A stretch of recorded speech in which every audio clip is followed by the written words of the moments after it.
Tantor Audio, a division of Recorded Books, presents Steph's Outcast by Ruby Dixon. Narrated by Felicity Monroe and Sean Crisden. 1. Steph.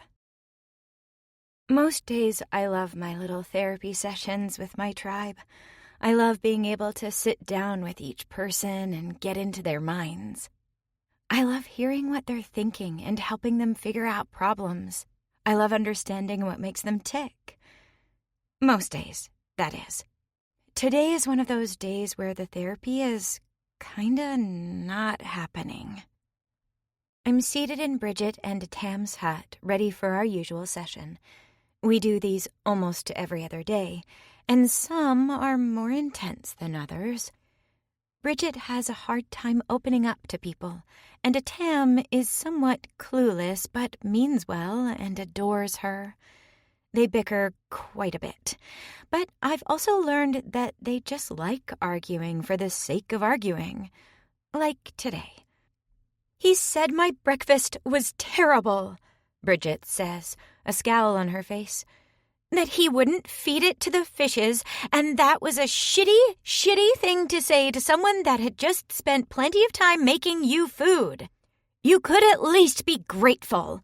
She spits the last to a Tam, who just grins as if all of this is funny. Before I can cut in to diffuse the situation, a Tam speaks up. "My mate, I am so grateful you made a seed porridge that is hard enough for me to sharpen my fangs upon." Bridget glares at him. "You're resonated," I remind them. "You love each other. Arguments are fine, but let's remember that, all right?" "Resonance doesn't mean love," Bridget points out. "It just means resonance." "I know." "Do you have a partner in the furs, Steph?" a Tam asks suddenly. "Is this why you know so much about how mated people communicate?" "I know a lot because I studied it," I say, though I know the whole studied thing doesn't mean anything to him. And no, I don't have a partner in the furs. I'm waiting for resonance. Bridget just frowns at a Tam. "You didn't know that?" "Why would I know that?" He spreads his hands. "I asked because I did not know." "Yeah, but if you knew anything about Steph, you would know she's waiting for resonance. She told us that in our last meeting with her, remember?" He just shrugs. "Do you ever listen at all?" she complains, growing upset. "We are in here to improve our relationship, and I feel like you're not even paying attention." "I pay attention when it is important," a Tam retorts. "Steph is not important to me." Well, ouch. "Guys," I say gently, "remember your words." "Why are you such a butthole in the morning?" Bridget snaps. "Why do we even bother with you?" "What? I should be grateful that you ruined all the seeds I gathered up for you?" A Tam's tail flicks, and he's still grinning. "Did you not say the other day that it was wasteful to destroy food? Yet here you are." Bridget makes a sound of rage. "So what? Are you going to spank me?" A Tam's tail stills. He leans closer to his mate, and his demeanor changes. "Do you want that?" The air feels positively charged. Ugh. This is another one of those times when they start arguing and within 5 minutes they end up in bed together. They're absolutely bonkers, but it's clear they love each other in their weird little way. I wonder if the arguing is foreplay for them. I feel like we should come to an agreement. "You only get spankings if you're naughty," Bridget breathes, but her voice is husky, and she can't take her eyes off her mate. "Are you naughty, my mate?" A Tam slides closer to her. I'm out. You know what? I think we'll finish this session some other time. I get to my feet, but they don't even look in my direction. Bridget slides a hand up to Atam's face, brushing her fingers over the scruff of his beard, and her expression is so intense that it feels like I'm intruding just to look in her direction. The low hum of purring grows louder as I quickly exit the hut, and the moment the flap closes behind me, I'm pretty sure I hear someone moan. I head toward the beach, because I need some fresh air after that. With a little shake of my head, I move toward the water's edge and watch the waves roll in. Someone's out in the water, fishing with nets, and the skies are clear overhead. It's warmer today, just like it's been slightly warmer for several days now, and I'm told that the brutal season is coming to an end, finally. I don't know how many months it's been, but the bitter season, what passes as summer here, is short and only slightly milder weather-wise.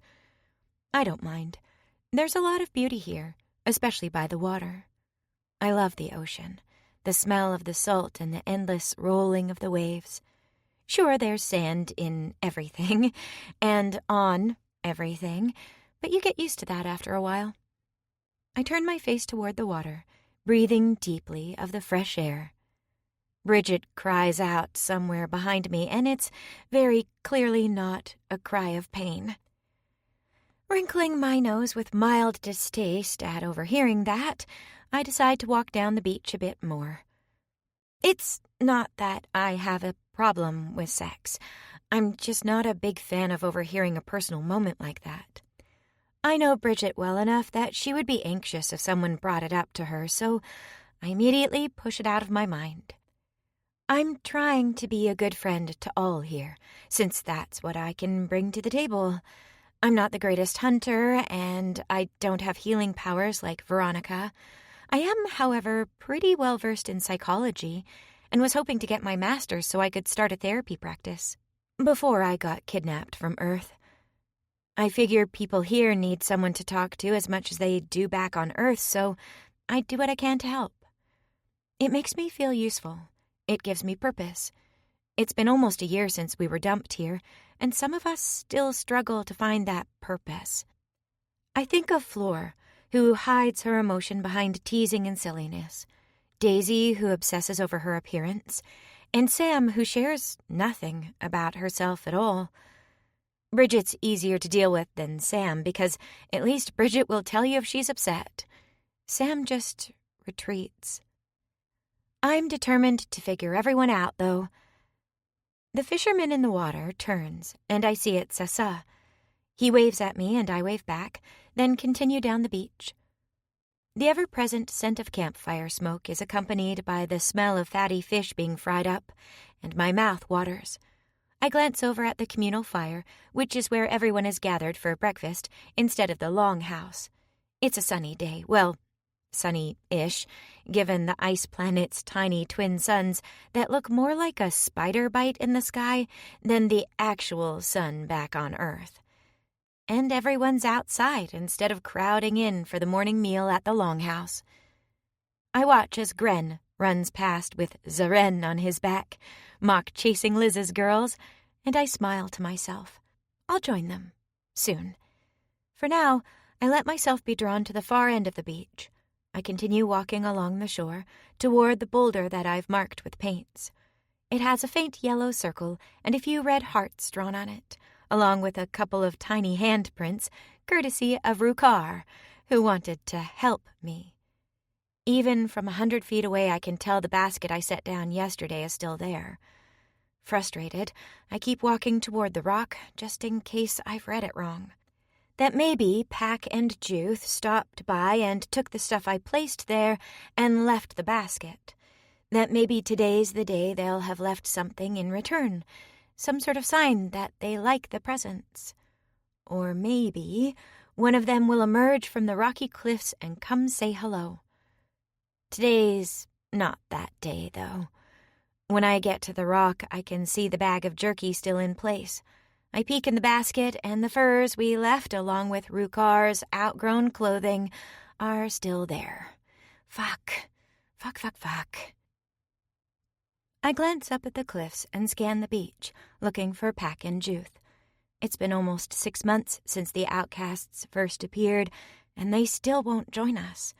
They won't talk to us. We only catch a rare glimpse of them every now and then. I know it's part of the islanders' culture that the outcasts are considered flawed somehow, and so are shunned by the old clans. That people born without one of the markers of the existing tribes, Tall Horn, Strong Arm, Shadow Cat, were banished to a nearby island and considered unworthy. But everything's different now. We've all let Juth know that he and his adopted son Pack are welcome to join us, that they aren't considered outcast clan any longer, that they're welcome to join our little village and lean on us when they need things. They won't, though, and as time goes on, they accept gifts from us less and less. I've faithfully filled this basket every day since they arrived, and lately, more often than not, the gifts are refused. I consider myself a therapist, even if I don't have the degree or all the training. I'm the closest thing we have here on this planet. I make it my job to understand people, to grasp why they tick so I can help them. I don't know how to help Juth and Pack, though, and it bothers me deeply.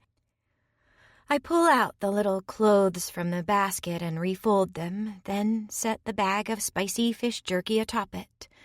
It's sunny, so I guess I can leave this stuff out for another day. I wish I knew why the gifts were refused, though. Are the clothes too small?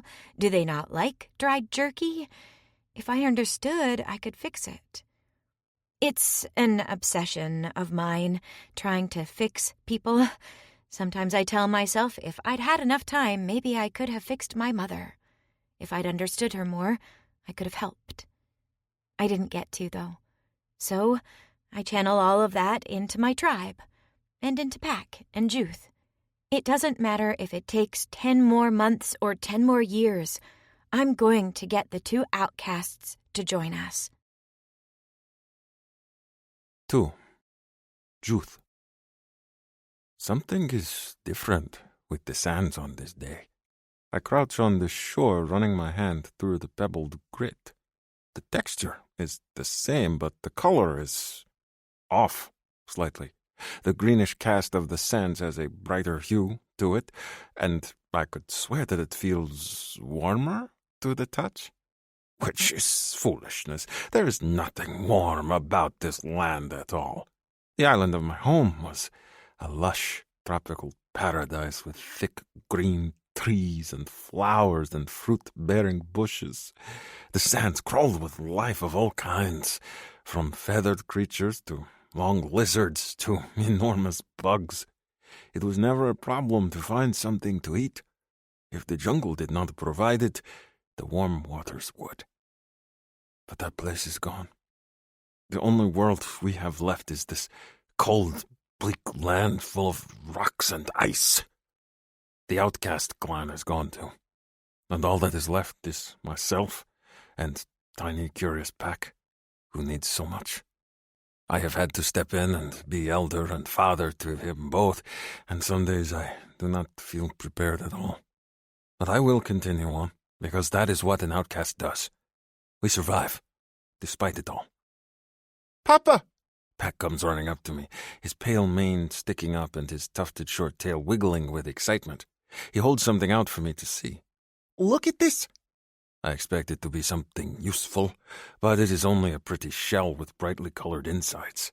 A hint of a smile tugs at my mouth. "You are supposed to be fishing, my son. Remember? We must feed our hungry bellies." "But there are no fishes in the water," he tells me. "I throw and throw my net, but nothing comes up." He moves closer to me, peering over my shoulder. "Is my shell pretty? Can I keep it?" I bite back a hint of frustration. Pack is not the son I would have chosen. I had always thought a son of mine would be as determined and stubborn as myself. Pack is not my child, though. His mother was Hal, the oldest in our small tribe, and a dreamer. Perhaps that is where he gets his inquisitive, distracted mind from. He has no patience for hunting or fishing. He loves colors and crafts and the songs that they sing on the beach, and it is difficult. If it were not the two of us, I would let him do as he pleases. It is only us, though. He must learn how to feed himself if anything should happen to me. I know he wants to play, but survival must come first. So I bend down to the sand and rake my hand through it again. You may keep the shell until it becomes too much to carry. Now, come look at this. Tell me what you notice about the sands. He bends down, putting his much smaller hand onto the beach in imitation of my movements. He picks up a bit and rubs it through his fingers, his small face thoughtful, and I am filled with fatherly pride. It is warm and it feels different. Greasy. Greasy. Curious. I rake my fingers through it again. He is right. There is some sort of coating that feels warm to the touch. I grunt, both pleased that he has noticed such a thing and disturbed that I do not have the answer to this. I am a hunter, and hunters do not like change. Change means less to eat. Pack is right that there are no fish. The normally teeming waters here on the icy shores are silent and empty. Even the annoying creatures with the tentacles that latch onto you and bite everywhere are gone. Something is happening. But what? I rub the sand between my fingers thoughtfully and then get to my feet. Perhaps it is time for us to leave these shores. Pack stands up, but his expression grows petulant. I want to stay. Even when there is no fish, and your belly is empty. He digs his toes into the sand, not looking up at me. We could always eat the treats that the soft female brings us. I scowl at this. We have talked about this, Pack. The little one sighs heavily, and for a moment he sounds just like me. I have to bite back my amusement. I know. We cannot take their gifts because they will want something in return. We cannot eat their food because it will make us grow lazy. We are Outcast clan and we can depend on no one but ourselves. He says the words automatically, without a hint of emotion, and I know he is simply repeating what I have told him many, many times. It is also clear from his stance that he does not agree with me. I waver, torn between amusement and the need to be stern. Well, Pack, you are half of Outcast clan. What is it you wish to do? He puffs up with pride at being asked, his small chest full. I should like to see what they have left for us this day. If we are going to leave, perhaps it is something we can use for our journey. I nod thoughtfully. A wise decision. Pack beams at me, pleased he has given a good answer. I gesture at the shore. Lead the way, young hunter, and we will see what these foolish ones have left for us this day. Not foolish, Papa, Pack scolds me. Just soft. Like the female. I grunt. They are indeed soft. Soft to live in little huts they have crafted to protect them from the elements. Soft to cover their feet and bodies in furs and cling close to the fires. Soft to work so hard to make food and leather, only to give it to us because they pity us. They do not know how hard we are, how much we can endure. They will grow weak, and Pack and I will remain strong. Pack takes the lead, skipping ahead. His small body brims with happiness, and I know he is hoping for more carved toys or another ball to play with. Or paints. Ever since they painted the rock with the strange colors, Pack has been obsessed with getting paints of his own. He would never ask them because he is my son, and he knows I will not ask. But I know he thinks about them all the time, and sometimes I ache that I cannot give him these things. I ache that he cannot sit amidst that cluster of huts and eat their warm food and use their bright paints. He would love that. Instead, I teach him as my father taught me. To be an outcast is to learn to be tough at all costs. There is no softness allowed in our world. Pack loves the visits to the Stranger's Rock, though. Even when we do not go, he talks of it all day long. He wonders what gifts they will leave us, what foods they will have brought. He is young enough that the foods are a constant temptation. And I suppose I am, too, because they tempt me as well. How easy would it be to sit all day on the beach and have fools bring me food and drink, to insist that they care for me and clothe me, and I do nothing all day long? I snorted at the thought. I do not know who would be dumber in that scenario, them for catering to me, or me for allowing myself to become so weak. Maybe they left us food today, Pack babbles, talking endlessly as he skips down the sand. Food that's dry and hard. Or the yummy food with the spices. Remember that? And the bag of leaves? That was weird. What do you think they wanted us to do with the leaves? I barely listen, thinking instead of the rock with the drawings on it. It will smell like the red-maned female, I think. Irvin was the one that brought us things for a while. She was strange but kind, even if she did not respect the rules of Outcast clan. I think of how she constantly tried to make fires and babbled at me in her odd language when I objected. I thought to take her as my mate for a time, since I stole her, but she did not listen well, and it was clear her heart belonged to the large shadow cat hunter that came after her. I did not mind releasing her back to him, so long as we received something in return. That female was strong and opinionated and scowled a lot. The reddish-maned female is nothing like her, I think. They are built differently. Irvin was lean and strong, with a pale mane the color of the snows. She could take care of herself, I think. She would be strong and fearless when confronted with danger. This other female, not so much. She is the thing I mean when I say the other clans are soft. She is not lean and strong. She is gentle. She does not hunt like the others, or throw nets. She is all soft curves and full teats that jiggle when she walks down the beach. I know this because I have watched her far, far too often. She thinks that no one sees her when she puts out the basket, that I do not watch. Pack thinks the same too, that I ignore the things she leaves because I am disgusted by them. I am most definitely not disgusted by the soft, red-maned female. I do not understand her, but I do not find her disgusting.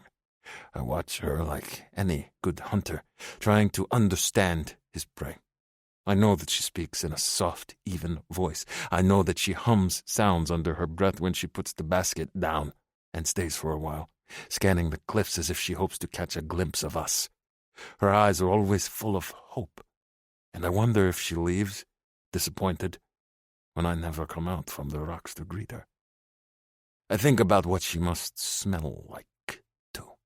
Sometimes I catch her scent, faint and musky, drifting on the wind, and I want to smell it up close. I want to bury my face in her mane and feel if it is soft, if her teats are as full as they seem, if she is soft all over. I do not share this with Pack, though. My father taught me that outcasts must be hard and self-reliant, and I will teach this to him.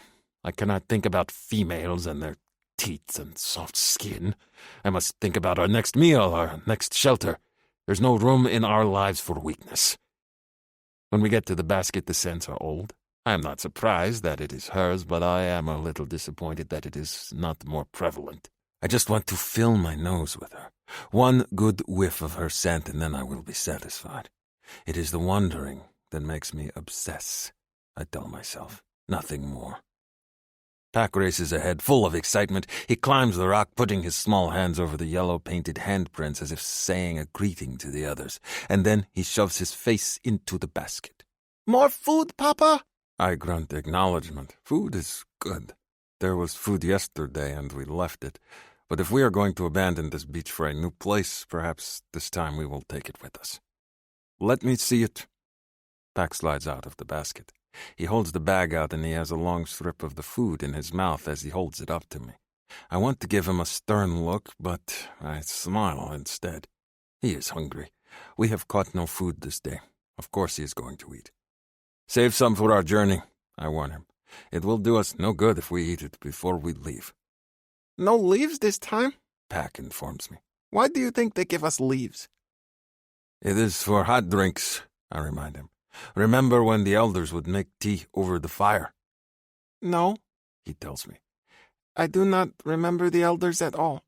He digs into the basket again. More clothes. It bothers me that he does not remember the elders, but he is young, and it has been many turns of the moon since the great smoking mountain breathed its last. Soon, I suspect, all he will remember is me, which means it is twice as important that I teach him properly. Leave the clothes, I tell him. We will only take what is necessary. No playthings, he says in a small, sad voice. no paints. My chest hurts at his disappointment. I sit down on the rock next to him and put a hand on his shoulder. Pack. It is all right, Papa. Pack smiles bravely at me. It is better this way. Even if there were paints, I would not be able to take them, right? We must only take what we can easily carry and will not weigh us down. That is the way of the outcast, yes? I nod. Sometimes I hate that it is our way.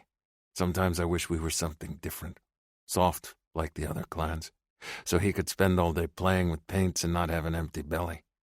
Wishes do not fill a stomach, though.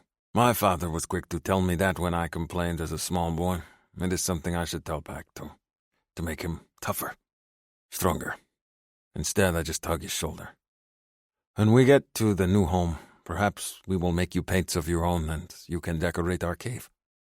He throws his small arms around my neck and hugs me, and it is days like today that I am glad our clan is Juth and Pack. I am glad we have each other. And I am very, very glad I have a son. 3. Steph. Everyone's getting incredibly restless with the onset of the warmer weather. No one wants to sit and have therapy talks, and I try not to let it hurt my feelings. It makes sense. Not everyone wants to talk about their feelings when the weather is so nice. There's a million things to do, and I watch as Callie and Marisol work with Vaza and Brooke to rub some dyes into leather. They spread out on the sands, and it stinks to high heaven, so everyone's trying to go upwind. Several of the men have headed off to go hunting, along with the women, and I end up sitting by the fire with the heavily pregnant women. I bring my sewing with me, because I can't just sit around and do nothing when everyone is working. I help with the cooking and cleaning, but since several of the women are heavily pregnant and don't want to leave the camp, they volunteered to do a lot of the cooking, and that means I get sewing duty or net mending duty. Right now, I'm working on stitching together some thick waterproof boots for both Erek and Ojek, since they don't have mates to take care of them and help them with their clothes. Does it feel a little sexist sometimes to have the men doing the heavy lifting and the women at camp cooking and cleaning? Yeah, but at the same time, I also get why it happens. If I wanted to hunt, they'd be more than happy to let me do it. I just don't.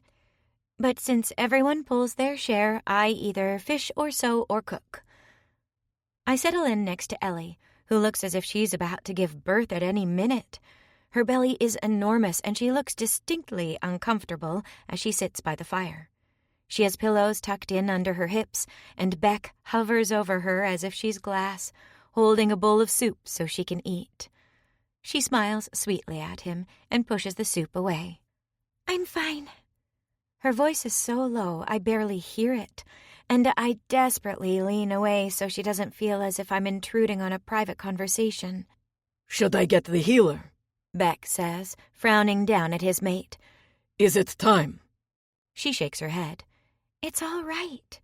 When he hesitates, she reaches out and touches his hand. "Can I help decorate the eggs?" Beck looks absolutely grateful to have something to do. "I will speak to Shale at once. Wait here." He sets the bowl down and races off, heading down the beach. Eggs. Curious, I look around, and sure enough, Gail is at the second campfire, leaning over a boiling pot. Liz's 2 oldest girls and Rukar are with her, along with her son, Zaren, and Willa, who is also about to pop, baby-wise. What's going on with the eggs? Ellie just gives me a shy smile. Easter egg hunt. Oh, I know the kits have been restless, and I also know that holidays are an arbitrary sort of thing here. When people get bored and stir-crazy, it's time for a holiday, regardless of the day itself. I watch as Daisy and Bridget approach with a few small pots of paint that Bridget uses to decorate her pottery. "Hope you like eggs," Daisy says brightly. "Taushen found a whole nest of them in the sand, freshly laid. Gail's boiling them up, and then we're going to color them and have them for dinner." "I like eggs," I say, smiling. "Can I paint too?" "Paint and hide if you like." Daisy waves a dismissive hand at my sewing. "That can wait another day." Daisy still doesn't grasp how much work has to be done to keep a small village humming. It's one of the things others have complained about with her. She's kind and sweet and happy, but she also doesn't do much work. I don't think Daisy realizes it either. It's something I've been meaning to gently talk about with her, provided I can catch her alone for a moment. It's not a problem yet, but I can see it building up as something resentful, and I want to help guide Daisy through it. Sometimes I feel like the mother hen when it comes to the others. It's habit from when my mother wasn't feeling like herself. I'd always step in and try to smooth things, try to handle the situation, try to understand it all so I can fix it. Both my mom and dad are gone, but old habits die hard. But the idea of something different to do on this day, even if it's just painting Easter eggs, sounds like fun. I set my sewing aside, after all, and join the others with the painting. And as I work, I carefully set one egg aside, specifically for someone small, who doesn't have much. 4. Juth. "Papa." Pack calls excitedly as I pull my empty nets back to the shore again. He dances with excitement, holding something colorful out to me. "Look." I toss my net down onto the sands, frustrated. Every day the fishing grows worse. Our bellies grow hollower, and I tell myself we should leave. We should abandon this beach, since it clearly cannot handle so many people fishing its waters. Pack and I should strike out and find a new, better place to continue the Outcast clan. Yet I cannot bring myself to leave. Every morning there is a new excuse on my tongue, and by the end of the day I am angry at myself for wasting yet more time. My son races up to my side and holds something up proudly. It is an egg, covered in the same bright paints and strange patterns that the rock is decorated with. Bright yellow and orange lines dance across the pale shell, and there is a blue dot on each side. It is pretty. It is also unnatural. There is no bird in nature that lays such a thing. Where did you get that? He looks abashed. "I visited the basket. This was left for me." He immediately rushes ahead, grasping at my arm, his little tail flicking excitedly. "They are playing games with the eggs, Papa Jude, and they left this one for me. That means they want me to play with them, right?" There is such longing on his face that it makes my chest ache. Pack, you know the rules. "Maybe I do not have to talk to them," he says, and it is clear he has thought about this a lot. "Maybe I can just play alongside them." You have to understand, I say carefully. We are not like them. "But neither was Irvin, and they kept her." He clutches the decorated egg to his chest. "Why can we not be friends?" It is complicated. Irvin stays with them because she is female. This makes him frown. "But my mother was a female, and they did not keep her. They made her outcast." I have no answer for that. The females on the shore with the survivors of the other clans do not look like any females I have ever seen before. They must be some sort of tribe that has lived on these shores. I think of Irvin and the male, Udron. He did not care that she had no horns or tail and her skin was a strange pale color. He wanted her and grew angry at the thought of me keeping her, even though by law she should have been outcast. But rules are always different when it comes to females, now that there are none left. It is why I fought so hard to keep Irvin. I remember 2 of the Shadowcat members returning to our island after the first death throes of the Great Smoking Mountain. How they demanded that Pack's mother Hal go back with them, to be part of their fractured clan. Other than a lone female in strong arm, there were no other females left, and they were willing to forgive her outcast nature because of that. I remember that Hal spat on them, and I was never so proud to be outcast as I was in that moment. Suddenly, we were the lucky ones. Our luck did not last, though. The moon turned through its cycles. Hal resonated to her mate, and then little Pac was born. Hal died not long after he was born, her body slowly wasting away as the light of her cooey faded from her eyes. Her mate, Ez, wanted nothing to do with their son, and the other members of Outcast clan. Nen thought caring for a child was beneath him. As chief hunter of our small group, it was up to me to feed the small, squalling child. It was up to me to watch him day and night, to make sure that he was safe and protected, to clean his bottom when it was dirty, and when he got older to teach him how to swim and fish. Just like Nen, Ez passed in the second death of the Great Smoking Mountain. And I do not think Pac cried. It is just as well. Ez was never a father to him. I am. He is mine, though we share no blood. I run my hand through my son's fluffy wild mane, similar to my own. Just because they have changed their rules for a female does not mean they will not change them again. We cannot count on them, my son. He sighs heavily, clutching the egg to his chest. I know. There is such fierce longing on his small face that it makes me ache. I am a bad father. I keep telling him no to so many things he wishes I would say yes to. We should put it back in the basket, I tell him gently. Return it to them. But it is food. Food they have decorated. I agree. It must mean something special, and we cannot trust it. Tricky clans, Pac says, his expression sad as he gazes down at the egg. It is so pretty, though. I want to keep it. I know. I ruffle his mane again. We will check the basket and eat their food if they left some. Yes? His expression brightens. To teach them a lesson? I chuckle. Exactly. Pac's little tail swishes back and forth happily, and he skips down the beach ahead of me, the egg still clutched in his hand. Maybe when we get to our new home, wherever it will be, I will let him paint eggs. It seems a silly thing to do, but he is so delighted with this one, and I do not want to deprive him of all the things that make him happy. If throwing a few splotches of paint on the shell of an egg brings him such joy, we will do so also. I am lost in thought, my mind occupied with all the things we must do if we are to leave. Perhaps that is why I do not notice that the female waits by the basket, smiling brightly at us. 5. Juth. Pac immediately grows shy, racing back to my side and clutching my hand, the egg tight in his other. She was hiding, Papa. Do you think she was waiting to say a greeting to us? I scowl at the female, watching her. I do not like that she has tricked us. Perhaps she hid behind the rocks, waiting for us to arrive so she can babble more of her words at us and try to entice us into giving up the rules we live by. It is the soft female, the one whose scent is all over the basket every time we check it. I wait for her to speak, but she only touches her mouth and shakes her head, indicating she will not.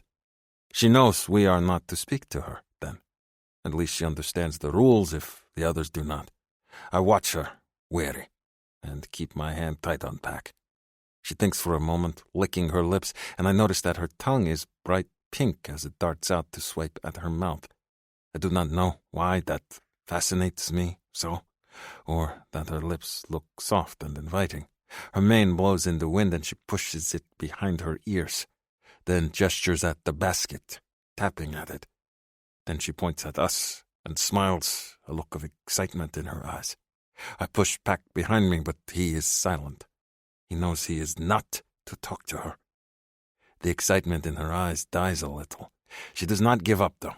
Instead, she takes the basket and pulls out something that is wrapped in a soft, supple leather. Carefully, she peels the leather back, revealing what is cradled carefully inside. 2 more of the decorated eggs. Pac's little hand squeezes mine tightly.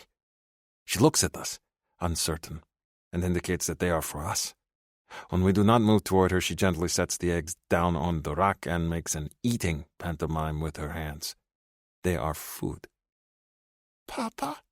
Pack whispers. It is on the tip of my tongue to say no, that we do not need their food, that we do not need their eggs, or their colors, or anything from them.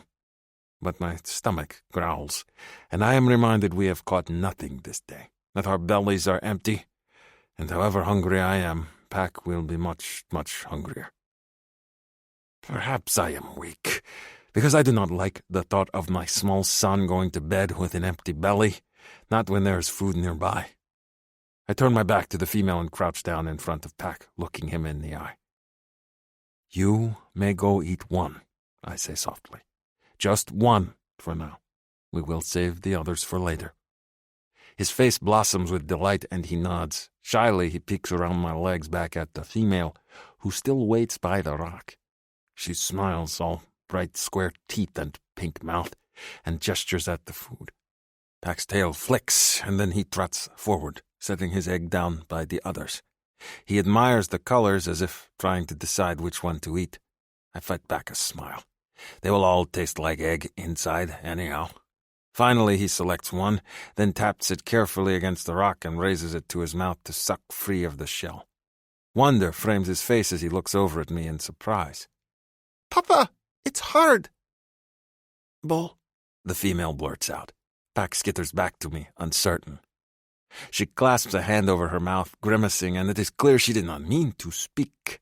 Watching us, she picks up one of the decorated eggs, then taps it lightly against the smooth surface of the rock, cracking the shell in a dozen spots. She raises it high again, showing us, and then begins to peel the shell off, revealing a smooth white shape underneath. She takes a tiny bite, and then holds the rest out to me, waiting. She is showing us how to eat it. Pack tugs on my belt. That one must be for you, Papa, he whispers. Hist! We do not speak to the other clans. That is one of the rules. Pack gives my hip a pat, indicating he understands. I stare at the female, eyes narrowed, and watch her. She simply continues to hold the egg out, waiting. I do not know what to do. I am hungry, but if I take it, she will think we are suddenly in their clan. Will she fling more food at us? Is that such a bad thing? My empty belly asks. Because an egg cannot be put back in its shell, it seems wasteful to leave it. I take a step forward, Pack clinging to my thigh, and then another. Her expression brightens, but she does not move. She remains still, her mouth pursed as if she is determined to stop words from spilling out. I take the egg from her and shove it into my mouth hole. It is thick and gummy this way, but still delicious. Her hands go to her teats, no, her heart, and she clasps them over it. Steph, she tells me, tapping her chest. Steph. Her name. She has an outcast name. Steph. When an unexpected smile creases Juth's hard face, I feel as if I've done the right thing. I'm glad I decided to return after dropping off things this morning and bring a second round of treats for his kid. Pack clings to his father's leg, but his little stubby tail flutters back and forth with excitement, reminding me of a deer fawn. He clutches his egg tightly in one hand and holds on to his father with his other. I feel good, warm. I smile at both of them, and for the first time, I feel like Juth doesn't hate me. I've only seen him a few times, all of them from a distance. He always glares when I put stuff down as if he disapproves. It's so odd, because they used to take the items we gave them every time. Lately, though, they've been leaving them behind. I don't understand it, and I want to understand. I need to understand. It's my thing. Getting to understand people, and I've made it a personal goal to bring the two outcasts into the fold, to welcome them to our small village. I just didn't think it would take me months and months to do so. Juth is a stubborn one, though. Today, though, I feel like we've made a breakthrough. I smile at him and touch my chest again. Steph. I gesture at him, indicating I want to know his name, too. I know Outcast clan say that it's against the rules for them to speak to the other clans, but surely that's gone by the wayside. Surely this is a sign of progress. Surely... Juth's eyes narrow at me. He grabs Pack by the hand and turns around, hauling him back down the beach. I must have pushed too hard. Disappointed, I watch them go, and I snack on the egg left behind since it won't keep. I want to chase after them and give them the egg I'm forcing myself to eat, but I know they need their space. They need their space, and they need me to respect their customs. Maybe telling them my name pushed too far. Pack glances back at me as they walk, clutching his egg, and I smile and wave at him, trying not to show my disappointment. There's always tomorrow. I watch Juth as he walks away, too. This was my first close-up look at Juth, and he's fascinating. His skin has that same strange cast to it the other islanders do. It's not quite the same blue as the Sukui have, but a lighter, almost luminescent shade that means they can camouflage to fit in with their surroundings.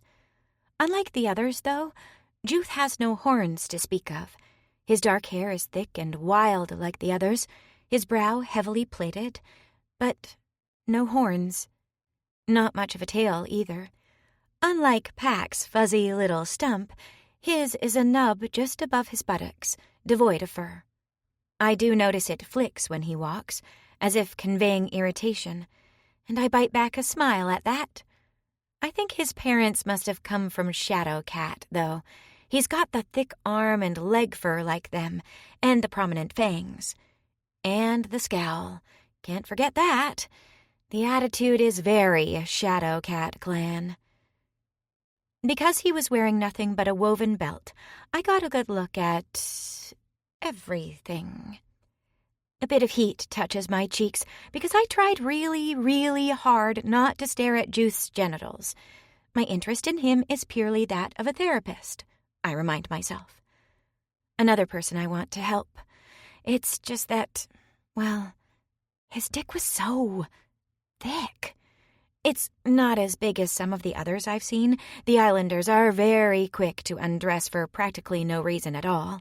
And Ashtar, the Draconi, is extremely proud of his naked form.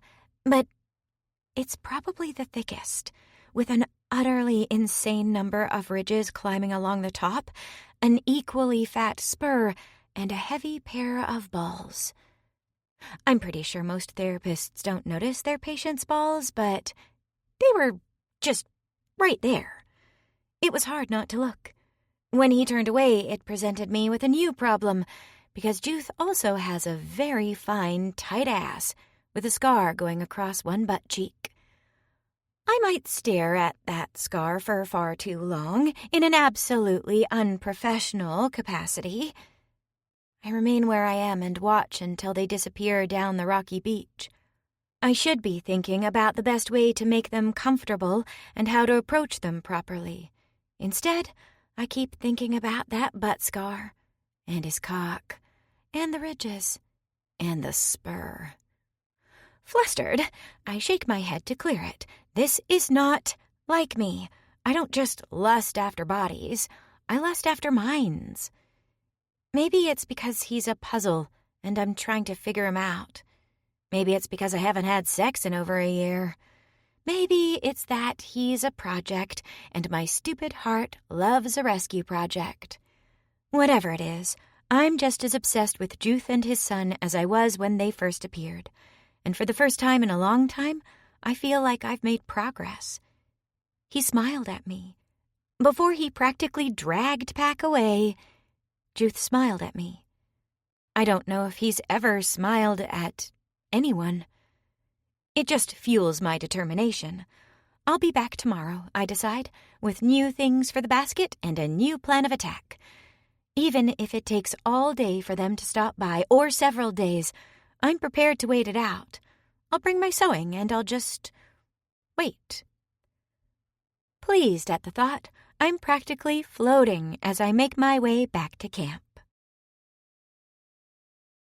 6. Steph. The next morning, I prep a basket for my 2 favorite outcasts. I do this every morning, but today I try to think of things that are a little different from ordinary. I'd love to bring them some of the hot soup bubbling over the fire, courtesy of a very pregnant Willa and her hovering mate. But it won't stay warm, and there's nothing worse than cold soup.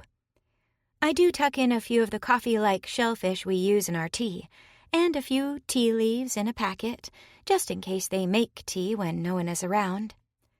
There's a couple of whole fish drying on racks courtesy of Nadine and Thrand, and I take one of those, too. It's been smoked to the point that it feels a bit papery, as if it'll splinter if I tap it against a rock. But it keeps nicely and doesn't taste too bad. I'm still a little squeamish that people here eat the entire fish, head, fins, and all, once the scales have been scraped, but I'm getting better about it. I add in the pair of boots I was working on for Erek, because he'll never know I gave this pair away first, and I think Juth needs them more. I obsessed last night as I lay in my furs in the women's cave, listening to Sam and Fleur chit-chat about babies and what Willa's particular baby is going to look like, or when it'll come. Babies made me think of Juth with his son. Did he have a mate in the past? He must have, if Pack is his son. Didn't someone say they weren't related by blood, though? Or was that just a misinterpretation? Or am I just hoping because I keep thinking about Juth naked and wondering if I should make him pants? As the Ice Planet's quasi-therapist, I'm well aware of my own issues. I'm not good with boundaries. I fall in love with people that need someone, and I love a project. I fully realize that Juth and his son are my latest project, and one of the reasons I'm obsessed with them is because I feel like they need me. I know this boils back to my childhood because what doesn't? And it's something I should work on. And I will. But right now they need me to befriend them. I'm sure the obsession will fade once they join the tribe and no longer feed that part of me that needs to save them. I finish filling the day's basket and put a lid on it, wondering if I should head out early. Sam sits down by the fire, sharpening the point of a spear. I immediately go on alert because she's sitting alone. This could be my chance to open her up in conversation, to get her to chat to me about some deeper stuff, to break the ice and let her know I'm here to listen. Of all the tribe, Sam's the most remote. She's pleasant to be around and sweet and cheerful. She seems happy, but she likes to go off by herself, and she never, ever really shares about her past. It pings my trauma radar something fierce, and I know there's something else she's buried. Before I can oh-so-casually go and sit next to Sam, though, Daisy intercepts me. She pauses me, a hand out. "Wait, I need your help." Magic words. "What's up?" She shoves a square piece of metal sheeting stolen from Marduk's project cave into my hands. "Can you hold this steady for me?" I examine it, curious, and she maneuvers my hands until I'm holding the metal directly in front of my chest. Then she hunches over, her face close to the metal, and runs a soot-covered stick along her lashes. "Let me tell you," Daisy says in a low voice as she darkens her lashes, "it is hell trying to find a good mirror here. If I'd have known, I'd have brought one. I mean, what kind of place doesn't have mirrors, you know?" "A planet with a hunter-gatherer society?" I offer helpfully. Daisy runs the stick over her other eye's lashes and then studies her reflection in the mirror. "I guess I didn't realize things were quite so primeval. Ugh, God, look at my skin. I look like a handbag. This air is so dry." She touches her cheek, letting out a whimper. "I have to go lotion up again. I'm positively ready." She looks so dismayed and sounds so shallow. As a friend, Daisy, can I ask, do you really think that constant lotioning and putting on eye makeup is the best use of your time? Yes. Her answer is immediate. She studies her reflection for a bit, touching her cheek, and then brushing a finger along her nose. Do I look like I'm freckling to you? Does it matter? Again, yes. Daisy decides to take this time to fluff her hair, working one of her curls into a perfect spiral with her fingers. I glance over at Sam, torn. This could be my opportunity to talk to her, but I'm also not making much headway with Daisy, who also needs a firm discussion about tribal productivity and how everyone puts in their fair share. I know that Daisy has been trained by her life as someone else's pampered pretend lover, but this really is getting to be a bit much. Others might not be as polite about her priorities as I am. Before I can say anything, though, Farley appears, her shaggy Dvisty at her side, and Sam gets to her feet. There you are, Farley says. ready to hunt. Sam nods, reaching over to scratch at Chompy's long, fuzzy jaw. Is he coming with us? Farley chuckles. Of course, we will not go far. Marduk will worry if we do. She winks and rubs her belly, which is slightly rounded despite the fact that she's been pregnant for longer than both Willa and Angie, and even Ellie. Nadine's belly is getting rather huge, too, though she's not nearly as big as the others, and she hasn't slowed down in the slightest. So many babies all at once, so many resonances, and then nothing. It's been a long, quiet 6 months. I know it bothers the unmated members of Shadowcat clan. They look at Atam and Odron with intense envy and tease them a lot, but I know behind the teasing, both Ojek and Erek are jealous. I know Arjal of Tallhorn practically wilts every time he sees another happy couple together, which is impossible to get away from lately. Poor guy. I add him to my mental list of people to sit and have a nice chat with. Sam and Farley walk away, chatting, and I bite back the urge to shove Daisy's soot stick up her nose, or something childish. So much for that. I guess I won't talk to Sam today. So you can fix her? Daisy chuckles, licking a finger and smoothing her eyebrows. You can't fix all of our hidden traumas, Steph. I watch Daisy with newfound respect. Not only does she know what I'm up to, but there's more underneath the surface than I thought.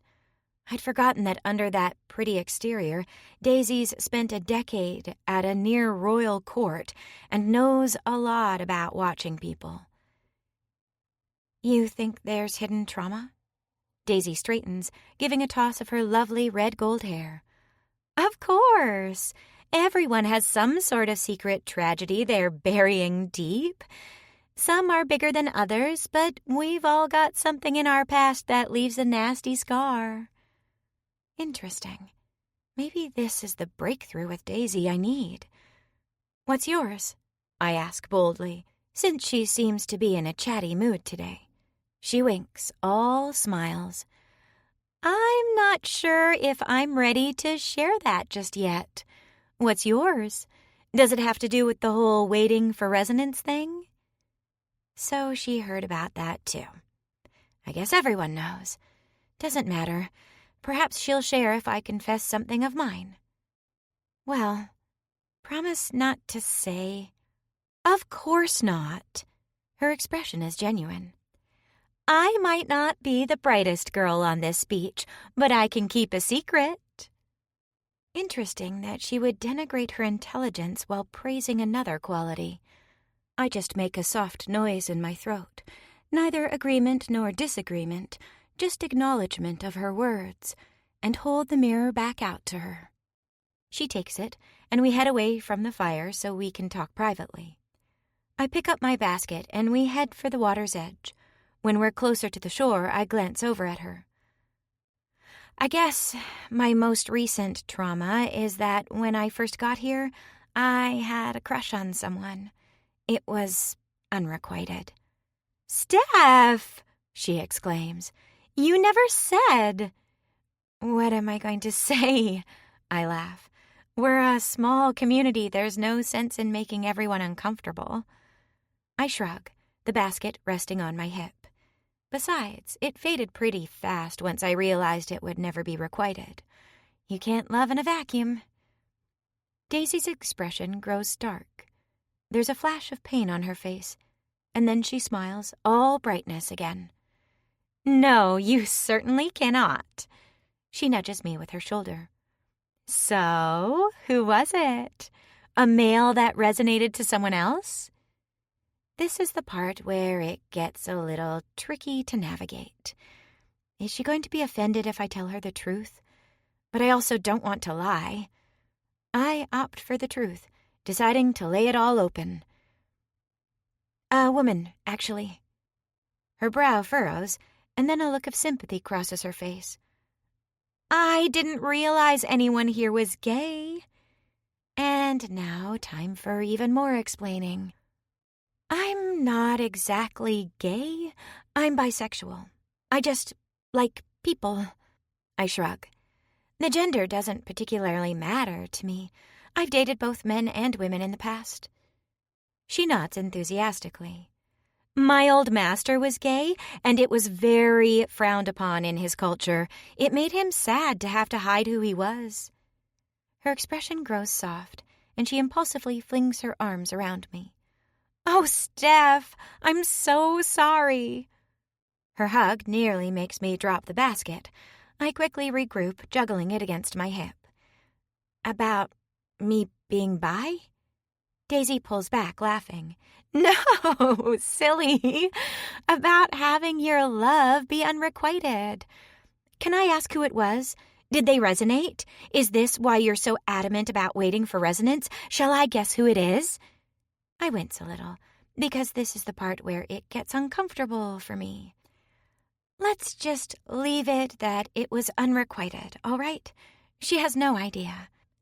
And I don't want to tell Daisy, in case she gets it in her head that she should be matchmaker, because the person I had the crush on is absolutely not mated.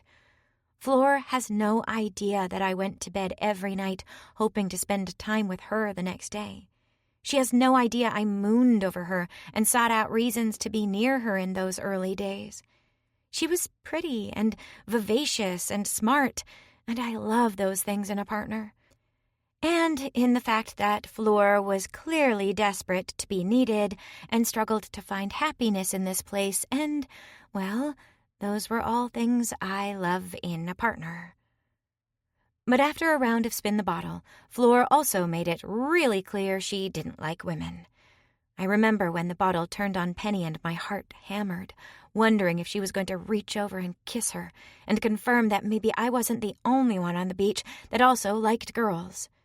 Instead, she'd made a face and said she was straight and demanded they spin again. Nothing wrong with being straight. I respect that. So I kept my crush to myself, gave her a little distance, and went on with my life. Over time, the crush faded, and while I still want to help her with her need to fit in, and I tend to blush around her, I'm okay with us just being friends. Daisy nods, understanding. "Right, a secret trauma. I get it now." She tilts her head, thinking for a moment. "It's interesting, you know. Do you suppose the aliens deliberately looked for straight people when they hunted slaves? Or is it just luck that everyone here is pretty much—" She pops her lips and makes a zooming motion with her hand. "You know, straight as an arrow. Or they're not and just hiding it because it's expected that we should all be straight. Since the Kui chooses?" Daisy considers this. "I think they pick straight people. Imagine how awkward it would be to buy a slave and tell them to suck your dick and they vomit." Her eyes widen. "Do you think they send them back if they vomit?" I'm guessing that the slaves have a lot more on their minds if they're being asked to suck a stranger's dick than their sexuality. I really can't speculate, Daisy, and we probably shouldn't, because if someone else here isn't straight, maybe they're not ready to come out. Her hand goes to her mouth. Oh, of course not. I didn't realize. I won't say a thing. I decide it's time to turn the subject. You could always tell me about your personal trauma, since I shared mine with you. I could, she says lightly, gazing out at the rolling waves. But then I'm just encouraging you to psychoanalyze me, and you already do that far too much. She's not wrong about that. I love hearing more about you, Daisy continues. Since you're no longer messed up on the girl and you're bisexual, does that mean you have your eye on anyone in particular? Are you wanting to resonate? Or are you hoping one of the other ladies, or myself, gets passed over and you two just sort of drift together? I'm starting to regret telling her. I'm really not sure. She takes my arm and steers me gently toward the water, aiming my gaze at a distant man who stands on the shore alone. Perhaps Arjal. He strikes me as very lonely, you know. Well, this is a nightmare. Now Daisy's playing matchmaker. I try not to grimace as we both watch Arjal. He stands in the shallows, leaning on his spear. I thought he was fishing in the tide pools, but it becomes very obvious that he's actually watching Fleur and Sasa, who are throwing nets a bit farther out. Or rather, Sasa is throwing them, and Fleur is standing atop a rock and shouting encouragement. They're both laughing and having a great time, and I guess I'm not the only one that was nursing a crush on bright, vivacious Fleur-de-Lisa. Or what about Ojek? Daisy asks. He's truly a lovely sort once you get past that prickly exterior. Very sweet and giving, and thoughtful, too. He's such a good man. That's effusive. I try to conjure up a mental image of the alien man receiving all the praise. My experiences with Ojek are that he's abrupt, surly, and his favorite facial expression is a scowl. He's not the handsomest of aliens, absolutely not the friendliest, and I'm surprised that Daisy thinks so highly of him. Then again, maybe everyone's sweet to you when you're beautiful. I don't have that going for me either. After a year of being here, I'm still rather squat and round. There's probably some sort of plump peasant in my ancestry that makes this the case, and I'm unexciting to look at. Daisy probably gets the star treatment from Ojek because she's pretty and flirty. You must have someone in mind, Daisy continues. Someone that's caught your eye? For some reason, my brain immediately presents me with a mental image of Juth's enormous balls. No one, I manage to choke out. No one in the tribe. Daisy's like a dog with a bone. She squeezes my arm tight. The Outcast, then? He could be hot if we did something about that hair, perhaps. And you know, he's a good father, so that's something at least. Daisy, I try to extract myself from her clinging grip. I'm not in love with anyone, I promise. Not the Outcast either. I don't know him well enough. Her eyes gleam. But you're going to fix that, right? Do you need help? I'm an excellent matchmaker. Now she's getting on my nerves. I'm not interested in being matched up with anyone, and since we're talking frankly, can I give you a word of advice, friend to friend? You really need to do more around the camp than just look pretty. She smiles, her expression ever so slightly sad. I'm afraid pretty is all I've got to offer. 7. Juth. The next morning, the shore looks distinctly greasy. The water has a strange residue on the waves as they roll in, and the shells of small reddish creatures are so plentiful that the entire beach looks speckled with bright red snow. This has something to do with the fish that are disappearing, I suspect. Pack races along the sand, picking up one after another, but most of them are dead. When he finds one that is alive, he brings it to me, and we both stare at the wriggling legs of the small shellfish-like creature. The crabs that crawl along the sands eat them, but there are so very many that they can feast all day and not finish them all. Should we try eating them, Papa? Pack asks. Other than the painted eggs brought by the female, we ate nothing again last night. I know Pack is hungry. My stomach is painfully empty, and I am at the point that I might go to the clan and demand food for my small son. He should not be hungry like this. I gingerly raise the creature to my mouth. It looks disgusting, all legs and small hard red shell, but if they will fill an empty belly. I push it into my mouth and chew before I can think twice about it. Something wet bursts between my teeth the moment I crunch down, followed by an acrid taste that makes me spit the remains on the ground. I open my mouth to tell Pack that it is not for eating, when suddenly my mouth burns with heat as if the elder's fire is licking directly against my tongue. With a grunt of pain, I race to the water's edge and splash seawater into my mouth until it no longer burns. Not for eating. I rasp at Pack, grateful I did not swallow that. I cannot imagine how it would burn inside my gut. Definitely not for eating. He giggles at me, touching the corner of my mouth. Your lips are all swollen and funny. I make a face at him and he giggles even more. Let us go to the basket and see if they have brought us food then. His eyes light up with excitement and I add, this is not to be an ongoing thing. Remember that. I know, Papa. He takes my hand and walks at my side, practically skipping with excitement as we head for the rock. Something about the red creatures bothers me. For some reason, my mind casts back to stories from Hal, the oldest of Outcast clan. Her parents were outcasts too, and she told stories of things they remembered, things to watch for. And I remember that a red beach was one of them. I don't remember exactly why, just that it is bad, that we must be on our guard, that we must leave this area immediately and not return for a while. I vaguely remember stories of such things, of being forced to leave home for a full turn of the moon before it is safe again. It just reinforces the fact that Pack and I should go. There are no fish to eat. There are strange, slimy creatures making the beach oily and dangerous. The other clans are far too near. There is no reason for us to stay. So, why have we not gone yet? I have no answer. Tonight, then. We will leave tonight. When we get to the basket, I am not entirely surprised to see the red-maned female waiting for us. The one with the Outcast name.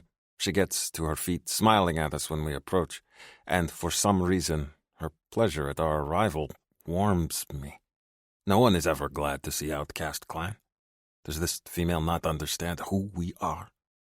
Pack gives her a happy little wave, but he is not speaking, so I let it go. He squeezes my fingers with excitement, however, as if he wishes to see what she brought and is forcing himself to hold back. The female bites her pink lip and then sets down the leathers in her hands. Sewing, I think. She places it carefully on the rock and then indicates the basket. She takes a step back, that eagerness all over her face, and it is clear she wants us to take the basket. I release Pack's hand and nudge him, a silent indication he is free to do so. My son immediately darts forward, all excitement. He clambers onto the rock, tail fluttering wildly, and pulls the lid off the basket. The female smiles broader, her hands clasped in front of her teats, and she watches him with an expression of pleased adoration. She is smart to like Pack, I decide. He is a clever one, my son, and his smiles are precious things. Pack gasps and then holds up a dried fish, showing it to me with excitement. More food, then. I nod at him in approval, and my son takes it as a cue to eat. He immediately shoves the head of the thing in his mouth, crunching down, and dried fish bits fly everywhere. I chuckle at the sight. He is showing Outcast clan poorly. We do not eat like animals, even if we want to. The female gasps in surprise at my son's actions, then giggles, her hand going to her mouth as if to silence herself. Her gaze flicks to mine, and I am utterly entranced. The laughter. Her laughter. I like it. Almost as much as I like her shining eyes.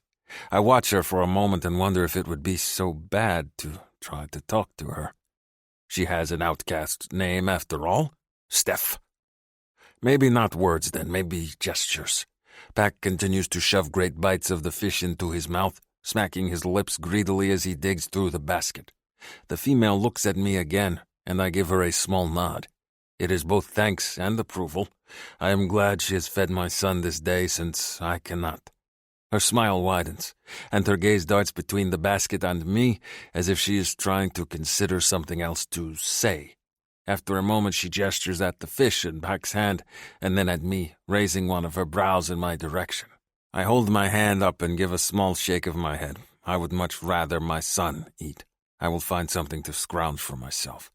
Pack pulls out a leather-wrapped bundle and holds it out to me. I take it from him and unwrap it. More leaves and a few of the hard-shelled shrimps that are common in the tide pools. The female gestures that I should take the shrimp and put them in my mouth. When I toss the entire handful into my mouth and eat them, her expression falters and she makes a soft noise of distress. Did she not want me to eat them? Why did she gesture at my mouth then? She shakes her head, indicating that it is not important, and then moves to sit down on the rock next to Pack. As she does, her foot slips on the oily beach, and she falls. I reach forward and grab her before she can hit the ground. The female clings to my arm as she tries to find purchase with her feet, and her scrabbling forces me to take another step forward. I haul her up against me, pulling her upright, and her body brushes against mine. She is soft all over. This should not be surprising. I know from her appearance that she is soft. She wears thick furs all over her body. Of course she is soft. What is surprising is that she is warm against my skin, that she smells good, this close, like smoke and skin, and the fascinating female scent that I already want more of. She gazes up at me, and she barely reaches my shoulder. But I like her size. I like a lot of things about her, and my cock tightens in response. Our eyes meet, and she gives me another smile, reaching out and gently patting my chest as if to thank me for rescuing her.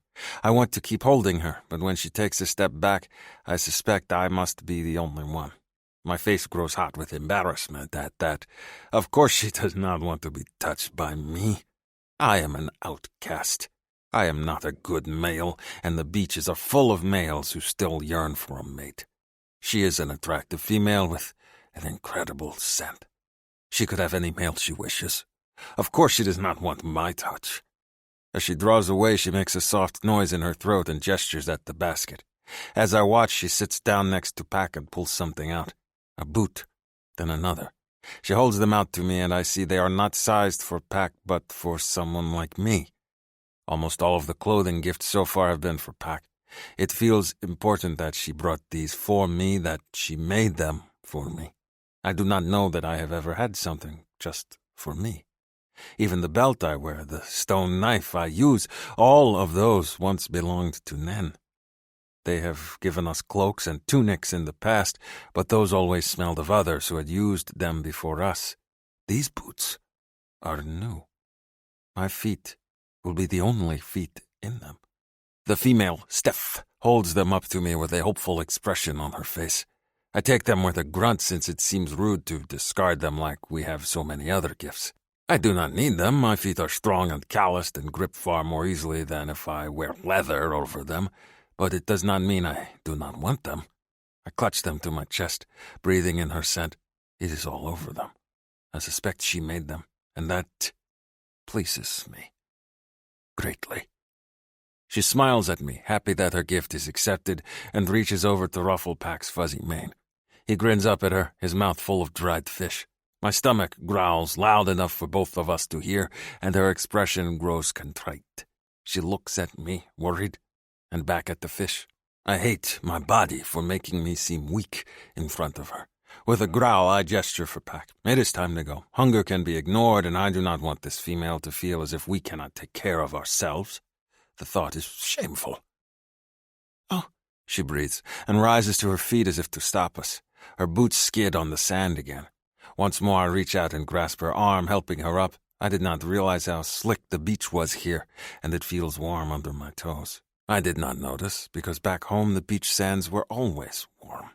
The reddish creatures are far more concentrated here, and when I look down the shore to the small village in the distance, everything looks tinged with red. The elder's warnings rings in my ears. Frowning, I continue to grip her arm. I need to warn her. I think for a minute and then gesture at the ground. She watches me, curious. I shake my head, indicating the sand is bad, and gesture at the distant hills. She needs to go there, to go into the mountains, away from the water. Tell me out loud, she breathes, her voice soft. I will understand you. Have a translator.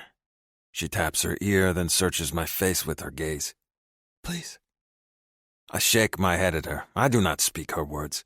I gesture at the mountains again. She needs to leave the beach. If she understands me, she does not show it. Instead, she puts her hands gently on my chest, over my heart. Judith. My name is soft on her lips, almost a caress, and my cock responds again. Her fingers brush over my skin, and then she gestures at herself. Steph. She does not understand my warning. Frustrated, I take a deep breath, trying to think of a gesture that will indicate that she must leave. But she only touches my chest again, and her scent is in my nose, and I cannot leave. Not if she stays and puts herself in danger. 8. Steph. These things are so gross, Penny complains, lifting one foot and grimacing at the slick grease on the sole of her boot. Seriously, they're everywhere. Maybe they're this planet's version of sand fleas, Willa offers, leaning back against Gren. She looks tired, perched between her mate's thighs on a rock as he acts as a chair for her. Her hands are on her belly, and so are Gren's. They look cute and cuddly, and I'm absolutely envious of them and how settled they seem together. They never come to my therapy sessions, no matter how often I bring it up, just because they're perfectly in sync with each other already. Some people are like that, which is nice. Vortis and Angie are another pair that seem consistently on the same page. It makes me happy for them, even if I am curious about the inner workings of their minds. The biggest secret of therapists, I suppose, is that we're nosy, though I'm not sure it's a secret. "What does Devi say?" Hannah asks, getting a bowl of stew. "She's the expert on wildlife, right?" She picks her way across the slick sand and sits down next to Lauren. Both of their mates have gone out hunting, since the fishing has dried up recently. Lauren shakes her head, grimacing. Something about migrating patterns and excreting and chemical reactions. It was before breakfast, so I tuned out, because it was making my stomach lurch. But she says they're why the sand feels warmer lately and why the fish are gone. They don't like the temperature change. Well, that explains that. I think about Pack and Juth. Did they seem thinner the last time I saw them?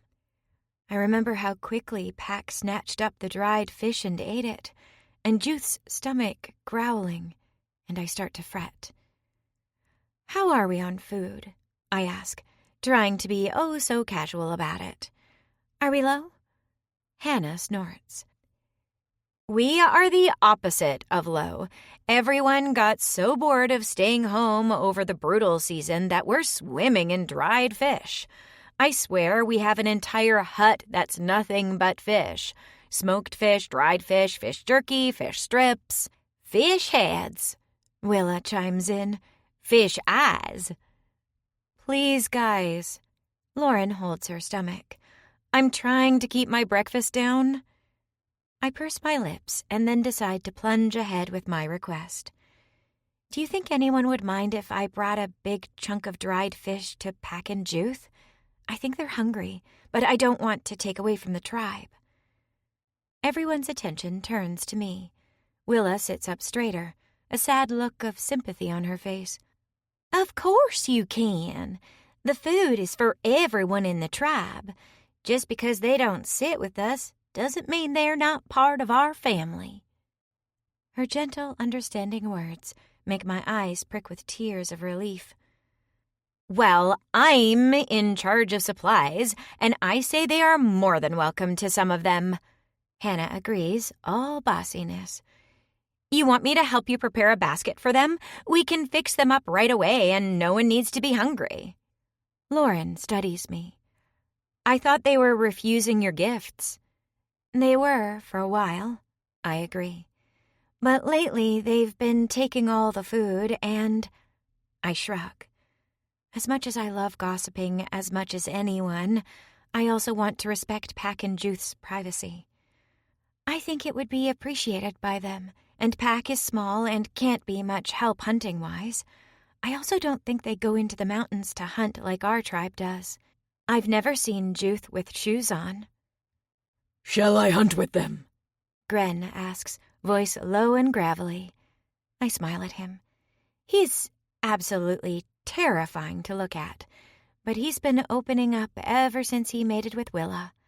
She's his most ardent champion, and they tend to stick to each other's side.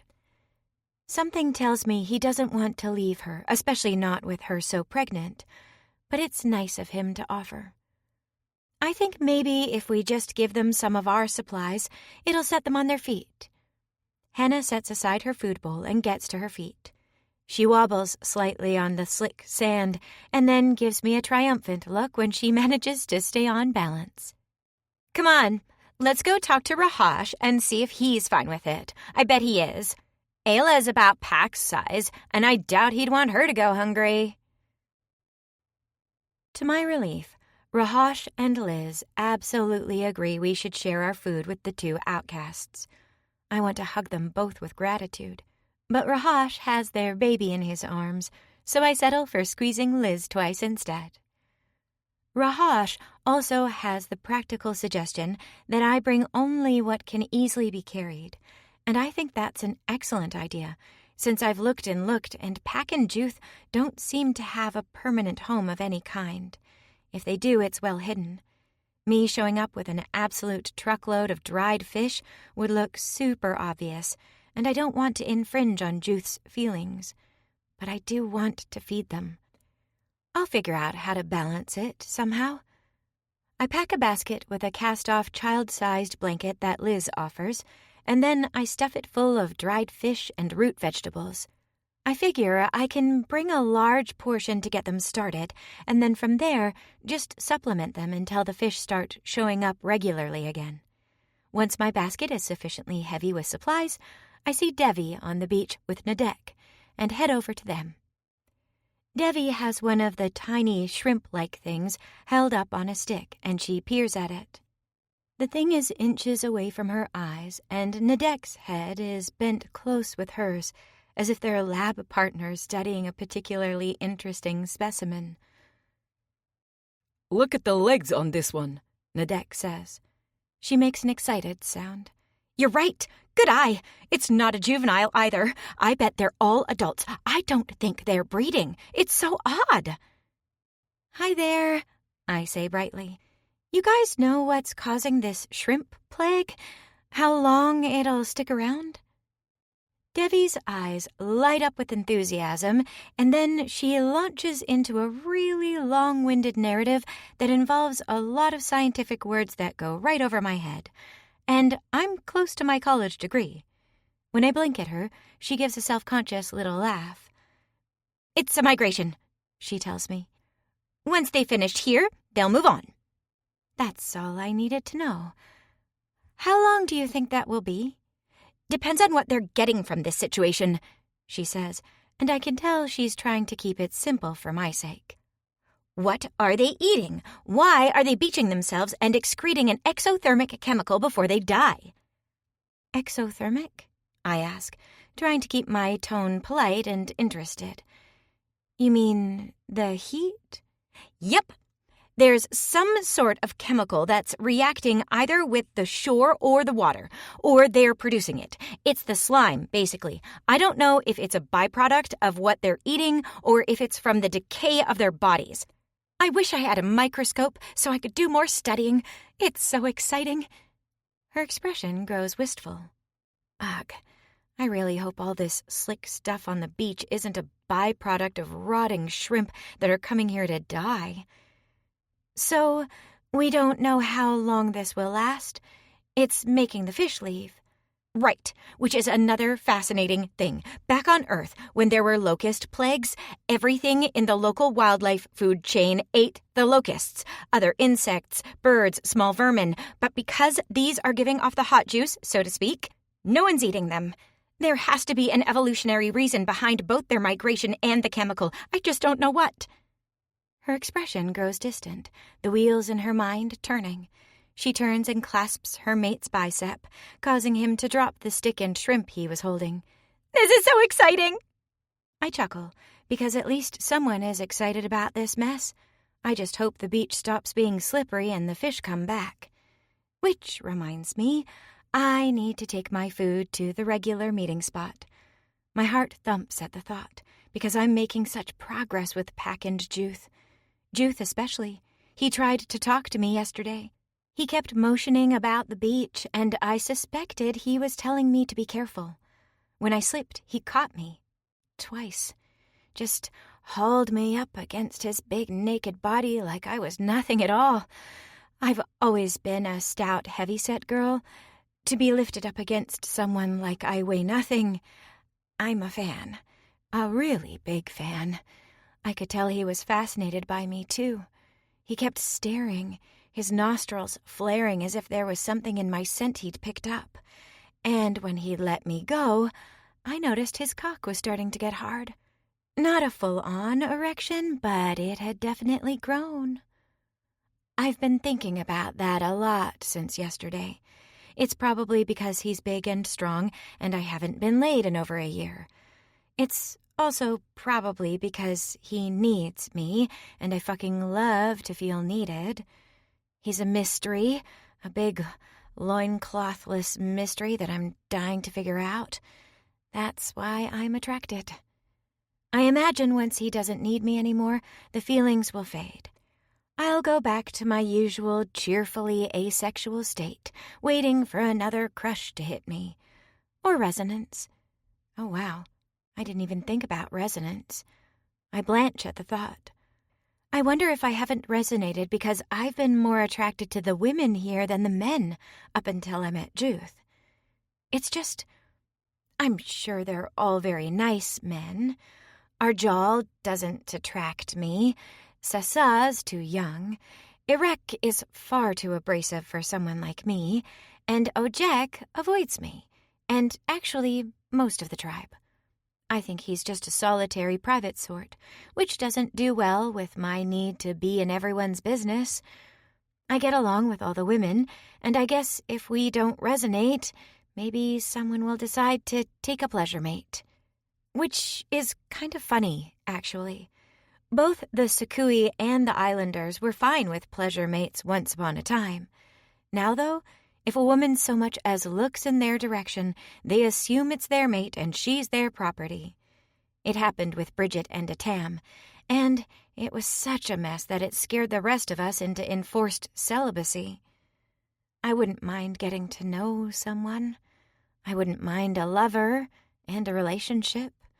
Lord knows it can get lonely here sometimes. But no one here has quite hit all my buttons since I crushed on Floor. And knowing that she was straight pretty much killed that crush. I do like Juth's smile, though. I wouldn't mind seeing more of it. I carry the basket to the decorated rock and sit down next to it. I don't think they'll avoid doing a pickup if I'm here. I think we're past that. I hope we're past that. I want to see them. I want to see their faces when they see the food I brought. But more than that, I want to try and talk to Juth again. I want to see if he and Pack will really talk to me if we become friends. Maybe, I can eventually talk them into coming to sit with the tribe for a while. It doesn't have to be a long time. I just want them to realize that we are their friends, that we're all in this together, and old designations like Outcast no longer apply. I'm getting ahead of myself, though. One thing at a time. 9. Judith. It is far too still the next morning. It bothers me. More than my empty belly, more than the empty waters or Pack's whining about walking the shore to look for food, something about this day feels off. Wrong. I do not like it. I watch the waters, looking for hints of a problem, but the waves roll in as slowly and regularly as they always do. Other than the red shrimps that cover the sands, everything looks the same as it always does. Perhaps I am worrying too much. I tell myself that it is because of my father's stories, and the fact that we are hungry. Still, my senses prickle and remain on alert. Papa? Pack says in a small voice. He tugs on my hand to get my attention. Look down by the rock. The female is there. I am not surprised. I have directed Pack down this end of the shore, knowing that we would head toward the rock with the basket. I hoped that the female would be there. Steph. Last night when I lay on my back in the sands and stared up at the stars, I thought about her and how she felt pressed against me. I ran a hand along my cock, touching myself as I thought about her soft hand pressed to my chest. But when Pack rolled over in his sleep and mumbled, I stopped. I cannot jerk my cock with my son right next to me. So I went to the cliffs a short distance away, pretending to relieve my bladder, and jerked it there. It is not a moment I am proud of. I should be able to control myself better. Just thinking about a female should not distract me so. It is not as if I have ever expected to have a mate. A female and pleasure in mating are both things that feel as if they are reserved for the other clans, just like everything else. I have my son, and that is enough. It should be enough. It has always been enough until now. Until she smiled at me. I think about that smile as I head toward the rock. She is there again this morning, and I pretend I am not excited to see her. I wonder if I will get another lungful of her scent, or if she will remain too far away. I wonder if she will touch my chest again. I wonder. I pause because the beach is very quiet this day. Normally there are shelled creatures scuttling around on the sands and distant birds calling to one another. Today all is silent, and it pricks my senses and the feeling of wrongness grows greater. She needs to leave this beach, I decide. We need to leave too, but I would be a poor hunter and protector if I did not ensure a vulnerable female was safe. Today, then, I will speak to her. I will try gestures at first, but if she does not grasp them, then I will use words. It is against the rules for Outcast clan to speak to others. But she has an Outcast name, does she not? And there is no one here to punish me if I do speak to her. I glance out at the waters again, but the shore is the same as it has been for days, tinged with red and silent. I wish Ez were here, so he could tell me more about the old stories. But if Ez was here, he would not approve of our taking handouts from the other clans. He would not approve of me speaking to Steph. It feels disloyal to even be slightly glad that he is gone. I miss my clan, but sometimes it is freeing to answer to no one but myself and my son. Steph looks over at us as we approach, and a bright smile curves her face. She flashes her straight white teeth, square but pretty, and her excitement is obvious. Her mane is pulled back into a braided tail, neat and tidy, and she wears different furs today than she did yesterday. She opens her mouth, raising a hand in greeting, and then snaps her mouth shut again, putting her fingers to her lips.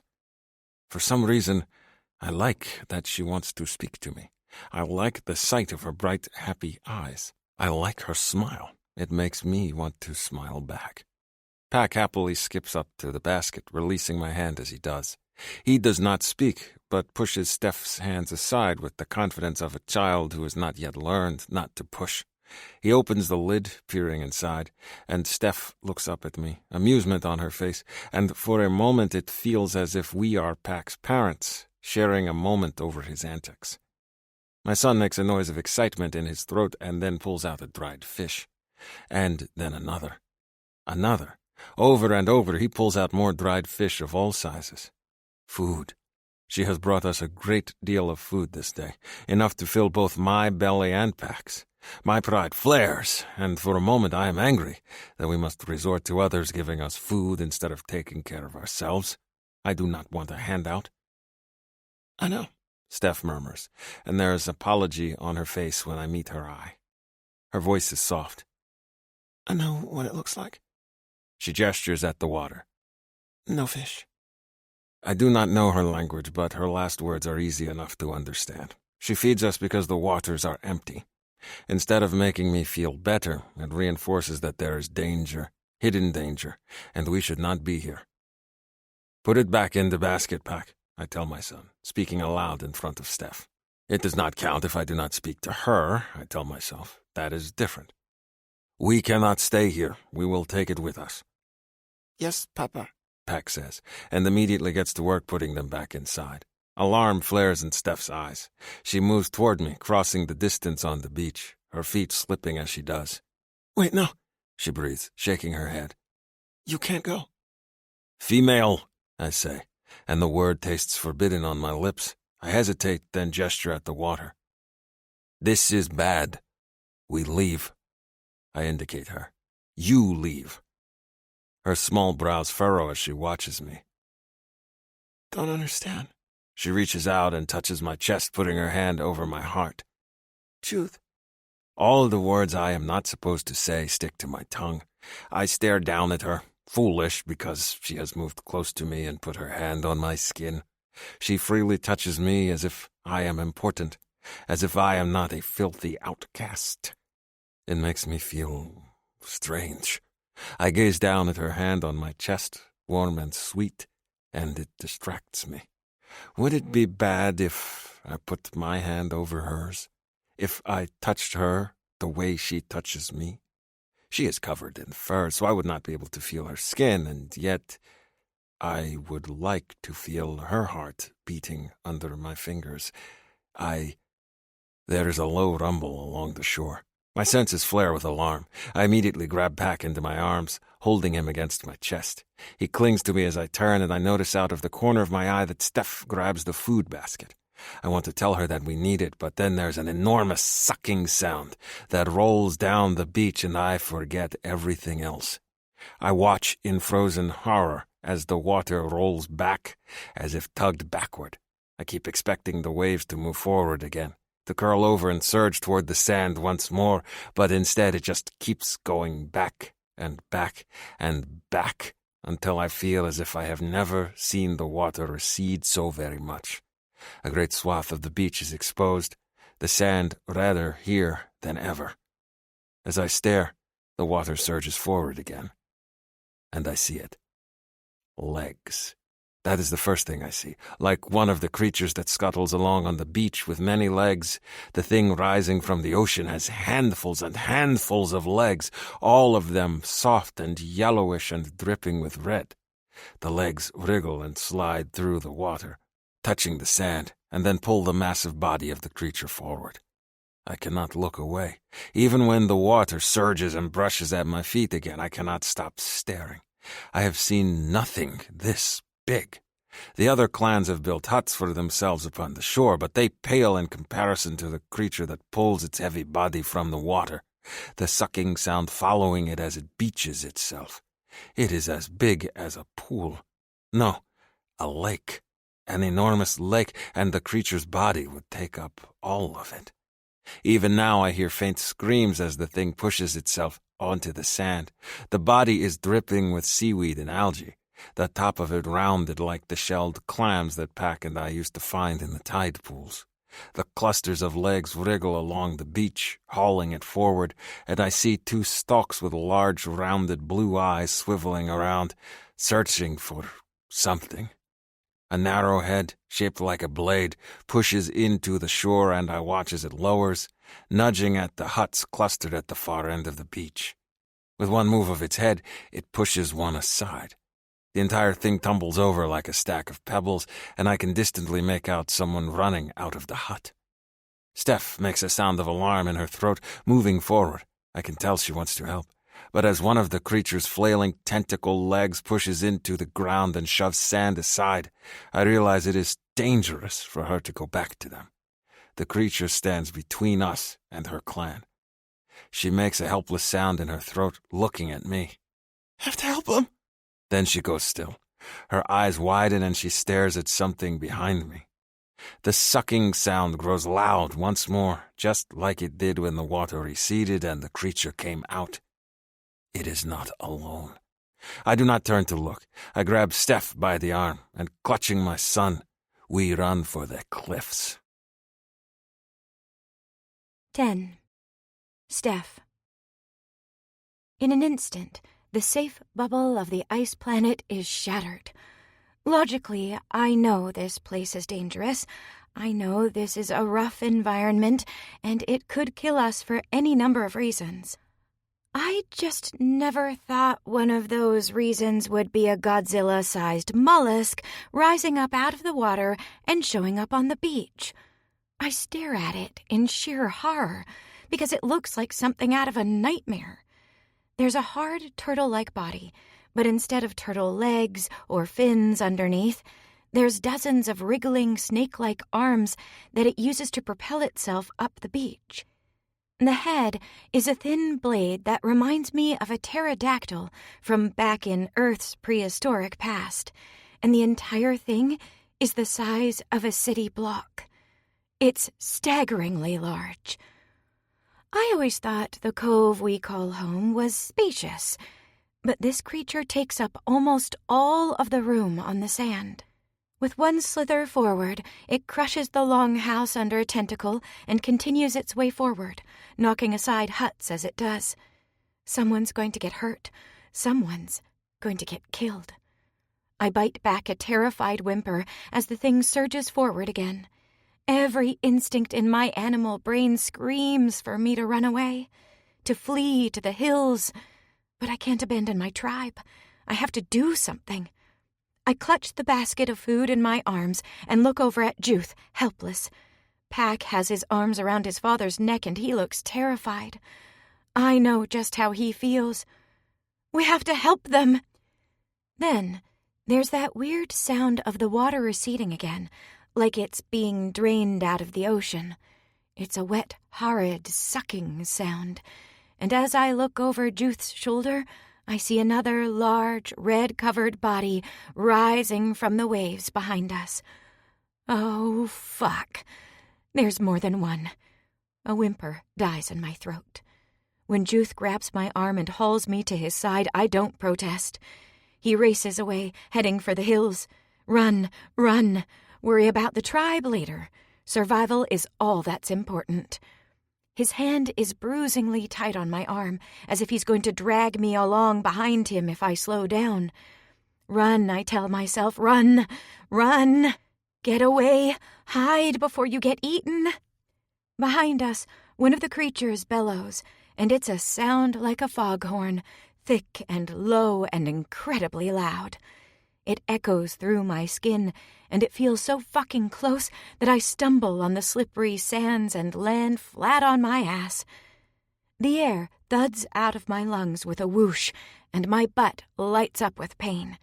I cry out, and suddenly Juth is right there, grabbing my arm again.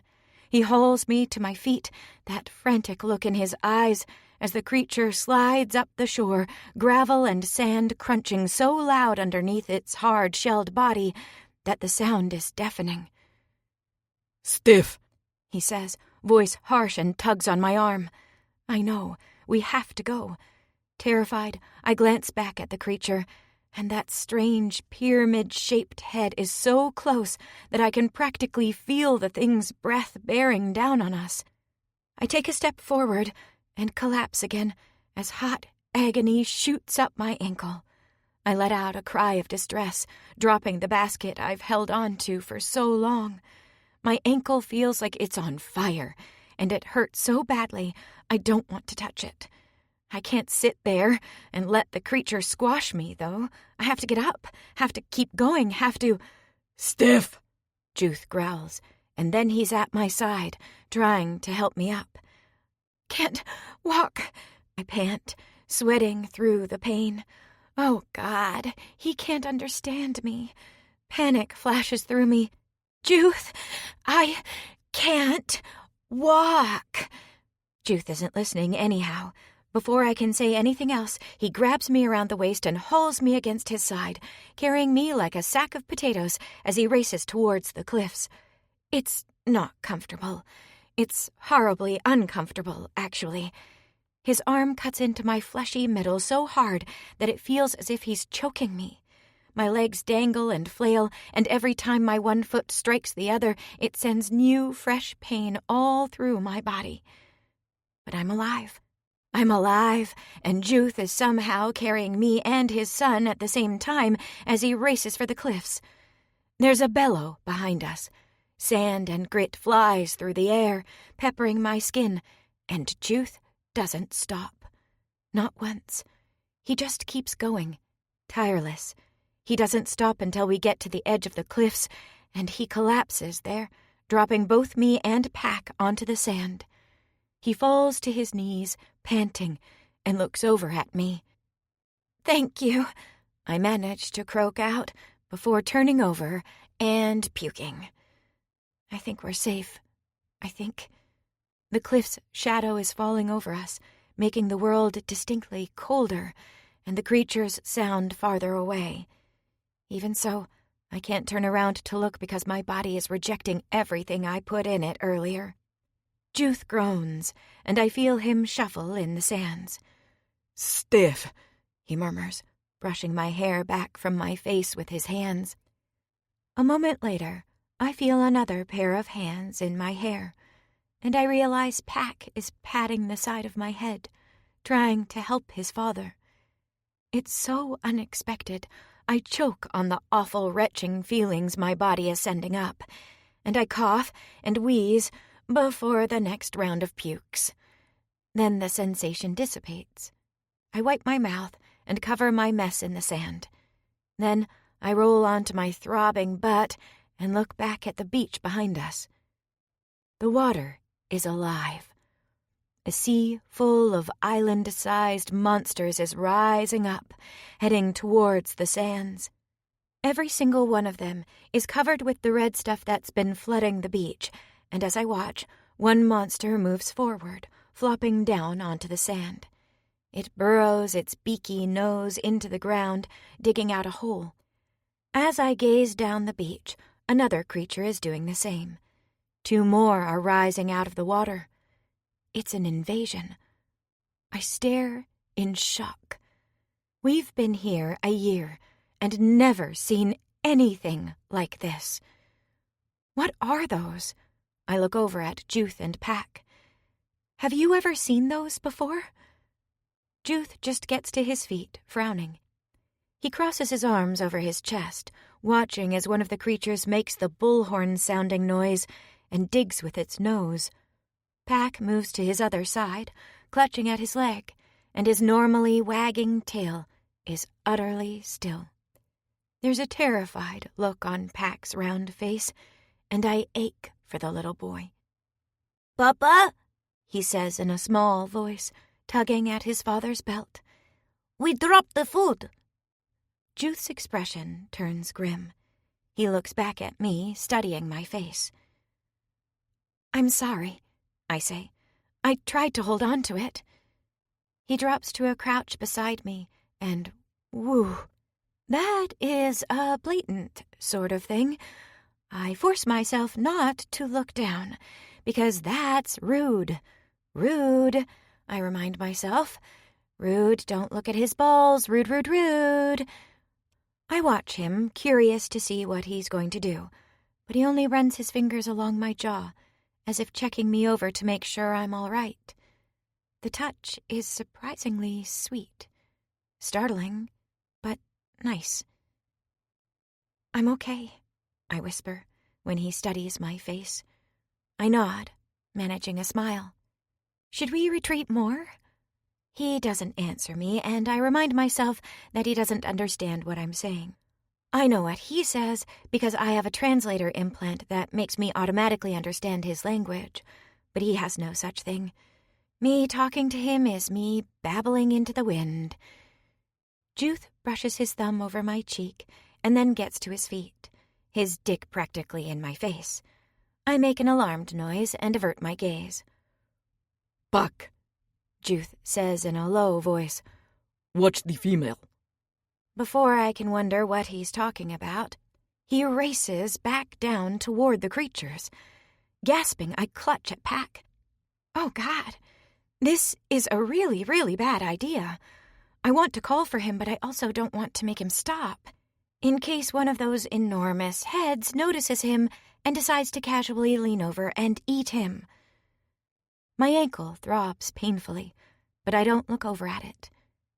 If I pretend it doesn't exist, maybe it won't bother me. I can't take my eyes off of Juth anyhow. I watch in terror as he darts between the enormous creatures as they use their heads to shovel, digging holes in the sand for God knows what reason. He's fast, though.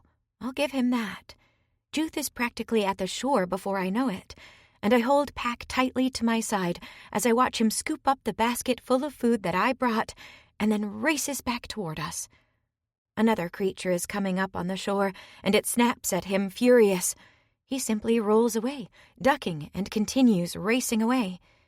Juth manages to somehow dodge all of the enormous creatures and makes it back to us, collapsing on the sand with the food. I want to be angry, but I can't. I'm too shell-shocked.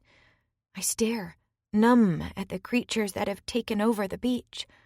Our home destroyed.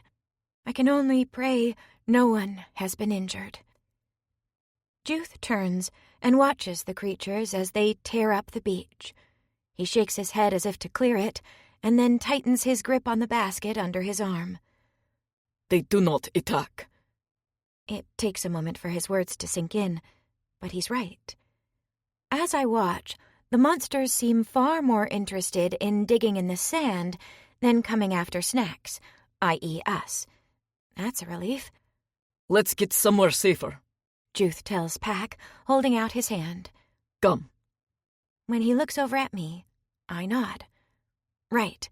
Away from the beach is probably safer, though I don't know what we'll do if they keep coming forward. Retreat into the mountains? Head for the distant fruit cave? Somewhere farther inland? I turn, glancing down the beach where my tribe was. Everything in me says I need to rejoin them. I heard screaming. If they're all right, they're going to need to talk this through. They'll need me, not just for a calm, reasonable voice, but because I'm another set of hands. Something tells me we're all going to be needed in the next while. I point down the beach. My tribe, Juth shakes his head, coming to my side. Not right now. His tone is harsh and brooks no argument. Not with these things on the beach. It's not safe. I will take you back to them later. Of course. His words make perfect sense. I never really think of how long the beach is, but I'm probably a mile down the shore from the others, and a mile has never seemed so very, very long. My ankle throbs again, reminding me that the beach would be a longer walk than usual. It'll be okay. We'll regroup when things are safe. At least Juth and Pack and I are together, I reason. Safety in numbers. I glance over at the monsters again and shudder. I want to cry, but tears feel stupid and useless. Juth studies me, his arms full. He sets Pack down and touches his son's cheek. Can you walk? Pack nods bravely, and Juth smiles down at him, brushing a tender hand over his son's face. He puts the heavy basket on his hip and then holds his other hand out to me. Oh. Come, he says, his voice strong and authoritative. I have you. I blink, because it seems an absurd thing. I should be the one taking care of them. I should be helping Juth comfort Pack, not the two of them comforting me. I'm a settled, logical, educated adult. I should be in control, even if I want to cry. But the hand extended outward is nice. I reach out to take it, getting to my feet, or I try to. The moment I put pressure on my bad ankle, white-hot fire shoots up my leg, and I nearly black out from the suddenness of it. I topple over into the sand again, my lungs heaving, and it takes everything I have not to puke from the pain. I'm very conscious of them waiting on me, and when one of the creatures makes an angry sound, I know I can't stay. I know I can't remain on this beach. I have to go. I raise a finger in the air, lungs heaving. Just a moment. You can do this, Steph, I pep-talk myself. You can rest your ankle when you're safe. You've got to get away from here with Pack and Juth. You can't stay. What if those creatures get hungry? I roll onto my hands and knees, careful not to put pressure on my foot, and manage somehow to get upright. The moment I do, Juth puts an arm around my waist, tugging me against his side. Lean on me. I don't need to be told twice. I slide my arm around his hip, and I do my best to keep the pressure off my foot. Oh, God. Just putting any sort of weight on it makes me break out in a cold sweat and pain scale up my leg. Later, I tell myself, you can have a sprained ankle later. I take a hesitant, hopping step forward and nearly pull Juth down to the ground with me. But he keeps us upright. I manage another step, and then another. To the cave, Pack. Juth tells his son. Do you know the way? I remember, the boy sing-songs. A cave. They have a cave. I want to ask so many questions, but when I take another step, it requires everything I have not to puke from the agony. I can ask about the cave later, I decide, and sweat rolls down my face. 11. Juth. The female is stronger and braver than I thought. She is obviously terrified and in pain, but she does not complain, and even though she puts no pressure on her foot, she hobbles at my side up through the rocky paths along the cliffs toward the small cave that Pack and I like to use on the days when the wind is too cold against bare skin. It is tricky for me to walk with Steph tugging against me all the time, and I wish we could go faster, but I know she does the best she can. I would hand the food to Pack and let him carry it, but it is too heavy for his small arms, and he has had to endure enough this day. He is doing well, my son. He is not frightened nor screaming. He is calm, looking to me for guidance. I could not be prouder of him. I wish I could carry him as a father should, but my arms are full. Pack looks up at me, all wide eyes. Papa, are the big creatures going to eat us? I shake my head. They are not here to eat. Watch how they move. I pause and we turn to look at the creatures piling up on the shore. Each one is enormously huge, tearing up the sand and pushing aside rocks in their haste to get onto the beach. They do not snap at each other or attack the wounded. I point at one that has an old scabbed-over graze on its shell that looks as if it has healed badly. It is surrounded by the others, and I am reminded of herds that protect the weak by moving them toward the middle of the group. And you saw how they reacted when I approached, did you not? They do not like my nearness, but they did not attack otherwise. They are territorial, like Kaari, but they do not eat us. We are still leaving, though. They are so big they will crush us without a second thought, and so we must be very careful. Pack looks fascinated. He touches my hip. Do you think I can ride one when I get older? Like the one female rides the golden bird? What female rides a golden bird? I ask, confused. Ronka. Steph pants at my side. I turn to her, curious. Ronka, she says again.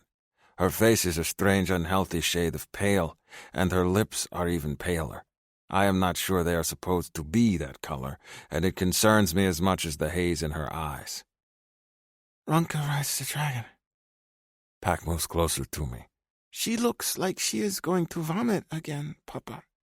He is not wrong. I have never seen a female look more sorry than she does in this moment. We are almost at the cave. I think for a moment, then set the basket of food down. It is true that we are not so very far away, so I can abandon the food for a short period of time. Steph looks as if she will faint if she has to walk any farther. So once the food basket is on the ground, I put a hand behind her knees and scoop her up into my arms. She weighs more than Pack, but she is not so heavy that it is difficult to carry her. She makes a sound of protest in her throat, even as she sags against me. Her feet are covered with fur, but even so, one seems to have an odd angle to the way it hangs, and I suspect it is hurt far worse than she has let on. If it has snapped, then she is a very brave female to walk so far in so much pain. My respect for her grows. You have been very strong so far, I whispered to her. Let me be strong the rest of the way. Steph makes a soft noise in her throat, and I remember she can somehow understand me, even though we do not speak the same language. The one from Shadow Cat clan, Udran, told me that the strange tribe that lives on those shores put a pebble in his head, and that is how he is able to understand all their words. It sounds like utter foolishness, but what if I am wrong? What if one can understand their strange language just by putting a pebble into an ear or some such? There are many things that I do not know how they work, and what if this is one of them? I would like to understand her. The elders of the Outcast clan would allow it since she has an Outcast name, I think. Surely that makes it all right. I ponder this as I climb up to the lip of the small cave and duck inside. It is not very deep, but it is plenty enough for myself and Pack. The interior floor is covered with a bit of grit, and I make a mental note to brush it clean once I am sure that Steph is settled. I gently set her down on the stone floor, and she hisses with pain the moment her foot touches the ground. Stay here, I tell her sternly. Do not move from this spot. Stay here until I return. She lets out a small laugh that sounds slightly panicked, as if even the thought of moving causes her pain. She nods. I will get the food and return. Then we will look at your ankle. She tries to sit up and reaches for her foot. This Steph is not a good listener. I smack her hand before she can touch it and cause herself pain. She looks at me in surprise as I shake a finger in her face like I do to Pack when he misbehaves. What did I just say? No touch, she whispers. Sorry.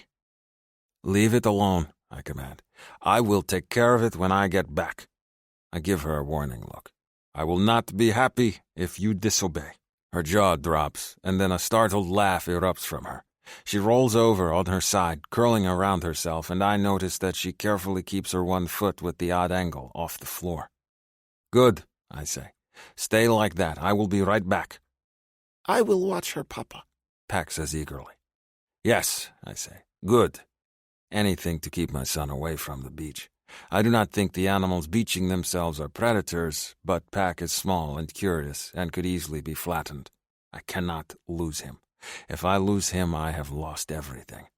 I give him a fierce, quick hug before getting to my feet. I will return on quick feet. And I race away as if the creatures are nipping at my heels. I retrieve the food on the beach, but as I do, I think about Steph and her foot, and her pain. I do not like seeing her suffer, not when there is a root that will help with that. I search the cliffs, looking for a familiar small pink flower that grows amidst the brambles and rocks. There is one not far from here, and I race over to it and pull the entire plant free, glancing back at the creatures on the beach. They continue to dig and make loud sounds, but they do not seem to be paying attention to me at all, which is good. They are leaf eaters, then. I do not return just yet, but scan the beach looking for others of her clan. I do not see anyone, but the creatures block most of the beach. If they are wise, they have crept to the rocky cliffs for protection as well. Perhaps I will hunt for them tomorrow, so I can tell her if they'll live or not. For now, though, my son and the female's safety are my biggest concern. I will control what I can. The death of the Great Smoking Mountain and the destruction of my small tribe have taught me that. Small victories day by day. Staying close to the cliffs, I walk back to the safety of the cave and check on my son and the female. Pack is at her side, petting her mane, and her skin is as pale and sweaty as ever. She looks miserable. Pack glances up when I come in, his little face worried. She is thirsty, Papa. I am too. Thirst. We need water if we are to stay here. There is a stream of fresh water that erupts from the rocks a short distance away, but it is near the creatures. We will not live if we do not have something to drink, though. So, back out I go. 12. Steph. The pain in my ankle feels as if it's getting worse by the minute. I pant through it, trying to manage the feeling. I just need to hold out until Veronica can show up and take a look at my foot. It'll be fine. We have a tribe healer. Veronica will fix it. Provided Veronica and everyone else weren't killed. Pack pets my hair with a tiny, sticky hand, and I feel awful that he's the one comforting me.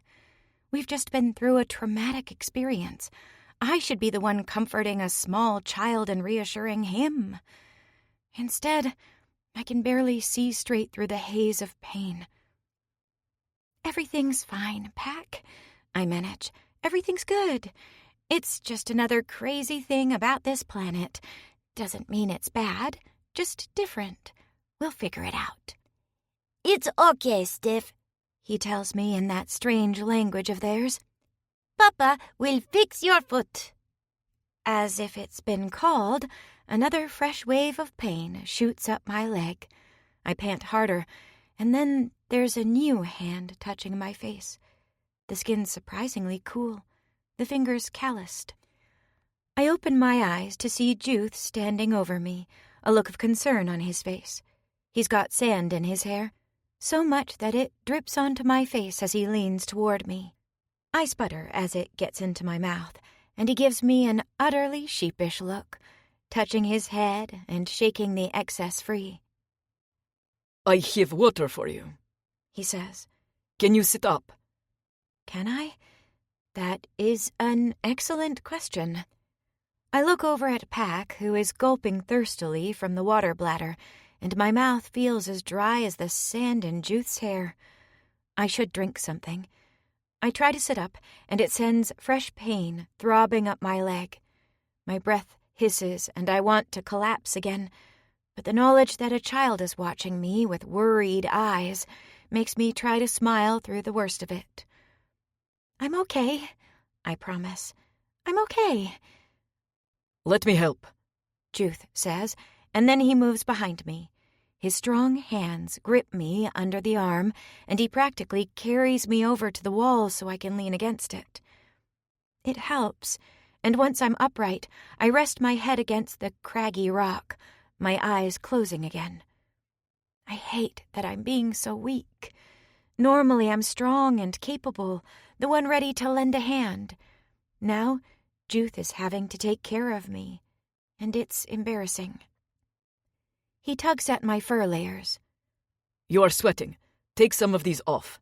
He pulls on my clothing, carefully removing it, and making noises at the leather knots I have holding everything to my body.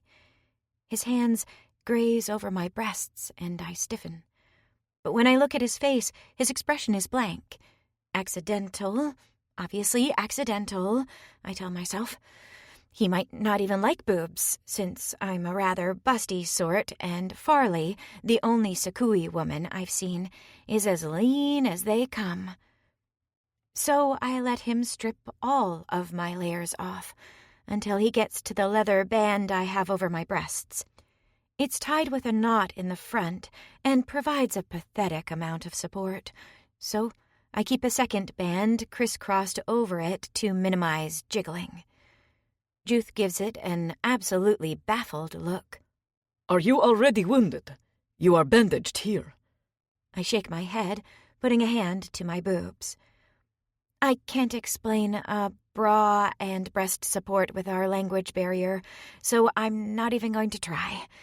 This stays on. This time when he reaches for it again, I smack his fingers lightly, like he did to me earlier. He laughs and gives up. Do you feel better? I shrug because my leg still feels as if it's on fire. I'm trying to pretend it doesn't exist, but if I twitch and it touches something, white-hot pain shoots up my leg, so I'm trying really, really hard to stay still. I'll manage. Water? I nod, glancing over at Pack. He beams at me in what might be the cutest grin ever and offers up the half-empty water skin. I take it hesitantly. One look around the cave shows me that there's no water here, which means this is all we've got, unless someone goes out to get more. Should we ration this? Juth makes a drinking gesture. I offer it to him first. You went and got it. You should drink. He shakes his head. I drank when I filled up. This is for you and Pack. Oh, okay.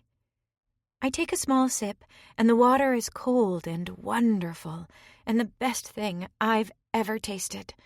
I bite back a whimper of pleasure and take another sip, and then another. I want to drink the entire contents of the skin, but I force myself to close it again and hand it back. Thank you. Now your pants, he tells me. I must see your wound. His gaze meets mine.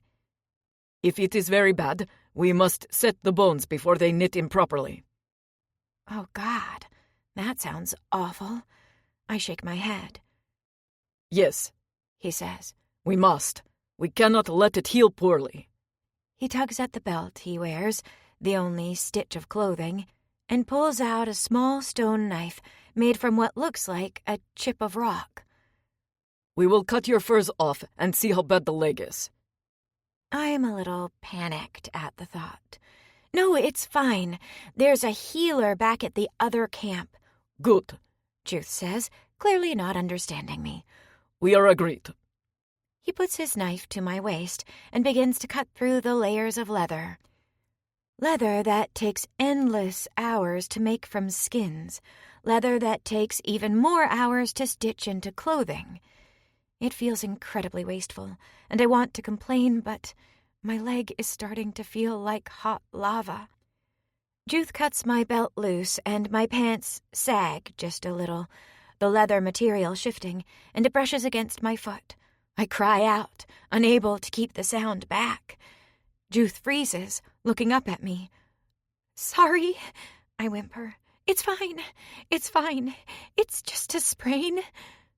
He sets down his knife, then reaches out and touches my cheek in a surprisingly tender gesture. It will be worse before it gets better, but you must be strong. A choked laugh escapes me. You're not supposed to tell me that. You're supposed to tell me it'll be okay. His mouth twitches at my response, as if he's going to smile. And then Juth holds out a plant. Its leaves and roots and all, something I've seen the others collecting when they go herb gathering. Chew on these leaves, he tells me. It makes the pain go distant. Don't have to tell me twice. I shove the entire plant up to my face, whimpering when he picks the knife up again. I know I'm being a baby, and he's just cutting my pants, but I'm not good with pain. Not in the slightest. You're eating it wrong, Pack says with a giggle. Leaves only. Papa, look how silly she is. Pack's comments make my mood lighten a little, and I grin at him from a mouthful of leaves. Tastes awful, I agree, but at least you guys are talking to me now. The medicinal taste coats my tongue, making it tingly. The blood rushes through me and my head swims pleasantly. Oh, I've never taken these herbs before, but now I feel real nice. I lean back against the rocks and lift the hunk of roots to my mouth, nibbling on what's left of the leaves again. Much better. Juth watches me with one arm propped up on his knee, waiting patiently for me to, I don't know, get high as a kite before he cuts again. His dick is practically staring me down, too. Like it's just right there between his parted legs, all ribs and spur and all kinds of nonsense. You have enormous balls, I feel I should point out, and then I giggle to myself because I'm either drunk or stoned and I absolutely do not care. Man, I feel good. Is my ankle fucked up?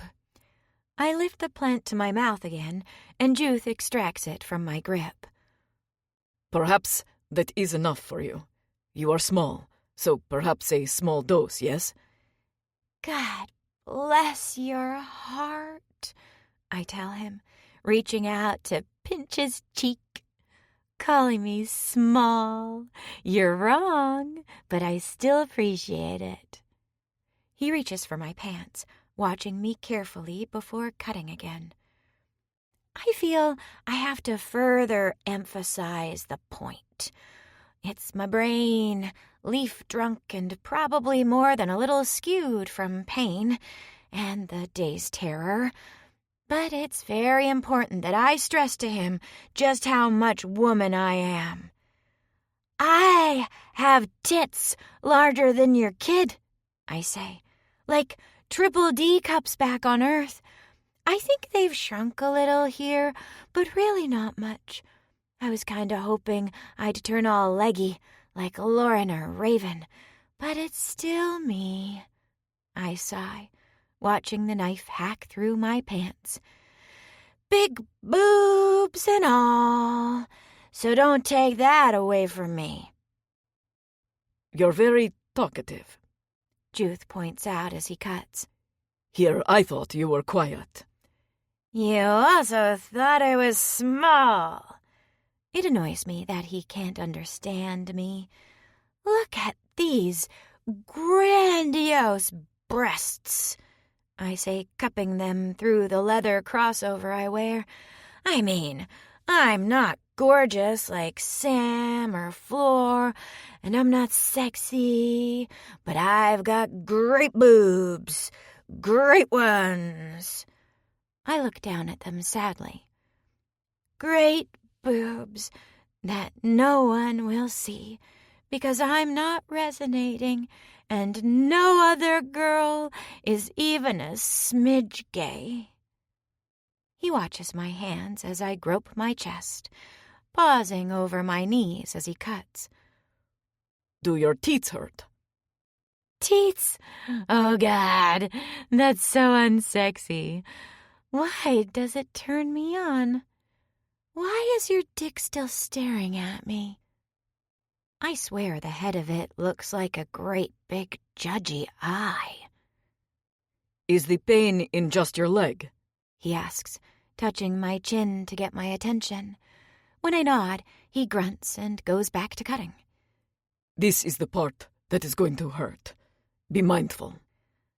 What do I have to be mindful of? He's the one that's cut. Hot fire blasts through my brain. I whimper, clutching at my breasts hard. Oh, fuck!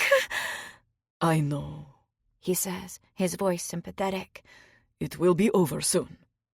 As he cuts more, and with every brush of the leather against my skin, it feels like fresh agony. I'm barely aware that I'm crying, sobbing aloud, until Juth reaches out and touches my cheek again. It is done. Your pants are gone.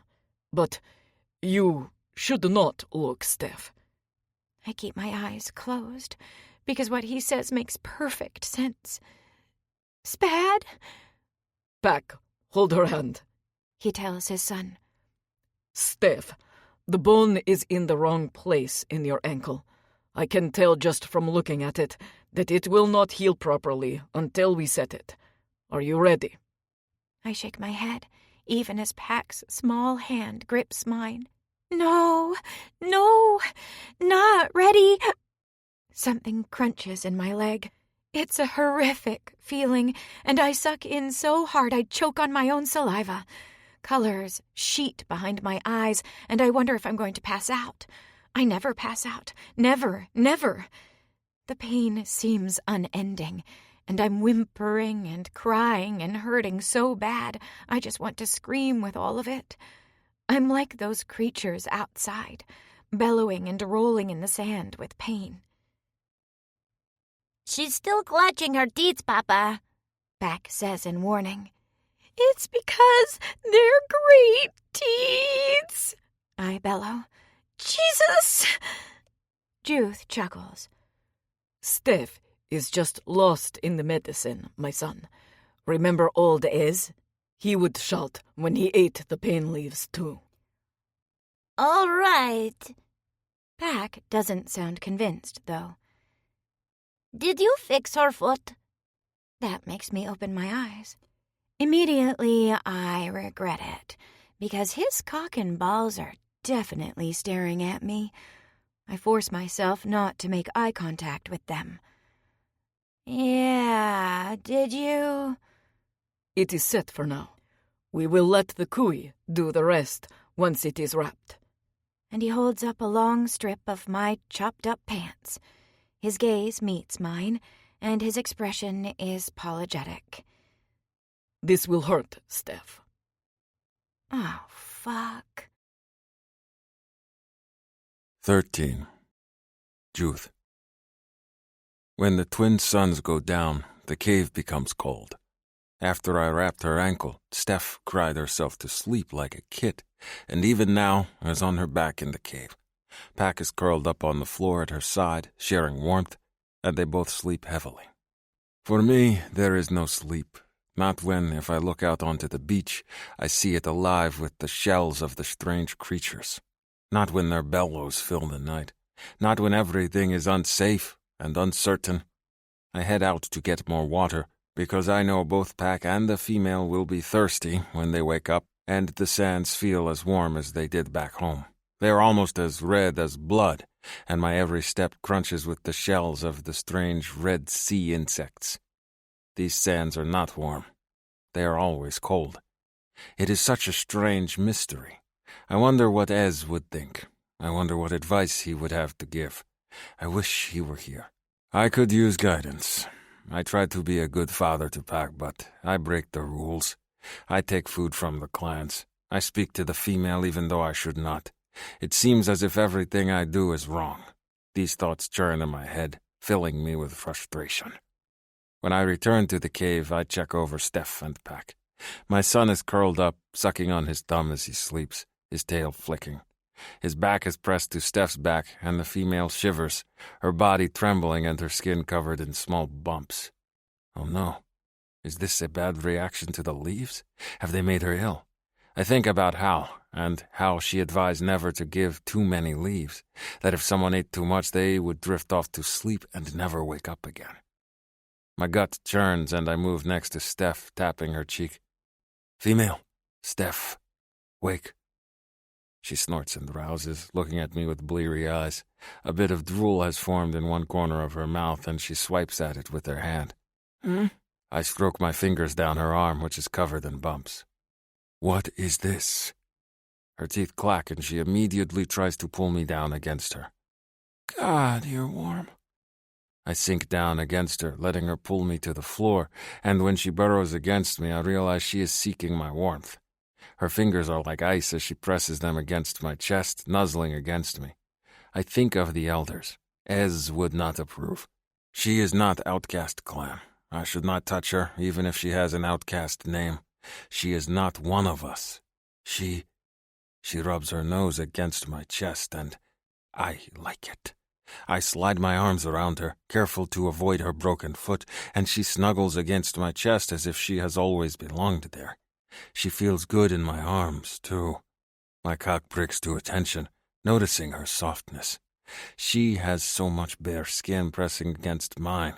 Without her layers of furs on, Steph is rounded all over, her belly and thighs plump and dimpled with health and good meals. She has a patch of fur between her legs, and she still wears those strange straps over her teats, which makes me wonder about them.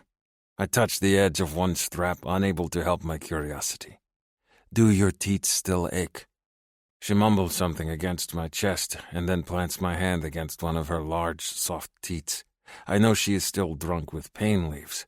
Even so, I worry she is trying to tell me that she is in pain, so I will treat this as if I would treat her ankle. Show me where it hurts you, Steph. Let me help. Steph makes a soft noise in her throat and tugs at the harness. She wants it off, then. I can help with that. I tug on the straps that cross over her shoulders, loosening them. The knot between her teats presses against my chest, reminding me that it is there, and I pull out my knife and slice it off, too. Then her teats practically spill free, shocking me with just how much soft, pale skin there is. How did she hide this much teat under those bands? It is a mystery, and her skin has red, irritated lines from where the leather bit into her flesh. Is this what hurts? I ask, rubbing her skin where the red bands have cropped up. She whimpers and mumbles something under her breath, sliding a little closer to me. She raises an arm over her head, and the movement pushes her teat firmly against my hand, the tip scraping against my palm. Oh, it is hard, that little tip. Is it supposed to be? I think of Hal, when she was nursing Pack in the days before she died. I do not recall if her teats and their nipples were hard or soft. I never thought to look. I brush my fingers over the tip, learning the strange texture, and the female sucks in a breath. In the next moment, a new scent drenches the cave, hot and thick. Arousal. My cock surges, and I bite back a groan, pulling my hand away from Steph's abundant teats. It is the hardest thing I have ever done, releasing her, because I want to touch her more than anything.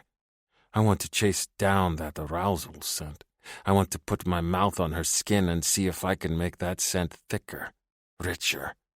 But not while she is out of her mind on pain leaves. Judith, she whispers, and when I look up at her, Steph's eyes are open, shining with her cooey in the darkness. Her lips part and she reaches for my hand again, placing it on her teat and then arching against my touch. No, I say, and pull away again. My mouth waters, and I want to taste her all over.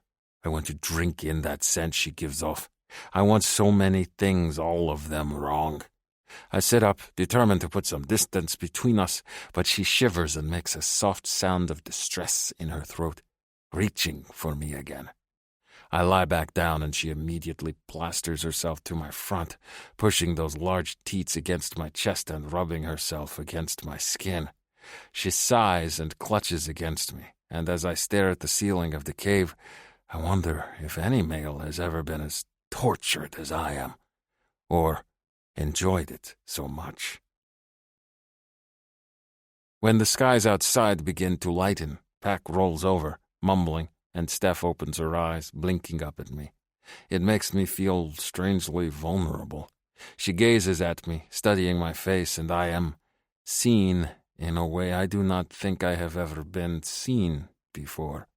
My cock aches with its morning rising, and it is not helped when her hand rises as if she is going to reach out to touch my face. I want that, I realize. Her eyes are clear and bright, and she still reaches for me. Her fingers hover over my jaw, and our eyes meet. Only to be interrupted by the angry bellow of one of the creatures outside. The sound is loud and close, and Pack wakes up from his sleep with a cry. Papa? I am here. I jump to my feet and scoop up my son. You are safe. Papa is here. He whimpers, burrowing his face against my neck, clutching at me. Is it the great smoking mountain again? No, it is the great shelled things from yesterday, I remind him, stroking his back. Do you remember? They do not eat people, he says, sniffling. I remember. Very good. I am proud of him. Come, we will look at them, and you will see there is nothing to fear while we are in the cave. I do not glance back at Steph, because if I do, I suspect I will become very distracted. For now, my son comes first, so I move to the front of the cave and step out into the early morning sunlight. Look out! What do you see? Pack lifts his head, his mane sticking out on all sides as it does in the mornings. He rubs a small fist over his eyes, and I am reminded of how young my son is. How hard this is for him to realize we might be losing another home. I see shells, he says after a moment. Are they hiding under the sand? I glance out at the beach. I have checked it several times during the night, and most of the creatures have settled down from their earlier march onto the shore. They are not gone, instead choosing to burrow under the reddened sands like so many tentacle-wreathed hills. Their heads are not visible, but I know they are still there, waiting. Still dangerous, but not as terrifying as yesterday. I do not know, I admit, rubbing his back. But they do not look fearsome like this, do they? They look sleepy, he says, and a little giggle escapes him. Perhaps they are, I say, smiling. We will stay out of their way if they are determined to nap on our shore. Do you think they will go away soon? Pack asks. I do not have an answer for this. As his story said that the beaches were only red for a moon, I cannot imagine they will stay forever. When the red goes away, they will too, I think. This satisfies my son. Until then, we hide in here and eat Steph's fish? There is a laugh behind us, and I know the female is listening in. I smile, hugging my son to my chest. Until then, yes, we hide our heads and wait for the beach to be ours once more. I turn and look at Steph, and then I wish I had not. She is curled up on the floor, tucking her mane over her shoulders as if she could somehow hide all the skin that is now exposed.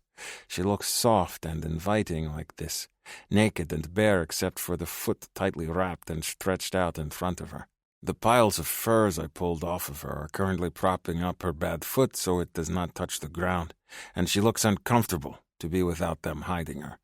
Without the clothes, I can see that her hips are wide and generous, and that fascinating patch of fur between her legs is nearly hidden by her thighs.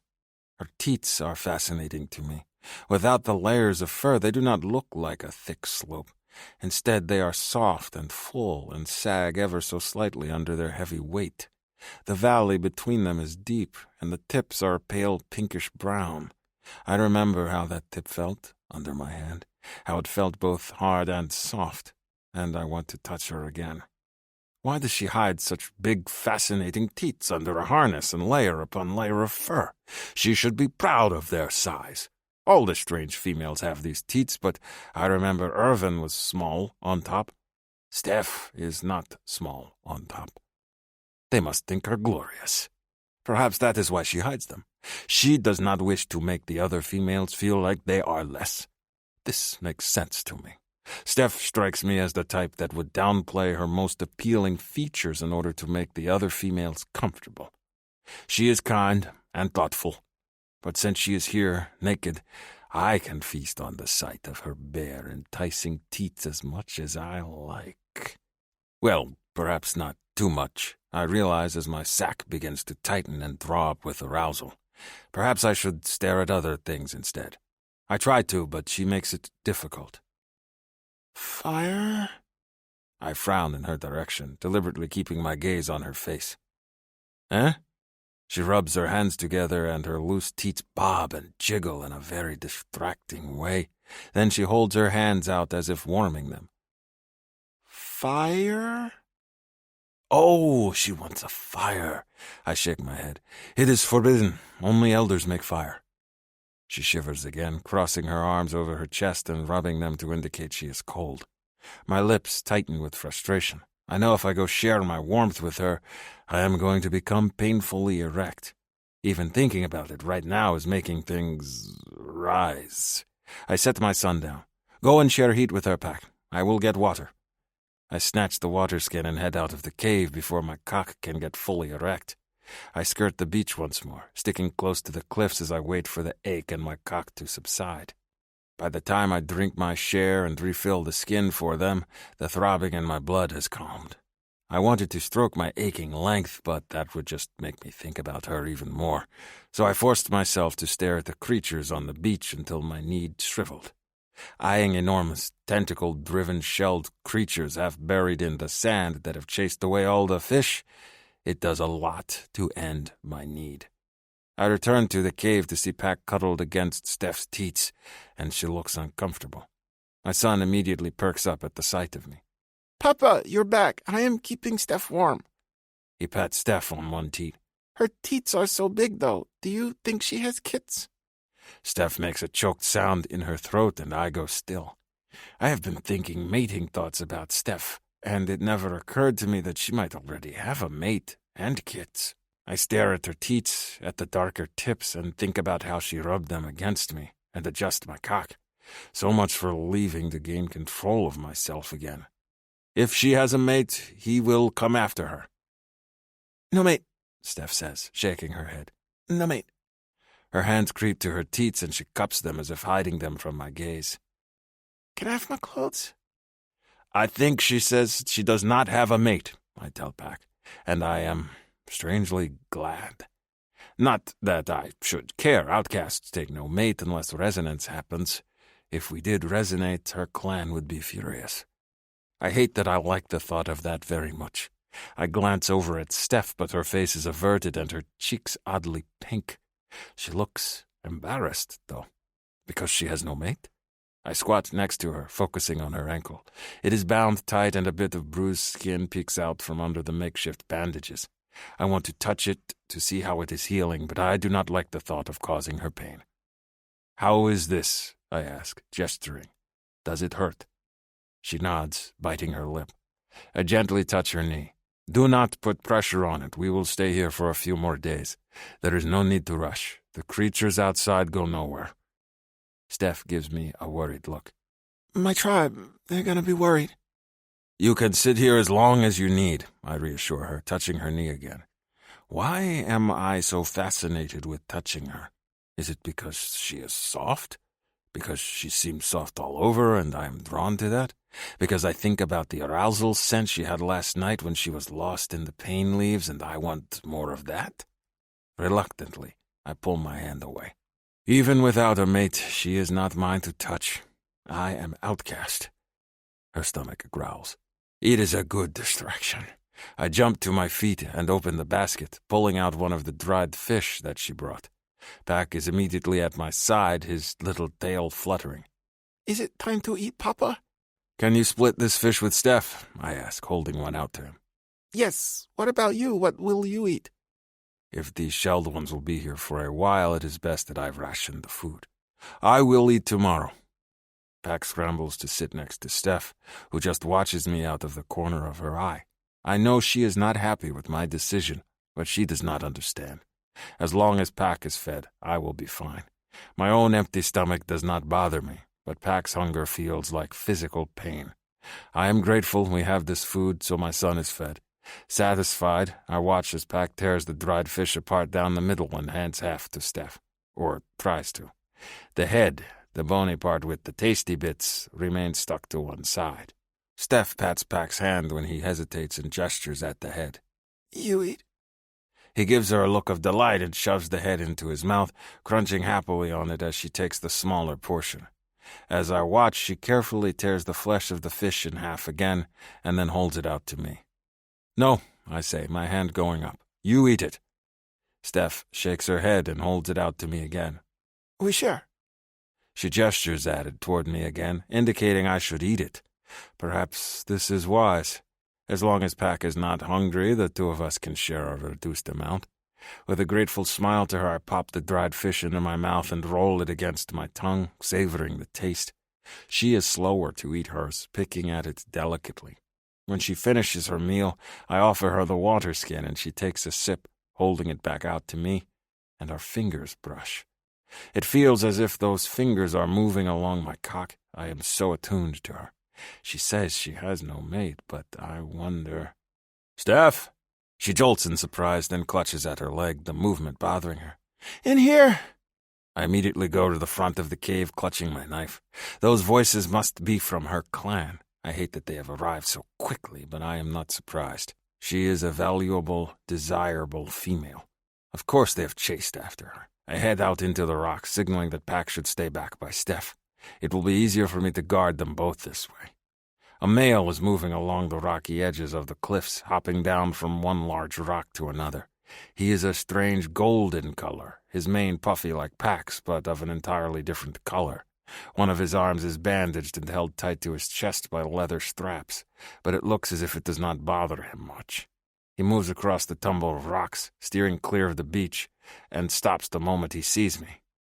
You have Steph, he asks. I glare at him. He does not look like any clan I am familiar with, yet he is not Outcast. I have seen this male with the others on the beach. They all welcome him. He is not human, though. As he gets closer, I see a pattern on his skin, like that of a Kaari back on the warm island.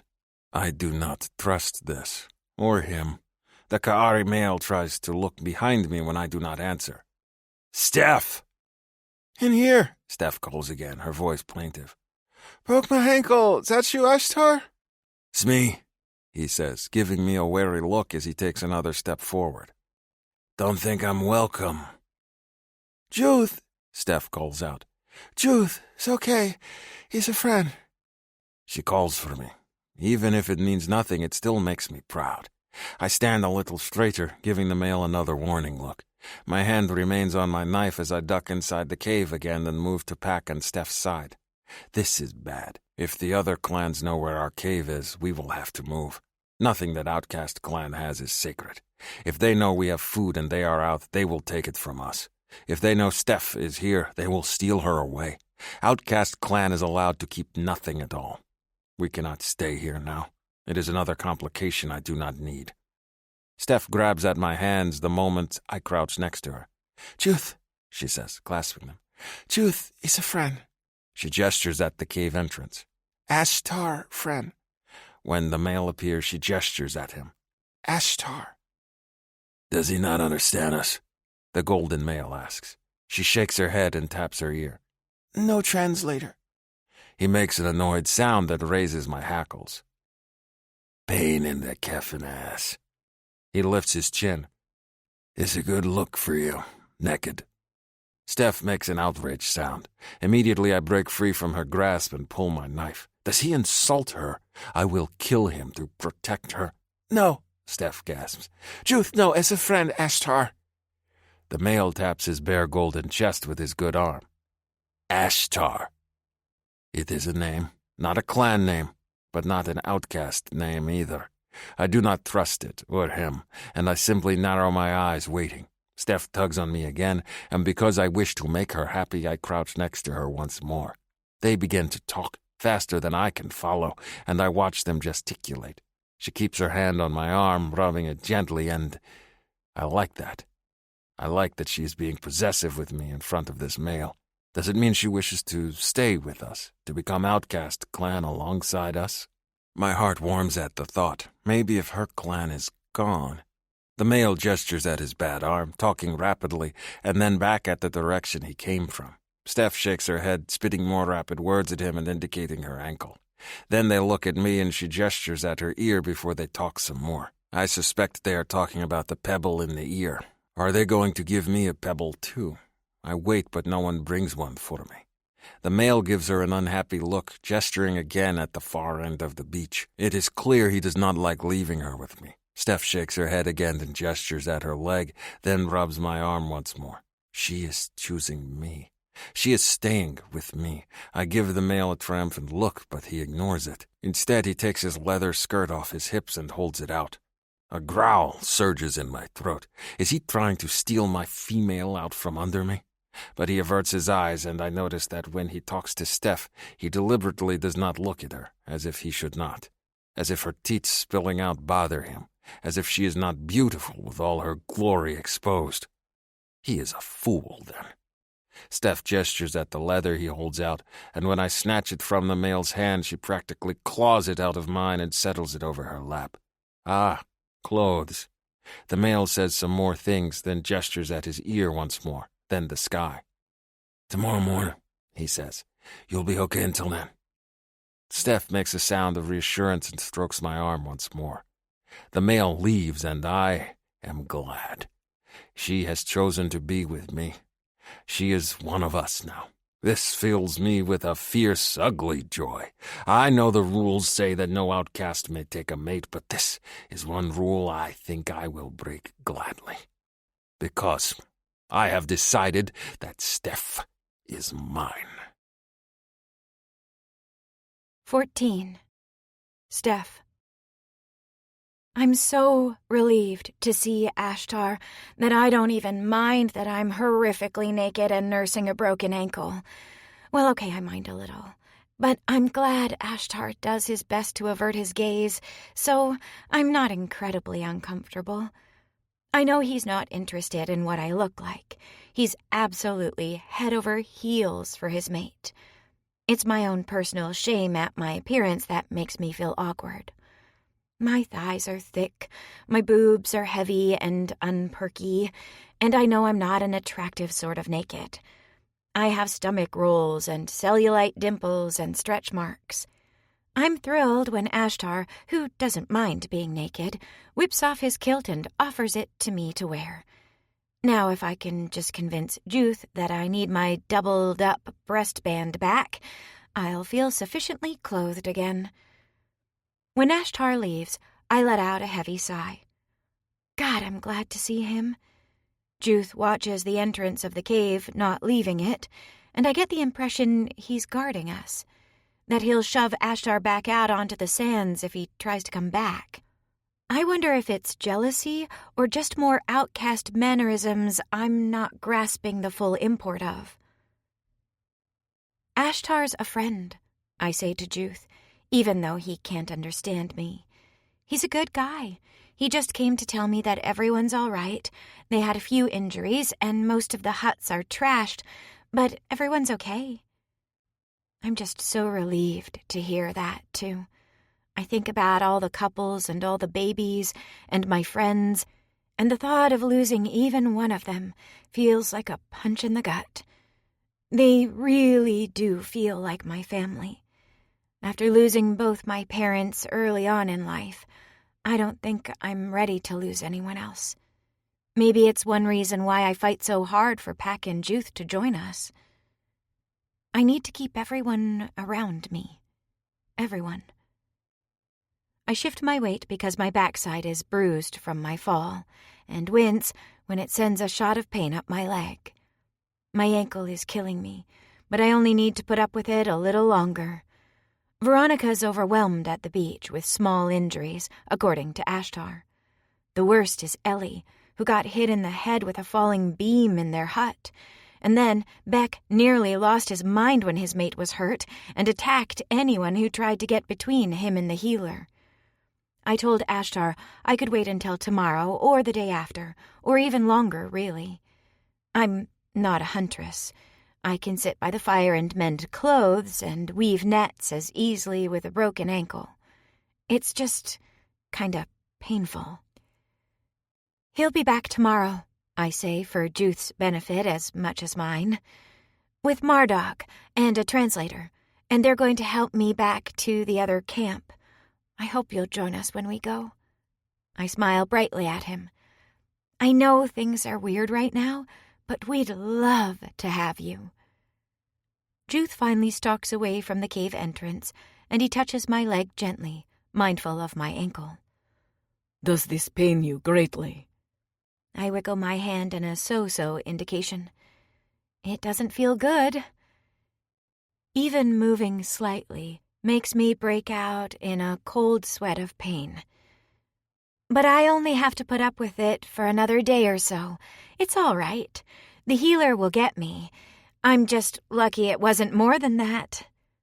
Poor Ellie. Not only is she insanely pregnant, but she got hit in the head.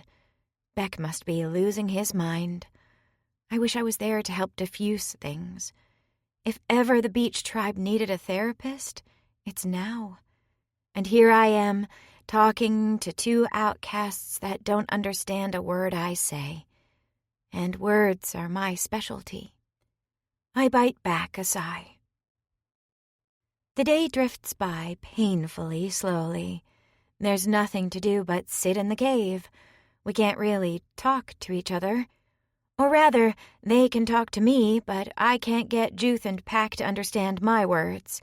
So conversation tends to be halting. There are no chores either. No food to preserve, no leather to sew, no baskets to weave from dried seaweed. For the first time in what feels like forever, I have a day to just sit around and relax. and it's absolutely miserable. It doesn't help that my ankle is throbbing or that my backside aches. It's cold and there's no fire, no blankets, no comforts of any kind. How do they stand it? How did the other clans on the island think that this is okay? It just further emphasizes how vulnerable Pack and Juth are. I'm determined now more than ever to get them to join us. I just have to make it through the day and everything will be better tomorrow. I tell myself this as I lie flat on the uncomfortable rocks and rub my arms to chase away the goosebumps. When Pack starts to play with the discarded straps of my breastbands, I feel like I can't exactly ask for them back. They have so little, after all. They can have a bit more leather. It's just nudity, I tell myself. Pack and Juth are naked, save for Juth's belt, and Pack has no toys that I can see. He just picks up a few rocks and plays with the leather and entertains himself. He's a good kid. He just deserves more than playing with a few rocks. So I try to ignore how loose and uncomfortable it is having my boobs hanging free. I carefully turn onto my side and use my arm as a pillow and catnap throughout the day. I wake up now and then to sit up and sip some water, but there's no food since we're conserving supplies and we can't go out. The bellows of the creatures on the beach tell me that they're still there, even without me exiting the cave to see them. We're more or less stuck. Between Juth making a few trips to get me water, there's not much to do. I play rock games with Pack, and we try to stack pebbles higher than the other person. It makes him giggle happily, and as far as afternoons go, if I ignore that I'm in pain, hungry, and trapped in a cave, it's kinda nice. Night brings a fresh round of cold air and more lowing sounds from the creatures outside. I shoot Juth a worried look, but he just shakes his head. They are burying themselves deeper in the sand. I wonder why. Devi would know, but she's on the other side of the beach. Eventually, Pack curls up against my back, petting my hair and holding on to a strand of it as he goes to sleep. It melts my heart, and I wonder if he feels lonely. I think of my own childhood, playing quietly or reading books so I wouldn't disturb my sick mother. I remember how alone I felt, and I want Pack to play with the other children so badly. He deserves to run around and scream and be silly with the other kids his age. I'll have to talk to Juth about it later, tomorrow, when he gets the translator implanted. The thought of it is incredibly exciting. We're going to be able to have real conversations, him and I. They won't be one-sided like they are now. I'm looking forward to that more than anything, and I bite my lip with anticipation. The sooner we go to sleep, the sooner the new day begins. So, curled up on my side, I pat the stone floor next to me and indicate Juth should join us. His color ripples as if he's about to shift into camouflage, but then he gets to his feet and crosses the cave, moving to my side. Even though it's shadowy with dusk in the cave, I can still make out that he's aroused, his cock stiffening. Oh, is he taking my invitation as, well, an invitation? Do I need to clear that up? Do I want to? He lies down next to me, stretching out his big body, and then turns to face me. He mimics my pose, tucking one arm under his head, and when his wild, unkempt hair moves to the side, I catch sight of a nub, dark and solid, lost in his hair. Oh, it's a horn. I reach out and brush my fingers over it, smiling at him. I didn't know you had this. Juth gazes down at my chest, and then he reaches out and caresses my breast, running his thumb over the tip. I suck in a breath, my eyes going wide in surprise. Does he think it's open season to touch one another? Probably so, because I just reached out and grabbed at his horns without asking permission. That's my fault, I realize. I know the Sukui don't have breasts quite like humans do, so I imagine mine are a source of fascination for him, like his horns are for me. I swallow hard, trying not to let my shock show on my face, because I don't want him to think there's a problem. If he wants to touch me and learn about humans, it's cool. I'm cool with it. Totally cool. His thumb rubs over my nipple, back and forth, and he watches, his expression impossible to read, as my nipple hardens and grows tight under his ministrations. I'm feeling decidedly unteacher-ish, too. His caress is sending curls of heat through my body and reminding me that although my last and longest relationship was with a woman, I really, really like men, too. And it's been a while since anyone touched me. Juth pets my breast, teasing the nipple to a hard, aching point, and then running his fingers up and down the slope as if he can't get enough of touching me. "You are so very soft," he whispers, voice low. "Sometimes I cannot imagine such softness exists, but then I touch you, and it feels real." His fingers slide away from my breast and move down my arm, the caress of a lover, not someone just curious about human anatomy. "It makes me wonder why you hide under all the furs when you are so beautiful without them." Oh, he thinks I'm beautiful? Me. I think the most common adjectives to describe me have always been dependable and friendly or solid. Never beautiful. I've always been fine with that, too. I'm comfortable in my skin and who I am. But my skin breaks out in fresh goosebumps when his fingers move to the curve of my hip, and hot excitement ripples through me, leaving me aching and full of need as he gazes at me in wonder. In his eyes, I really do feel beautiful. Juth looks at me as if I'm the most amazing thing he's ever seen. It's the way besotted Atam looks at Bridget, or Beck looks at Ellie.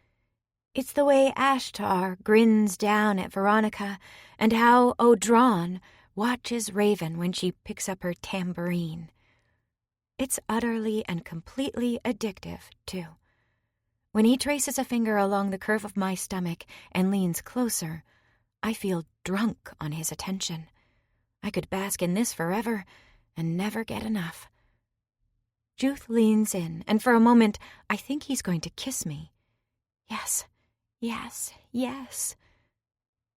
"Steph," he murmurs. "I can smell your arousal." My eyes widen, and I'm embarrassed. I bite my lip, wondering if I've misread the situation. Is he just trying to learn about boobs after all, then? Am I the one that's taking things to the wrong place? Oh, God, how embarrassing. Looks like the first thing I'm going to be doing when he gets his translator in is apologizing. I give his chest an apologetic little pat, wishing the ground would swallow me up. I can't get up and leave to get away, either. This is horrifying. I close my eyes, take a stealing breath, and then turn onto my back, intending to roll over and face Pack, since I'm sandwiched between them as we sleep to share body heat. Before I can, Juth grabs my hand, tugs me toward him again, his gaze flicking down at my foot, and then he puts my hand back on his jaw. He nuzzles against my palm, his eyes full of heat, and scrapes his teeth against my skin. "Do not go. I did not say that to frighten you. I like your scent." I rub my fingers along his jaw, touching him. I wonder if he's starved for touch, if he likes me just because I'm the only woman that's ever paid attention to him. That thought dampens my ardor a little bit, but I also remind myself that just because this is new doesn't make it him settling for me. I've quizzed Raven about her interactions with the two outcasts over and over again, and Juth never showed sexual interest in her.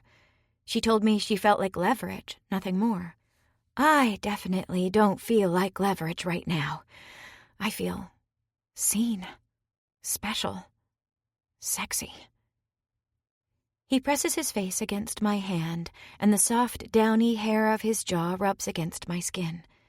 I expected the fluff along his chin to feel prickly like most beards, but it's soft, softer than the hair on his head. I touch his forearm, comparing the thick hair there, and it's similar. How odd, but endearing. I like it, I decide. Juth closes his eyes, rubbing his face against my hand. I do not know how to please a female, Steph. I have no experience with these things. I want to learn, though. I like your smell when you are aroused. I like your softness. I like your teeth and the way your eyes shine when I touch them. He licks the sensitive skin at the center of my palm, and fresh desire rushes through me.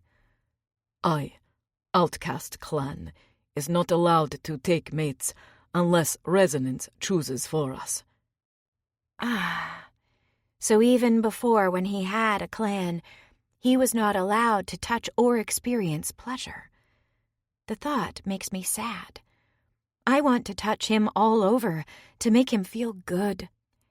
It's feeding that part of me that likes to be the hero, I think, but I don't even care.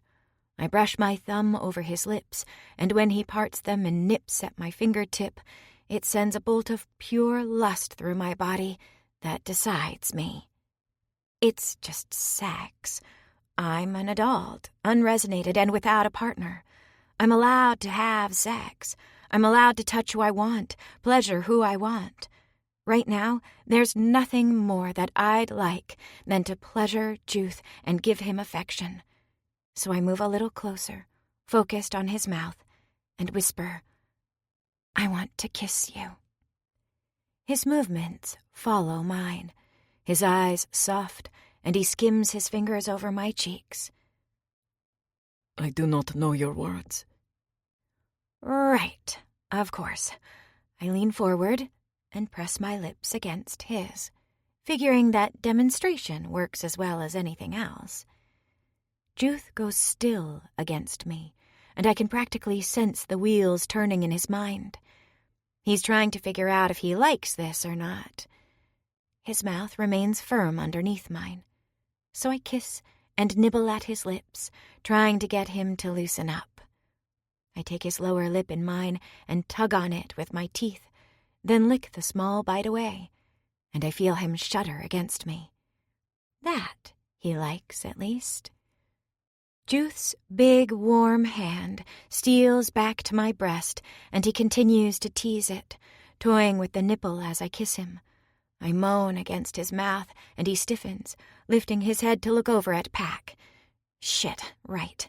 I've got a kid sleeping at my back. How do parents do this sort of thing? I put a finger to my lips, indicating I'll be quieter, and Juth tugs me back toward him, his hand moving over my breast again. He really is fascinated by them, and I like that. It makes me feel even more alluring, even though I'm not exactly at my sexiest right now. I brush my lips over his again, and when his part ever so slightly, I graze my tongue against his mouth. I can feel his breath stutter, and I do it again, until he relaxes, and then we can kiss fully. I tease him with small, toying licks of my tongue against his, and I can feel the heat of him burning against my belly. God, his cock is enormous, and I can't wait to put my hands all over it. I slide one palm down his chest, grazing over his nipple, but it doesn't elicit much of a reaction. Considering that his hands on my breasts make me absolutely crazy with lust, I conclude that they're not sensitive and skim lower, reaching for his cock. Fuck subtlety, after all. Juth lets out a soft, startled gasp as I grip his cock. It's fascinated me for days, if I'm being honest with myself. Fat and thick and plump and reacting to my nearness, I've wanted to touch him for days now, ever since he smiled at me, and this is my chance. I wrap my fingers around the base of him, marveling at how thick he is. Like, this is unfair to my vagina, but it excites me with the sheer size of the damn thing. He's going to have to work to cram this monster into my body, and it will be utterly glorious when he does, and I can't wait. I'm already planning it, I decide. But first, me and my hands have a date with his cock tonight. I stroke him with the fingertips of one hand, while the other grips the base of his shaft. My arms are pushed tight together, my boobs squeezed between us, and he palms one of my breasts even as I begin to pump his cock. His eyes become slits, his breath stuttering over my face, his mouth parted inches away from my own. I want to keep kissing him, but I need the leverage between us, because I can't move my legs without hurting my foot. At least this way, I get to watch his face. I bite my lip as I stroke him, squeezing and working his length with my hand, making sure to give a little special attention to the head of his cock with every tug. His hands move all over me, frantic, as if he doesn't know what to do with himself while I touch him. "I have you," I whisper, my voice pitched so low we don't wake Pack. "I'm going to make you feel so good." He buries his face against my neck, his hips bucking against my grip. I work him harder, pausing only to lick my hand to add lubrication, so my strokes don't get too dry. I don't have to worry about that for long, though. Juth's cock leaks so much pre-cum as I stroke him that soon I'm covered in his stickiness, and he pumps his hips against my hands, his movements growing more desperate with every moment that passes. I let him clutch me, his breath hot on my skin, and he pounds harder into my grip. I'm no longer in control of the hand job. I just let him fuck my hand, squeezing my grip around him when I can. His fingers dig into my upper arms, and then heat spurts across my belly. Juth's body stiffens, and he makes a soft, choked sound as he comes, making a mess all over my stomach and thighs. By the time he finishes, I'm just as out of breath as he is, but so pleased. He trembles as he lifts his head to look at me, and then pushes his mouth against mine in the sweetest, most unexperienced kiss ever. I've never felt sexier. 15. Juth. My female takes my breath away. She touched me, gave me pleasure, held me while I came. It is incredible to think I have a mate now, that I offered myself to her and she took me for her own. It is not something I ever imagined when we arrived on this cold shore. I thought that Pack and I would struggle to survive until one of us succumbed to the elements. I never imagined a mate. Yet I have been so foolish. Has she not made her interest plain with her constant gifts? They were courting gifts. I see that now. I do not know why I did not realize it before. I thought she felt pity for us, that she was feeding us and bringing us clothes and supplies because she thought I could not take care of my son. But it was just Steph showing me that she could be a good mate. She was proving herself to me with kindness and sweet actions. And I, the fool that I am, was completely blind to this until she put her mouth on mine. She wants a mate. For some reason she has chosen me, courted me, put me above all others. I do not know why, because she has an Outcast name and feels close to us, perhaps. Or perhaps Irvin spoke highly of us. It does not matter. All I know is that she makes me happy. She brings me joy and makes me eager to see the sun's rise the next morning. A mate. I want to laugh with the sheer joy of it. I rub my face against hers as she gives me a soft look, and then I scramble to my feet. My seed is all over her skin, and I need to clean her off to take care of her. As I look around the cave, though, I realize how little we have. Pack is independent and hardy. He is like me, used to doing a lot with very little. Steph, however, is fragile. She is cold often. She breaks her bones easily. She needs things. I pick up a scrap of leather and return to her side, pleased that she reaches out to touch me even as I clean her off. I can still smell her arousal, and I want to bury my face between her thighs and discover the source of it. But I do not wish to harm her leg. It has pained her greatly today, and I do not want to hurt my mate. All I want to do is please her. Once her skin is clean of my seed, I offer her the water skin, but she shakes her head. I drink, gulping down a great amount because I feel incredible. In this moment, I can take on a handful of the enormous shelled creatures outside. 2 handfuls. 4. I will take on an entire island of them if that is what I need to do to make Steph safe. I set the water skin aside for my son to finish in the morning, check over his sleeping form, and then lie down next to my new mate again. I itch to drag her into my arms and lick every bit of exposed skin, but her leg, I must be patient. She needs time to heal. I nuzzle at her neck again, though, and slide a hand to her full teats, because I love touching them.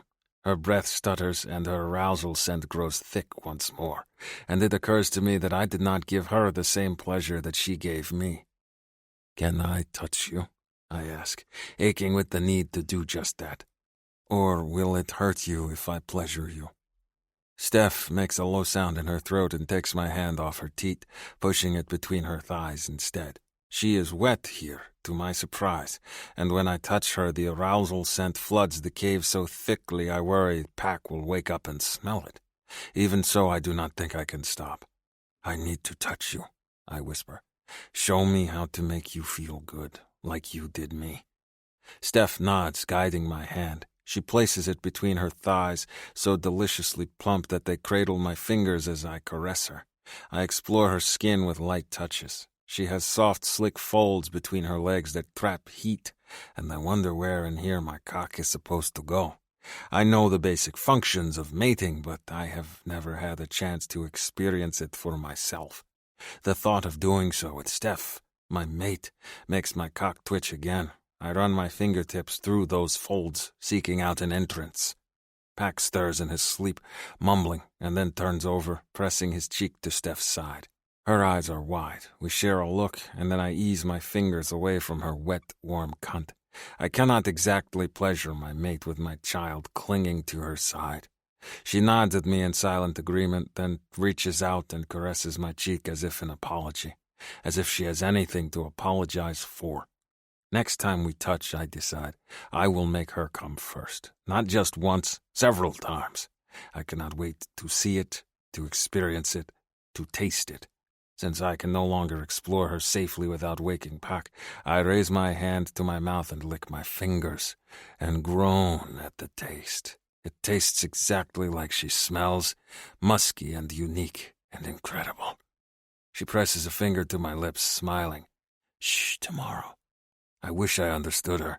Soon, I promise myself, I will find something for Pack to do to keep him occupied, and then I will learn all of my mate's softest parts with my tongue. "Papa?" Pack yawns the next morning, a chunk of dried fish in his small fist. I stare at Steph, a male obsessed. She delicately eats her fish with small bites, after giving me the largest share once more. I think about those fingers as they danced over my cock. I watch her eat, her tongue darting out to brush over her pink lips. It is all very distracting. "It smells funny in the cave this morning." His nose twitches. "Both you and Steph smell funny." Steph goes still. She looks over at me and her cheeks are pink. I try to pick through the scents, but all I smell is the wonderful aroma of Steph's arousal lingering in the air. "It is nothing, my son. Eat your food."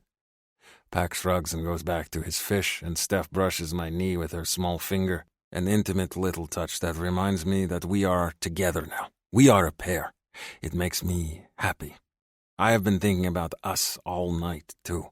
I could not sleep, so I held Steph against me, sharing my warmth, and as I did, I thought about the future. I thought about a hut, We will need a better place to sleep because Steph cannot live like this. We will need ready supplies, food, water, leather. We will need fire, since I am not allowed to make it and Steph shivers with cold. I hate the thought, but I wonder if we must join the clans gathered on the beach after all. It is not my first choice. Outsiders are never welcome, but my mate needs the best, and I need my mate. Pack needs her too. He is happy when she is around, and all he talks about are her gifts and when we will see her again. He needs a mother as well as a father, and I like the thought of our small family around the fire each night, sharing food and living together companionably. Pack needs other children to play with as well, and the gathered clans can provide that. Even if I must endure the others, I will. Not just for my son, but for my mate. It feels good. Having a mate feels good. Right. I cannot stop smiling, just like my cock cannot stop rising at the thought of touching her again. It makes for a very odd morning. Steph puts on the length of leather the male gave her yesterday, but it does not quite fit right and hangs open over one thigh. She takes her straps back from Pack and makes a harness over her teats again, hiding them away from the world, and I am reminded of how soft they felt last night in my hands, and how much she squirmed when I touched her. I need to do that again. Soon. The golden male returns later in the day, babbling his words.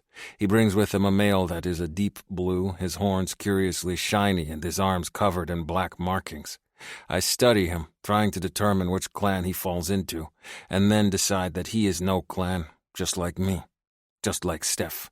I know that there are others without the clan markers in their group, but it is strange to see yet another, this close, a male who does not resemble Shadowcat or Strongarm. Perhaps Tallhorn, but his shiny, shiny horns are all wrong. It is just strange. The newcomer taps his chest. Marduk. I glance over at Steph, uneasy. Is this meant to be Marduk, or is he an outcast? She just comes to my side and touches my hand, smiling. She talks a steady stream to them, occasionally patting my arm. When Pack goes to her side, she pulls him into her arms and tickles him, which makes him giggle. Marduk pulls out something that looks long and shiny, like his horns, and has a very pointy end. He gestures at the pointy tip, then at my ear, and then his mouth. He does this over and over again, and when Steph does too, I realize what they are telling me. This sharp thing goes in my ear. It will put the pebble in there, and then I will hear their words. I am skeptical of this, but Udran said it to be the truth. Steph gives me another encouraging nod, my hand tight in hers, and as they look at me, waiting, I gesture for them to put this pointy thing in my ear. If it is dangerous, I will not let Pack get it, though. I will protect him. But I trust Steph. I watch her as the male moves behind me and rubs something wet behind my ear. I try not to frown as a hot pinch happens, sending a stab of pain through the back of my head. It's working? Steph breathes, glancing back and forth from the males to me. Can he understand us? My ear twinges again and I rub it. I have a headache, but it is not the worst I have endured. I can understand you, yes. Steph's eyes light up with excitement. Wonderful! She squeezes my hand and then gives me a shy look. Hi there. I grin at her, loving the bashful expression on her face. Hello, my mate. 16. Steph. Oh, his mate. Not pleasure mate. Mate. I think we've had a miscommunication somewhere. I've fucked up. I keep smiling even as Pack gets the translator and then bursts into tears because it hurts. He clings to Juth's shoulders and he soothes his son, rubbing his back while Marduk and Ashtar look abashed. I hate that we hurt the kid, Marduk says. It's just a twinge, but I guess it feels like more when you're little. Pack turns around and sniffs, his expression angry. I'm not little. You are a strong, fierce hunter. Juth agrees, tousling his pale hair. And now the pain is over, and you can say a greeting to Steph. I beam at him, my mind racing a mile a minute. At what point do I pull Juth aside and explain we've somehow crossed wires and I'm not his mate? That we were just fooling around and having a good time? That I got carried away and forgot that these guys think a hand job means forever mating? This is awkward. I don't know what to do. I don't want to hurt Juth's feelings, especially not in front of the others. How is it that I'm the one that prides herself on being able to talk my way through any situation, and I find myself here? Is it all right to talk to the others, Papa? Pack asks in a whisper. Juth nods. I have decided. This is great and all, but... mate? Marduk asks, glancing over at me. You two resonated. Juth's expression changes to one of barely reined-in anger. He steps in front of me, and his tail practically batters my face. We did not resonate. We have chosen to mate. Happy for you both, Marduk says mildly, shooting a glance over at me. I just bite my lip. I can handle things with Juth, but it'll have to be in private so he doesn't feel embarrassed. Ashtar claps Juth on the shoulder, all smiles. This means you will be joining our tribe, then. You can't stay out here alone, not with a young son and a mate to take care of. Oh, I don't think... I begin, hating that Ashtar is putting Juth on the spot over something that's a sensitive subject with him. To my surprise, Juth nods. We are joining if we are invited, yes. This has shown me that we cannot be a clan of two. We need more people. He looks at me, a soft expression on his face. We would not have made it without Steph and her gifts of food. She has shown me that the clan is not always bad. That even if we are outcasts, we will still be fed. I do not think Shadowcat will like us there. I shake my head, wanting to get to my feet, but I'm held down by my stupid ankle. There's no clans anymore. There's only one tribe. We all look different. We are all from different walks of life. But we're making a home on this beach, all of us. I reach out for his hand. And we would love it if you join us, Juth. He nods, looking at me with such pride and excitement that I feel just a wee bit trapped. Isn't this what I wanted? For Juth and Pack to join the tribe, for them to become part of our group. Except I didn't realize he would think we're mates. I don't like deceiving him, but what can I do? If I tell him we're not, is he going to take Pack and just leave? Why does that terrify me so? I know if I say anything about how we're not really mates, or he didn't ask properly, or if I feel as if I hadn't had a chance to process this, Juth is going to get upset and leave. Just grab his son and never look back. And since that's the last thing I want, I guess I'm mated for now. Oh boy, this is a lot. I feel slightly panicky because it's like I suddenly hold Juth and Pack's happiness and survival in my hands, and I didn't even realize it. Steph. Juth sets his son down next to me and touches my arm. Are you in pain? You look upset. I force a smile to my face. I'm fine. I'll manage. I look over at Ashtar, grateful for the distraction of focusing on him instead. Yesterday, the big dragon man had his arm bandaged and held to his chest. Today, he wears no bandages. Did Veronica heal you? Or do we need to stay here another day or two in order to give her a chance to rest up? I don't want to burden her. Ashtar works his arm, grinning. Almost good as new. I told my mate it could wait, but she would not relax until she knew I was perfect once more. He winks in my direction. She forgets I am always perfect. I snort with amusement at that. You have a healer? Juth asks, eyes narrowing. My mate, Ashtar agrees, pride in his voice. She has been very busy since the shell beasts landed on the shore. But everyone's all right, I ask, worried. Other than a few scares and bumps, yes. Marduk wraps his translator gun in a soft cloth and tucks it back into the case he has slung over his shoulder. We got very lucky. People are rattled, but overall fine. I nod, my mind racing. I'll have to take time and try to sit with everyone in the tribe one-on-one and see how they're feeling about things. People are going to need to talk it out, and that's one thing I can offer at least. I should start with the ones that struggle with adapting the most, I decide. The ones without a built-in support network, aka a mate.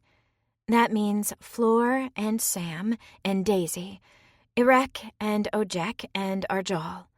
I'll have to think of ways to talk to them without making it seem like a confrontation.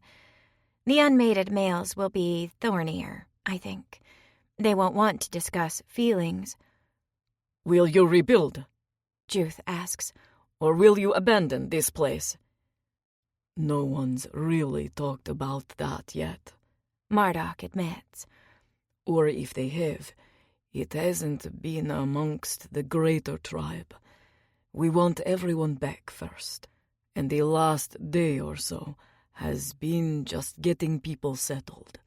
Kits and new mothers in the caves, and everyone else salvaging what they can without disturbing the creatures. Juth grunts.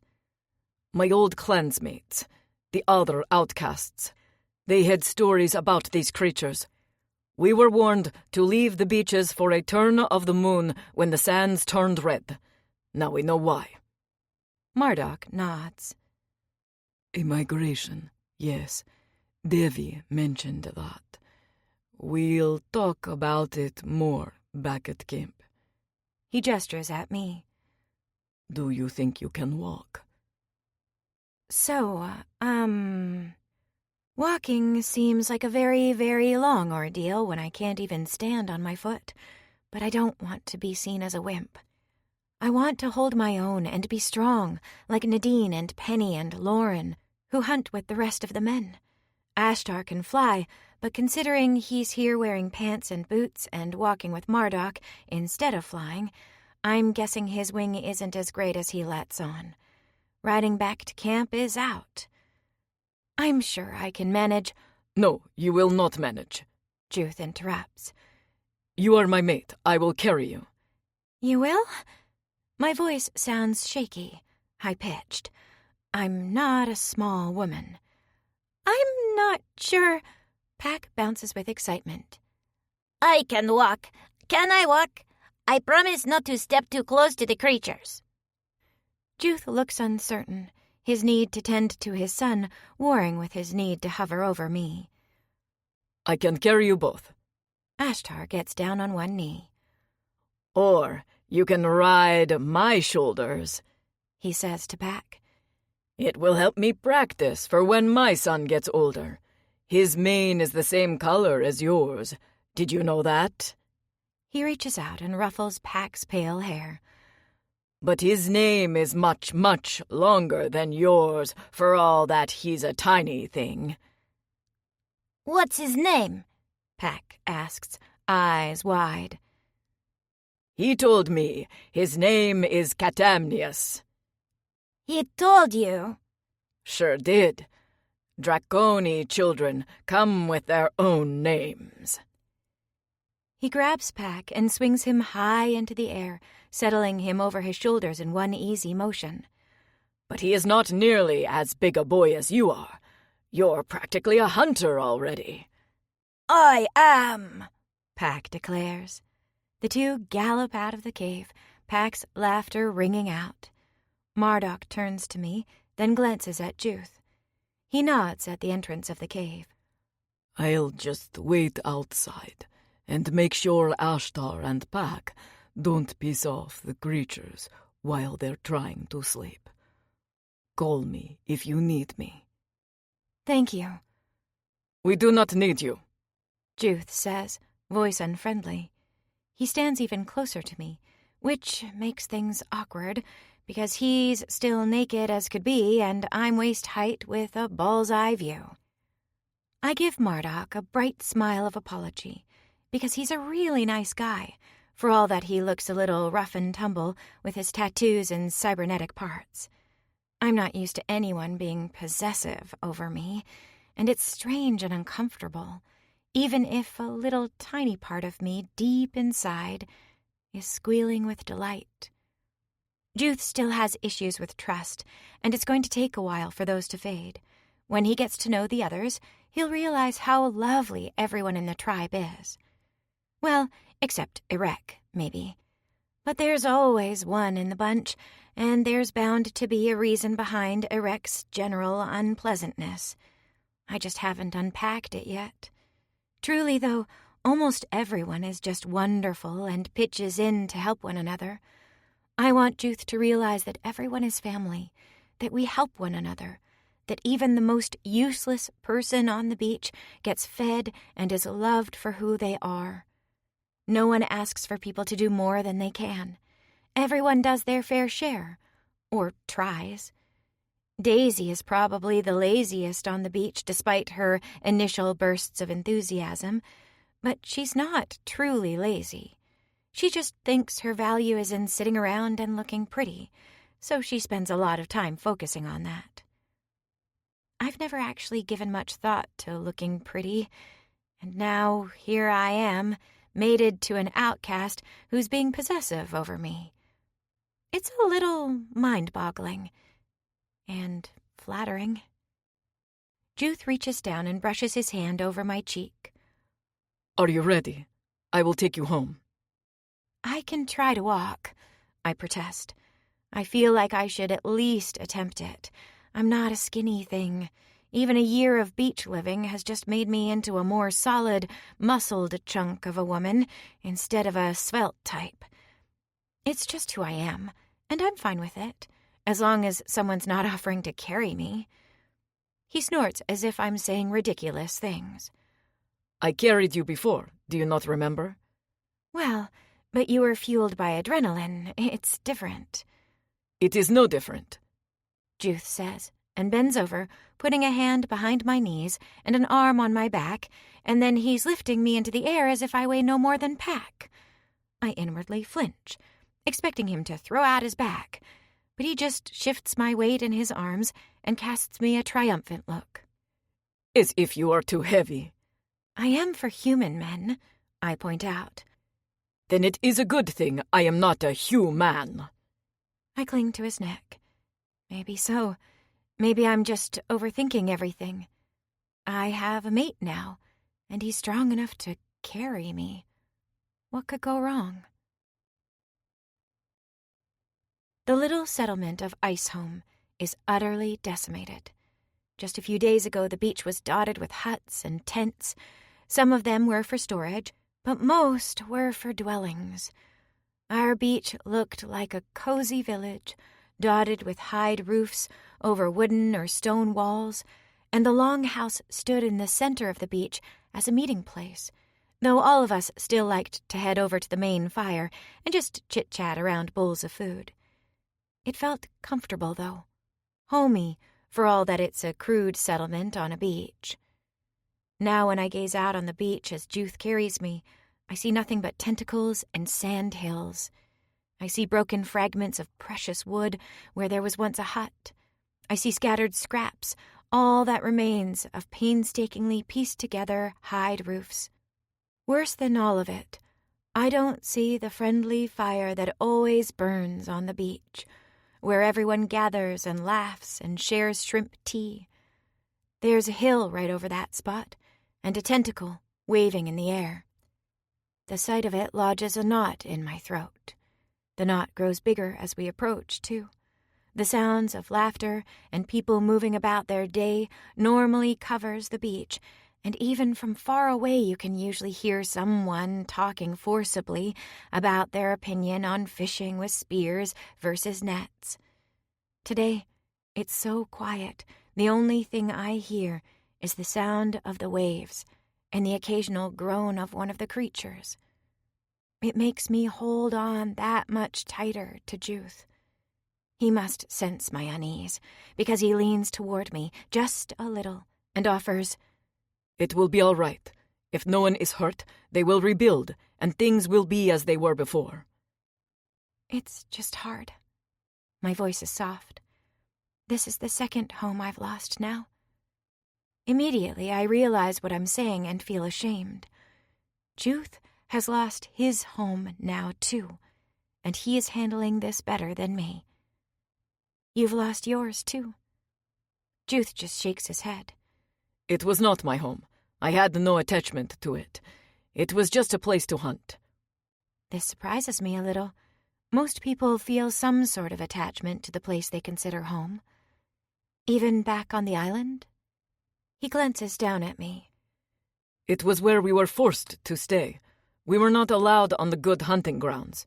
We were told we must stay on the outlying islands, where there was little to eat but fish and roots.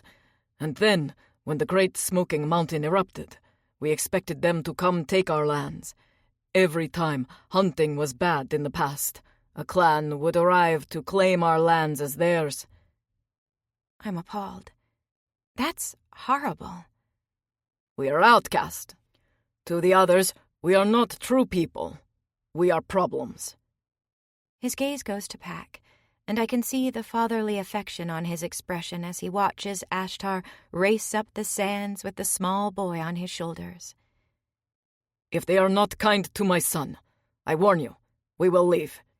I can tolerate their cruel remarks and coldness to me, but I will not have anyone be cruel to Pack."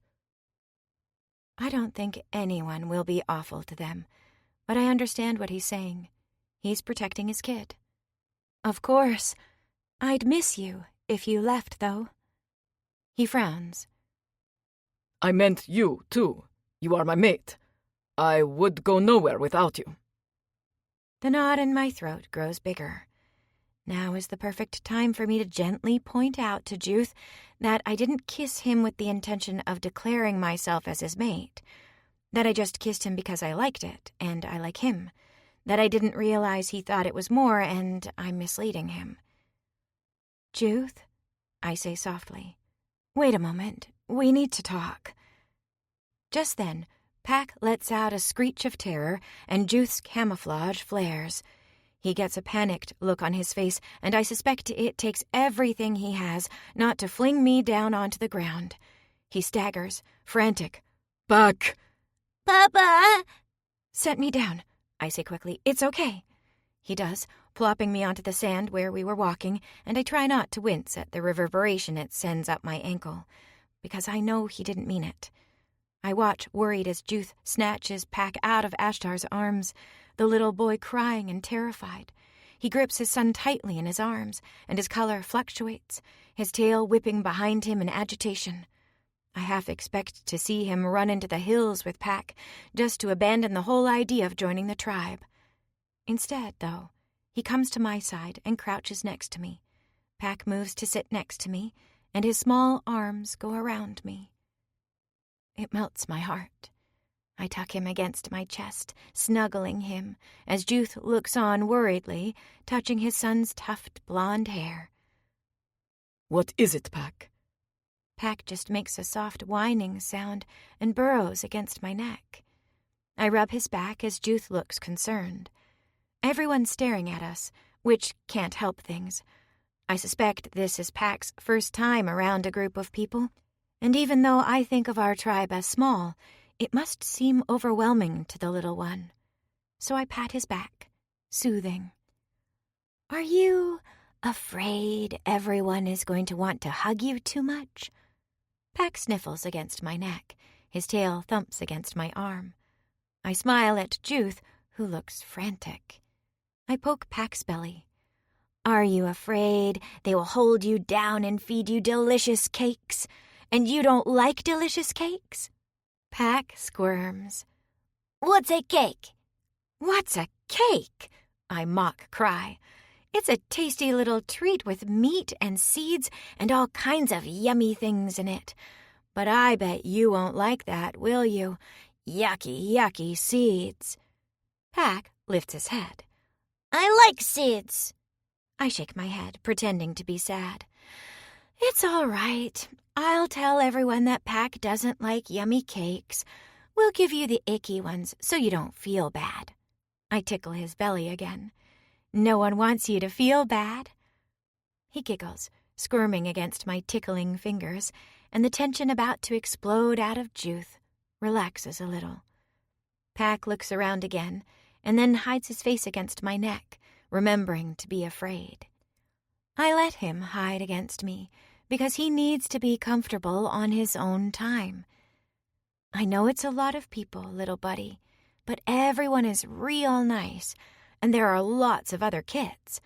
I bet they'd share their toys with you, and I bet if we ask Gail, she'd make you some delicious cakes and not some yucky ones. Pack sits up, his eyes wide. Toys! The magic word for any child. I bite back a chuckle. Yep, toys. I bet we can still find a few around here. We'll get settled in camp, and then we'll stuff you so full of cakes and toys you won't know what to think. I give him one last tickle. He gives me another shy look, and then glances at his father. Juth nods. Pack glances at Ashtar. Ashtar makes a silly face at him, sticking out his tongue. Pack giggles, the sound less afraid. Do you think you can stay with me and be brave? I ask in a soft voice. And I can introduce you to my friends, and we can stuff you full of good food and sit next to a warm fire and sleep in a soft bed tonight? At least, I hope so. He nods, snuggling against me as he looks at his father, and Juth gives me a warm glance of approval. Even though I felt useless for days, I can now do this small thing at least.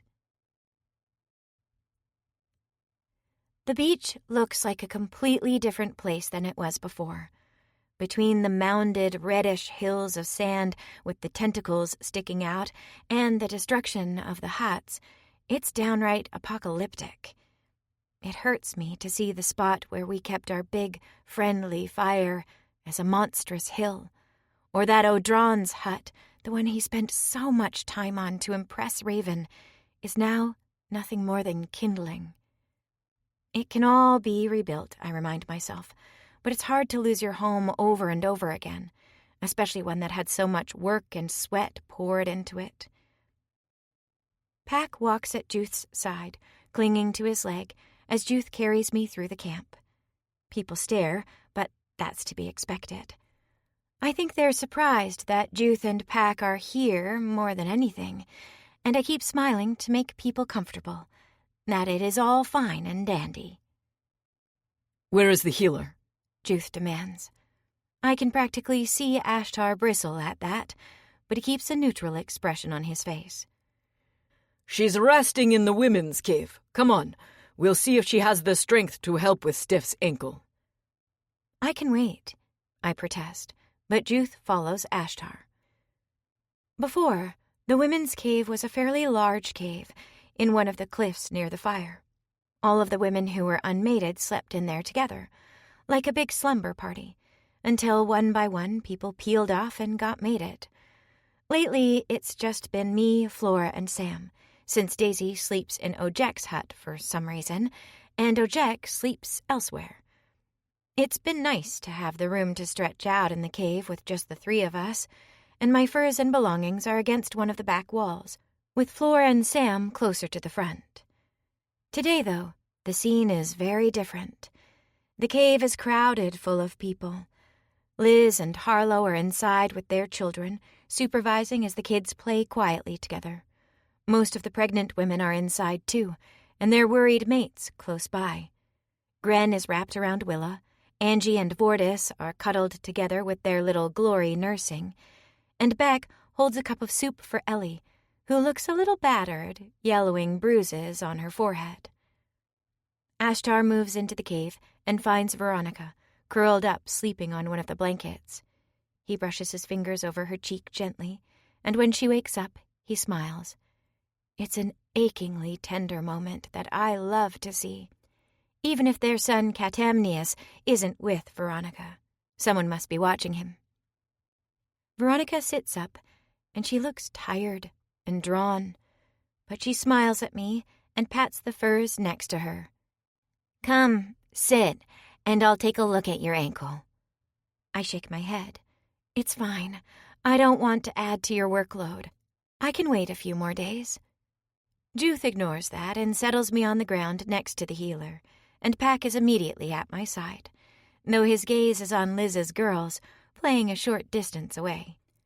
Liz nudges Rochelle, who picks up one of her toys and makes her way over to us. She's bigger than Pack, her braids neat, but her expression is friendly. I'm Rochelle. That's Ayla. She points to her sister, and then at the boy sitting with them. That's Rukar. Do you want to come play with us? Then she holds out a toy. It's a carved little fish, something Ihako made when he was here, and it's been painted in bright colors. I feel Pack's excitement, his little tail flicking, but he looks uncertainly at his father. Juth nods. Pack practically leaps up and holds his small hand out to Rochelle, who takes it as if strangers are a normal thing to her, and she leads him over to sit with the children. Juth tenses, watching them, and I watch his tight shoulders as Pack joins the others. It's going to take time for everyone to become comfortable, but this is good for Pack. He needs other children to play with. They both need people. I'm going to put my hands on you now, Veronica says to me, so I can check how things are healing. I can wait, I protest again. It's not bad at all. Juth makes a displeased sound low in his throat and shakes his head. It hurts her, he tells Veronica. She cannot walk. Well, that's not good, Veronica says easily, and then takes my hand, closing her eyes. She goes quiet and still, concentrating. I don't feel anything except a slight warmth, and so I glare over at Juth. He glares back at me, just as obstinate as ever. I should have known better than to get into a battle of wills with the most stubborn man on the beach. Hasn't he rebuffed us for months and months simply because he's that impossible? Arjal stalks into the cave, scanning over the group. He sees me and nods, then disappears once more and returns with Rahosh. A few other people trickle in, and I realize everyone is squeezing into the cave. It's warm in here from body heat, so warm I can smell other people perspiring, and my own skin feels slightly damp. I glance over at Juth, and he looks more than slightly unnerved, like he's going to bolt at any moment. So I pat the blanket next to me, indicating he should sit. He does, his hand brushing over mine, and I twine my fingers with his to reassure him. I know what it's like to be new to an established group, and I can only imagine the anxiety he's feeling. Veronica releases my hand with a sigh and opens her eyes. It's healing well. I encouraged a few things to speed up the healing, but I'm too tired to do more. I'll see how I feel tomorrow. Really, it's fine, I reassure her. It already feels better, which, to my surprise, isn't just me placating her. The throbbing has gone away, and even though I probably can't walk still, I feel better than I did. Thank you so much. She gives me a tired smile. I wish it was more. Are we all here now? Liz calls out, getting to her feet. She touches Rochelle's head as she stands, her arms around Ahsoka, her youngest, and steps over people to get to her mate. Tell everyone outside to squeeze in for a bit. We need to have a group meeting. More people press into the cave, and I see the heads of a few Shadowcat members. Ojek looks over at Juth, and his expression turns cold. I automatically bristle, because Juth has done nothing wrong, and pull his hand into my lap, making it very clear that we're together. Arjal moves to Rahosh's side, and then studies the cluster of people here. We are lucky. No one was hurt. But it does not mean that the beach will be safe until these creatures leave. The hunters are trying to make them move, but they only burrow in deeper. They're not going to move, pipes up a familiar voice. Devi jumps to her feet at the back of the cave, her eyes bright with excitement. It's a nesting migration. They've shown up here on the shore to lay eggs. Once they're done laying, they'll leave, and once the eggs hatch, we'll be back to normal. Until then, we just enjoy the show. Enjoy, Beck retorts. My mate was nearly killed. Devi's expression falls. But they're just doing what their instincts tell them to do. It's not their fault. We set up on their beach. They don't care about us. They just want to lay eggs where the sand is warm. That's why we've seen these little red crustaceans for days now. I think it's a symbiotic relationship with the creatures, just like we have with our kuis. They eat the leavings of the shell beasts and clean their shells like remoras do with sharks. When they reach the end of their life cycle, they come here and their dying bodies warm the beach, which in turn provides a safe nesting spot for the shell beasts. It's beautiful. She clasps her hands over her chest. We just need to stay out of the way. Arjal puts a hand up before anyone else can speak. Which is something Rahash and Lige and I have discussed. Some of the group cannot travel because of kids, or kids soon to come. But there is no reason that the rest of us cannot leave for a time and return when it will be less of a strain on our resources. How are we on food? Harlow asks, speaking up. Low, Hannah volunteers. She's the one that loves to monitor supplies, and her expression is unhappy. A lot of our dried food and leathers are directly under one of the nesting creatures. We've lost a lot. Rahash shakes his head. The Sakui prepared us for this sort of thing. There are many caches of meat in the snow. There are extra supplies in every hunter cave from here to Croatoan. We will be fine if we borrow from them. Arjal speaks up again. Some of the hunters had discussed making a trip to the fruit cave now that the weather is nice. I propose that those of us that do not mind travel will head to the fruit cave and then go on to Croatoan. What about Ashtar? Floor asks. Can't he fly us? Ashtar is going nowhere without his mate and child. The golden dragon man growls. And I'm staying, Veronica chimes in. I'm needed here. There's a healer at Croatoan, but I'm the only one on this end of the mountains, and we have a few people too pregnant to go far. We walk, Arjal says. Walking is good. We can gather herbs as we go and look for caches. We can hunt for our meals and leave the supplies for those that stay behind. Rahash nods. My mate and I will be staying with our kids. Until the shell beasts leave, we will stay in caves for protection. We have this cave. We have a cave farther down the beach with tanning supplies. We have Marduk's cave with his things. We have my pottery cave, Bridget offers. It's small but safe. She takes Atam's hand. And I can clear my stuff out so someone can use it. Atam and I will be going with the group to Croatoan. Arjal nods. I will be leading it. We will head out in the morning once everyone is prepared. He turns to Floor, who hangs back next to Sam. You? Her eyes go wide and she puts her hands up. Whoa!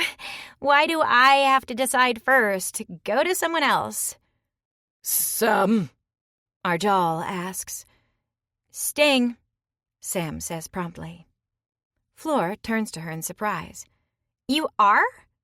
Sam nods. I don't have any desire to meet anyone else. She shrugs. I'm fine where I am.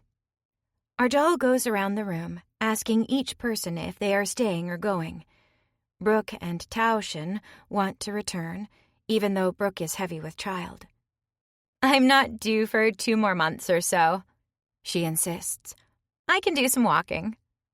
Beck and Ellie will stay, along with Veronica and Ashtar. Gale and Vaza will stay, since Zaren is small and will tire out easily if they travel. Lauren and Cathar and Hannah and Jashel will go to Croatoan. I wonder about Nadek and his prosthetic leg, but I shouldn't have. We stay, Nadek announces. This is the greatest time in my life, Devi agrees. You'd have to pry me off this beach. Sasa announces he will stay to help with the hunting, since so many males with pregnant mates are needed close to camp. I'm a little surprised by that, but maybe he wants to avoid Tia.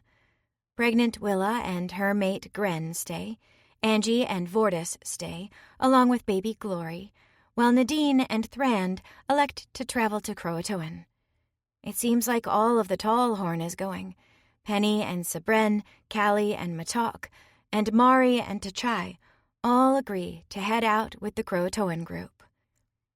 Marduk and Farley agree to go as well, because Farley misses her family. Daisy announces that she would love to go, because she adores people. That makes me glad. Maybe it'll help her realize that she needs to contribute more. Floor still looks torn, but eventually agrees to go. Irek declares that he will go with the group heading to Croatoan, and he nudges Ojek, who sullenly agrees to go as well, nodding. His gaze flicks over Juth, and I wonder if they're enemies. Either way, I'm glad he won't be around while Juth gets adjusted to staying with us. Arjal turns to me. And you? I gesture at my leg. Obviously, we're staying. Arjal just nods, glancing at Juth. It will be good to have you and your mate here to help, since there are many that are pregnant. All hunters will be needed to help with supplies. Oh, I'm not much of a hunter, but maybe I can handle childcare while people better at hunting, like Liz, take a stab at it.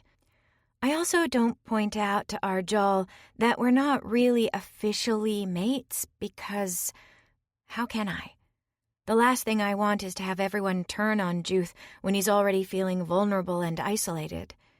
Ojek keeps glaring in his direction, and it's starting to piss me off, and I pride myself on staying level-headed. But just because Juth and Pack were considered outcasts doesn't mean that nonsense has to continue. How long will you be gone? I ask, hoping it's enough time that when they return, Juth and Pack will be just another part of the tribe. All summer? I mean, bitter season? Arjal and Rahash exchange a look. Rahash nods, face hard. Those of us that stay will rebuild huts and work on stores. Those that go can return at the end of the bitter season with supplies to help us all through the next brutal season. Croatoan will help us resupply again as well. It can be done. Great. Liz claps her hands. It's decided then. If you're going, pack your shit, and if you need something, let one of us know. Be ready to go at dawn, and if you can't, speak up. Daisy raises a hand. Does it have to be dawn? Liz just glares at her. Yes. Just checking. Daisy smiles brightly. Gail jumps to her feet. Okay, well, now that that's resolved, let's get some people fed, all right? We've got a fire close to the cliffs we can stoke up, and there's enough food for a nice warm fish stew. Who's hungry? She waves a hand at Floor and Sam. You ladies want to help me out? Guys? She gestures at Sasa and then turns to Irek and Ojek. Bring me some of the wood that's too shattered to use to rebuild, and we'll burn it. Might as well make a hot meal for y'all before you head out. Everyone bustles and gets to work. Everyone except me, that is, because I'm hurt. And it feels terribly awkward. Can I do anything to help? You can sit next to Veronica and nurse that ankle, Gail tells me, and that's that. 17. Juth. A short time later, I have a bowl in my hands full to the brim with good hot soup. Pack has his fingers in his bowl, devouring his food as he sits on Steph's thigh, and my mate picks at her meal. I can tell she has a lot of worries in her mind, but she does not share them. Instead, she merely passes me her bowl after she eats half, and I share the remains with Pac. It is strange and overwhelming to me that these people have so much food, even now that they can choose not to eat much for a meal. That there is more than enough to share with everyone, and that second helpings are passed out. The Outcast tribe would not share their food. If you found a fish, it was yours. If you chose to share it, that was your right. If you did not, no one would be surprised. But here they all keep their hands out as if food is expected for all. So strange. Pac runs his finger along the inside of the bowl, licking off all the gravy, and I do the same until I notice one of the females staring at me with a shocked expression. After that, I hand the bowl to Pac and grab Steph's hand again, feeling foolish. Part of me wants to take my mate and my son and head back to the far end of the beach, to the cave we occupied before. But there is no food, no blankets, no nothing there. Here there are blankets and soft things to sit on. There is plenty of food, and there is even fire, tended by the dark-skinned female with the gray in her short mane and her Sakui mate. They must be the elders. Pac plays with the other children for a time and eventually crawls back into my lap. He falls asleep, a carving of a fish clutched in his hand. The oldest girl gave it to him and asked him to play with them again tomorrow. Despite his excitement, Pac is exhausted. Steph is quiet too, just listening to everyone as they talk around us. She does not speak much, but I get the impression she pays attention to everything that is said. She looks as if she is absorbing all of it, as the others chatter about trails and supplies and who is staying behind. It is overwhelming, all this talk. I am used to quiet. I am used to no sounds but that of the waves and the creatures scuttling on the sands. I cannot hear myself think with all these voices pressing in around us. Pac has no such problems. He sleeps in my arms, oblivious. Steph glances over at me and her expression grows worried. She leans in, her breath moving over my skin. Are you all right? I manage a nod. She glances around the room as one female argues loudly with a bearded male who raises his voice to match hers. Someone else laughs, and then one of the small kits begins to cry. Steph gives me a knowing look. It is a lot, isn't it? I am relieved she understands. Steph is perceptive. I lean close, pitching my voice low so only she can hear me. Everyone is very loud. Steph nods, and as one female crosses the room to pick up a kit from her red-skinned mate's arms, my mate speaks up. What are the sleeping arrangements for tonight? She gestures at Pac, who is passed out in my arms. A yellow-maned female with a kit in her arms, the mother of the other young females, I think, moves towards Steph. There are some makeshift beds in Marduk's project cave. All the parents are bedding down in there, and you guys are more than welcome to grab a few beds. You can take ours, if you like. She takes the hand of one of the young female kits who is yawning. I'm going to settle the girls and then come back. I don't think Rahosh will be sleeping tonight. Neither will I. There's too much to get done. Steph smiles at her. Thank you, Liz. That sounds great. She looks at me. Okay with you? Beds with the other kits nearby. It will work until I can make Steph a home. I think of the little huts I saw that used to dot the beach. They looked easy enough to make. I bet I could create one for her once the creatures are gone. And Pac would love to have a permanent home. A home with my mate and my son. The thought fills me with a strange warmth. The yellow-maned female, Liz, hands her baby off to an ugly, scarred male and gives him a mouth caress, similar to the one Steph gave me. It must be her mate. She takes Pac from my arms and gestures at Steph, indicating I should carry my mate. Steph wants to talk, but I do not let her, and we cross out of the cave and into the night. Immediately the air feels cooler against my skin. The creatures are making low sounds, buried in the sands, but they do not look as if they are leaving any time soon. Steph holds on to me as we keep to the cliffs, avoiding the deeper sands where the creatures are buried. The little females hurry behind their mother, and even though I know the shell beasts will not attack, I am still relieved when we are safely in the new cave. The healer and her mate are there with their kit, curled up together in furs. There are other beds, but Liz escorts us to the back. She settles her daughters into the furs, tucking Pac in next to them. Then she takes a pile of the blankets and gives them to us. I set Steph down and she settles onto the floor, mindful of her ankle, and Liz, another Outcast name I notice, helps her make a bed. Once Steph is uncomfortable, Liz pats my arm. Welcome to the tribe, Judith. Sorry it's such a shit show at the moment. Shit show? I echo, confused. I'll tell you some other time, Steph whispers. Thanks, Liz. See you in the morning, she whispers, and then ducks back out of the cave again. I look over at Pac, but he has his thumb in his mouth and the toy clutched in his other hand, fast asleep. He has not even noticed I am not next to him, and I am stung. Does he forget his father so easily? But then Steph indicates I should lie down next to her, and I am suddenly glad he is in the other furs. Liz is wise. I pull my belt off and set it down next to the bedding, then slide under the furs, joining my mate. My bare legs brush against hers, and I am reminded of touching her last night. I want to touch her again, right now. Steph? A voice calls out. One of the little girls mumbles, turning over in her sleep, and my mate freezes, her eyes wide. She sits up, and in the darkness her face is lit by the glow of her cooey blue eyes. Her cheeks look flushed, and she looks uncomfortable. Floor, she calls in a low voice. Is that you? A female emerges from the shadows, moving over next to the bed. She drops down next to Steph, clasping her hand, and glances over at me. I do not recognize her or her scent. She has a dark mane and skin the color of soft leather, and a bright smile. She squeezes Steph's hand. I had to come see you before we go. We haven't had a chance to talk. Oh. Steph glances over at me again, and there is something odd in her manner. This might not be a good time. The other female, Floor, puts a hand over her mouth, giggling. Did I interrupt something? Are y'all about to get nasty? The kids are trying to sleep, Steph protests.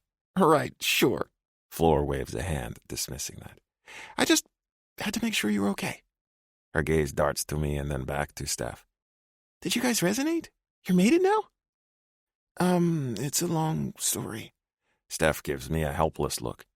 Not resonance, though. I just thought you were waiting for resonance, you know? You never shared that you and this guy were getting it on? Floor beams at me. She's far too good at keeping secrets. Is she? That is good to know. Steph continues to look uncomfortable, and when one of the kits stirs in bed, she touches Floor's arm. We'll talk when you get back, I promise. Now's just not a good time. Of course, of course. Floor wraps her arms around Steph's and squeezes her tight. I'm just glad you're all right. We'll save all our gossip for some other time. She rocks back and forth, hugging with enthusiasm, and then wags a finger at me. You'd better treat her right, buddy. Floor, Steph protests weakly. Stop it. I'm just looking out for my friend. She smiles at us both, jumps to her feet, and kisses her fingertips, pushing her hand out from her mouth in what must be a gesture of farewell. See you on the flip side. Steph waves, and my curiosity is roused. She is always so confident, so easy in her skin, my Steph, as if she has all the answers to everything already. But seeing her with this female is odd. She acts flustered and uneasy, and she keeps looking at me as if in some sort of apology. When the female is gone and Steph lies back down again, I do as well. I watch her, too, studying her face. She does not close her eyes to sleep, but stares up at the ceiling, not sharing her thoughts. You are close friends? I ask. With her? Steph nods. Why do you look so uncomfortable when she hugged you? Is something wrong? Steph bites her lip and then rolls over to her side, facing me. Heat immediately surges through my body because this is how we were last night when she reached over and grasped my cock. When she touched me, are we going to touch again? I turn to face her too, eager. She hesitates and then reaches out and touches my chest. I should tell you something. It's not an important something, but you deserve to know anyhow. I wait. She thinks for a moment and then continues. Back on my home planet, I was, shall we say, experimenting in the furs with a few different people. Some of them were female. Home planet? I do not know what she means. Does she mean she came from the far side of the mountains? Is that why her people look so odd?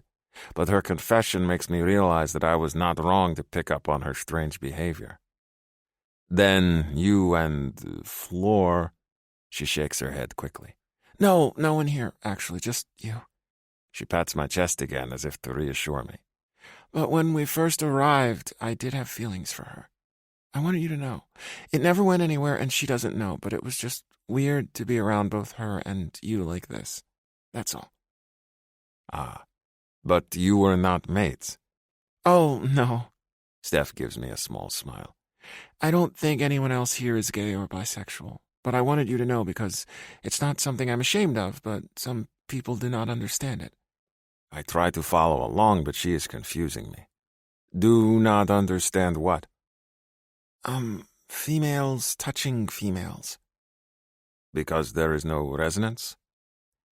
Because some people think it's wrong. Why? She chuckles. Well, I don't know why, just that they do. Did Outcast clan have any rules around that sort of thing? I think for a moment about our scattered clan, of how it was intensely lonely to be outcast, and yet we were united against the other clans.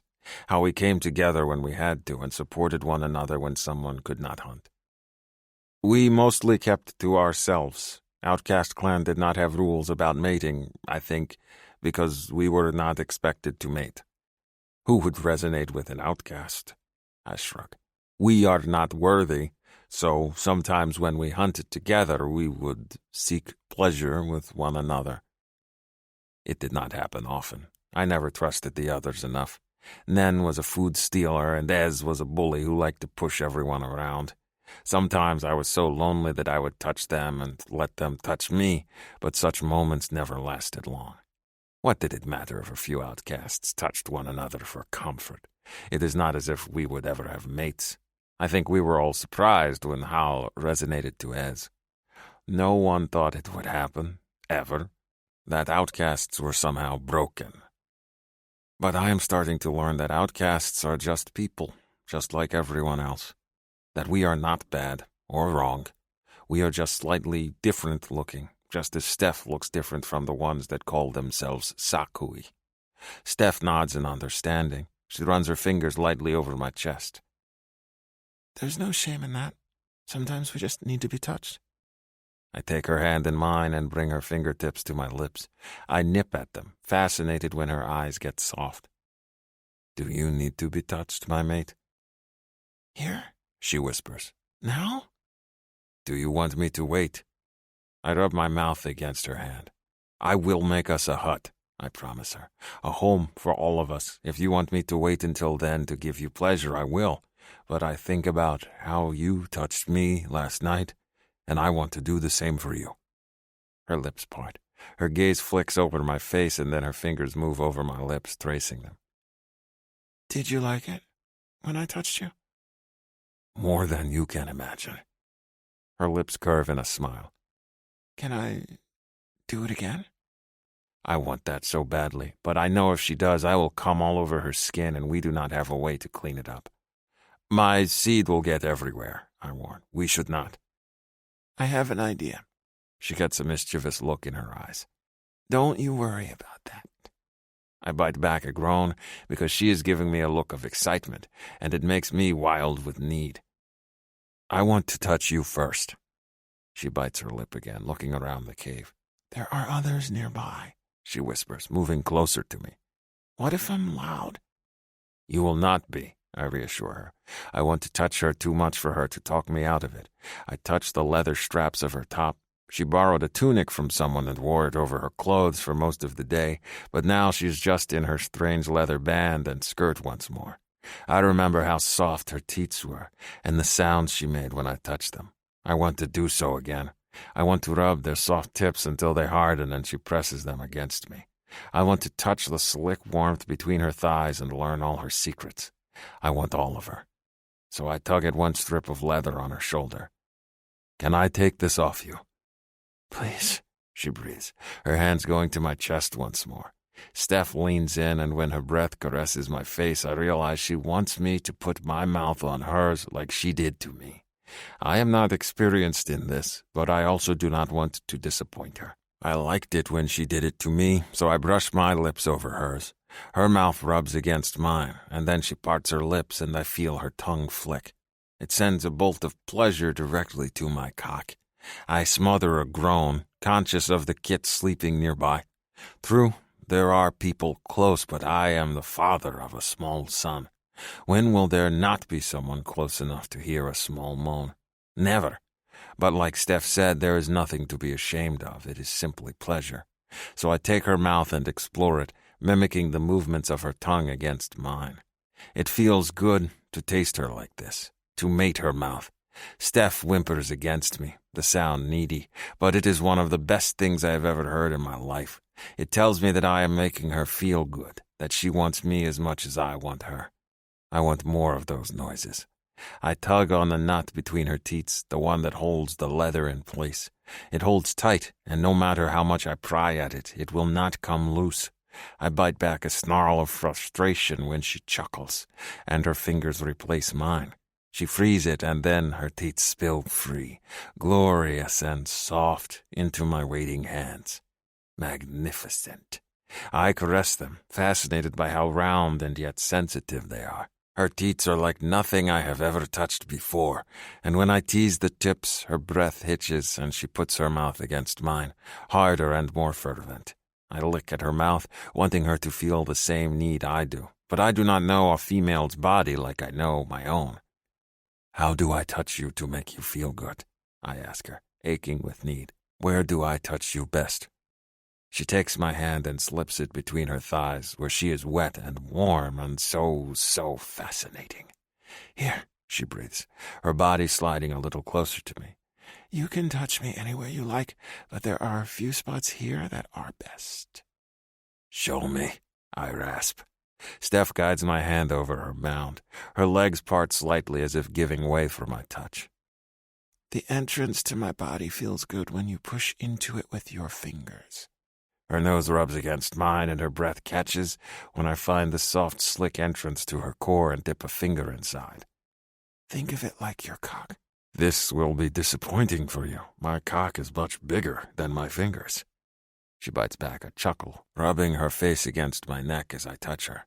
I stroke inside her with my finger, learning her body. I'm fascinated by how she feels, and I imagine my cock pushing in instead of my finger, of the hot clench of her body around me. I like this a lot. "Where else?"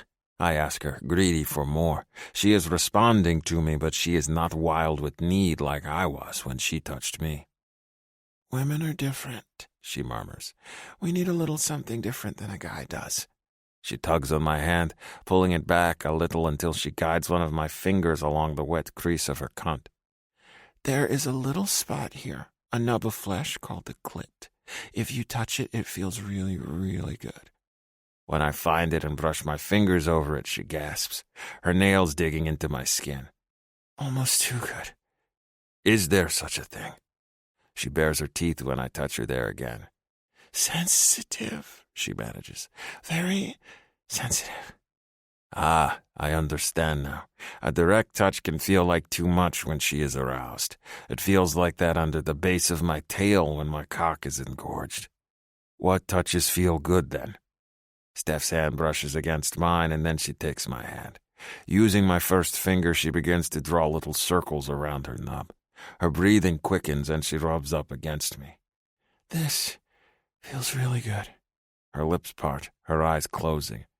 "This with a finger inside me feels amazing. Or with your hand on my breast, or your mouth, all of it feels good." She smiles, opening her eyes to look at me. "Let me know if I'm being too bossy." Bossy? I love that she is telling me exactly how to touch her. "This is perfect," I tell her. "You are perfect." "Oh, good." She sounds breathless and distracted, her skin flushed and slightly damp with perspiration. "Can I put my mouth on you again?" I ask, wondering if it is too much. I lean in and lick her jaw, desperate to taste her. When she nods, I capture her lips again and rub my fingers through her folds. She makes a hungry little sound, her hand spasming over mine. Her legs twitch, and I am fascinated. I touch her again, teasing her mouth even as I brush that little spot between her legs. This time she cries out softly and her hips jerk. Shh, I remind her, pleased that she is forgetting her own rules to be silent. You must be quiet. She nods, gasping, and I run my lips down her neck, my fingers teasing that spot between her legs that she likes so much. It makes me want to do more, so much more. She is a glorious female, her figure full and beautiful, her teats bountiful.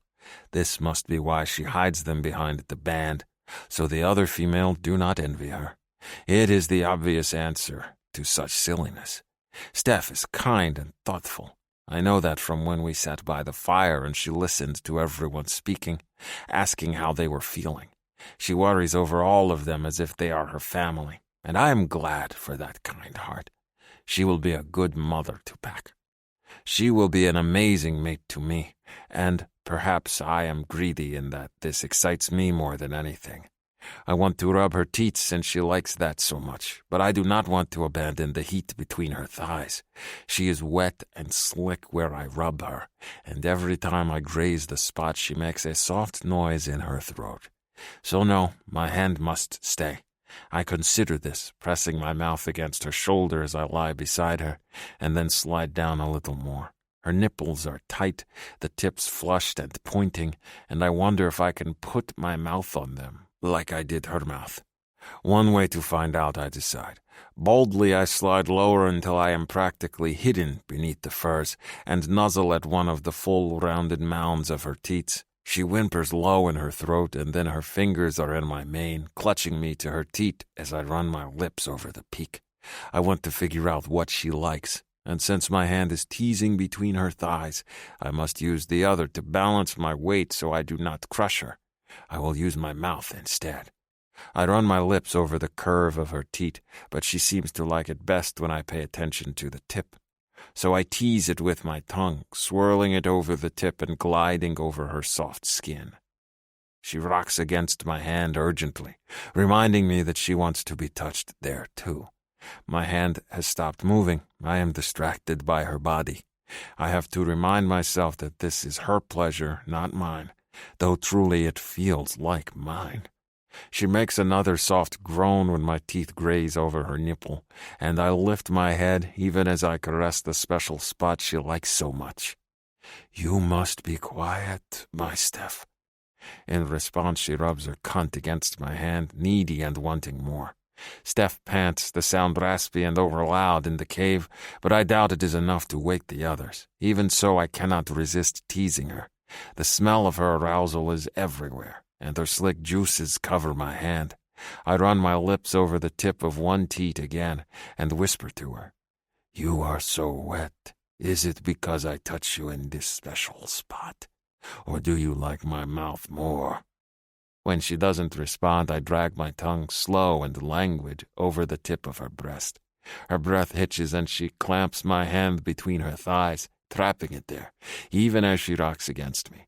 She is desperate for this, my mate, and I realize she is close. Her excitement makes mine increase, and I keep giving her words because it feels so good to be able to truly talk to her. Your skin is so soft. Never have I touched anything as soft as your teeth, I tell her, my voice low enough that it will not escape our furs. I give her nipple another lick, earning a shudder. But I think your wet cunt might be softer. I cannot wait until we are alone. I want to learn it with my tongue, like I am your teats, but you have to tell me if it is allowed. Her fingers clench in my mane, her breath tight and rasping even as she rocks against my hand, frantic. Her eyes meet mine, and they are wide with need, her lips parted as if she is so close. If I put my mouth on you right now, I whisper, my breath fanning over her skin as I lick her nipple again. Would you be my silent mate, or would you be noisy like you are right now? Just rocking against my hand, so lovely and full of need you can't help yourself. I slip a finger into her cunt, teasing her with this. Her mouth opens wide and the soft keening noise escapes her. I immediately surge up to cover her lips with mine, to take her cries into my mouth. She bucks against my hand, frantic, and she arches against my hand, wanting it back in her favorite spot. So I do so, and I rub her hard, desperate to make her come. Steph's entire body tenses, and then she trembles as I claim her mouth. I can feel her clench, her thighs tightening desperately around my hand as she shudders and makes another soft cry. Then she stiffens, her eyes closing, her mouth going slack against mine as a fresh wave of wetness coats my hand.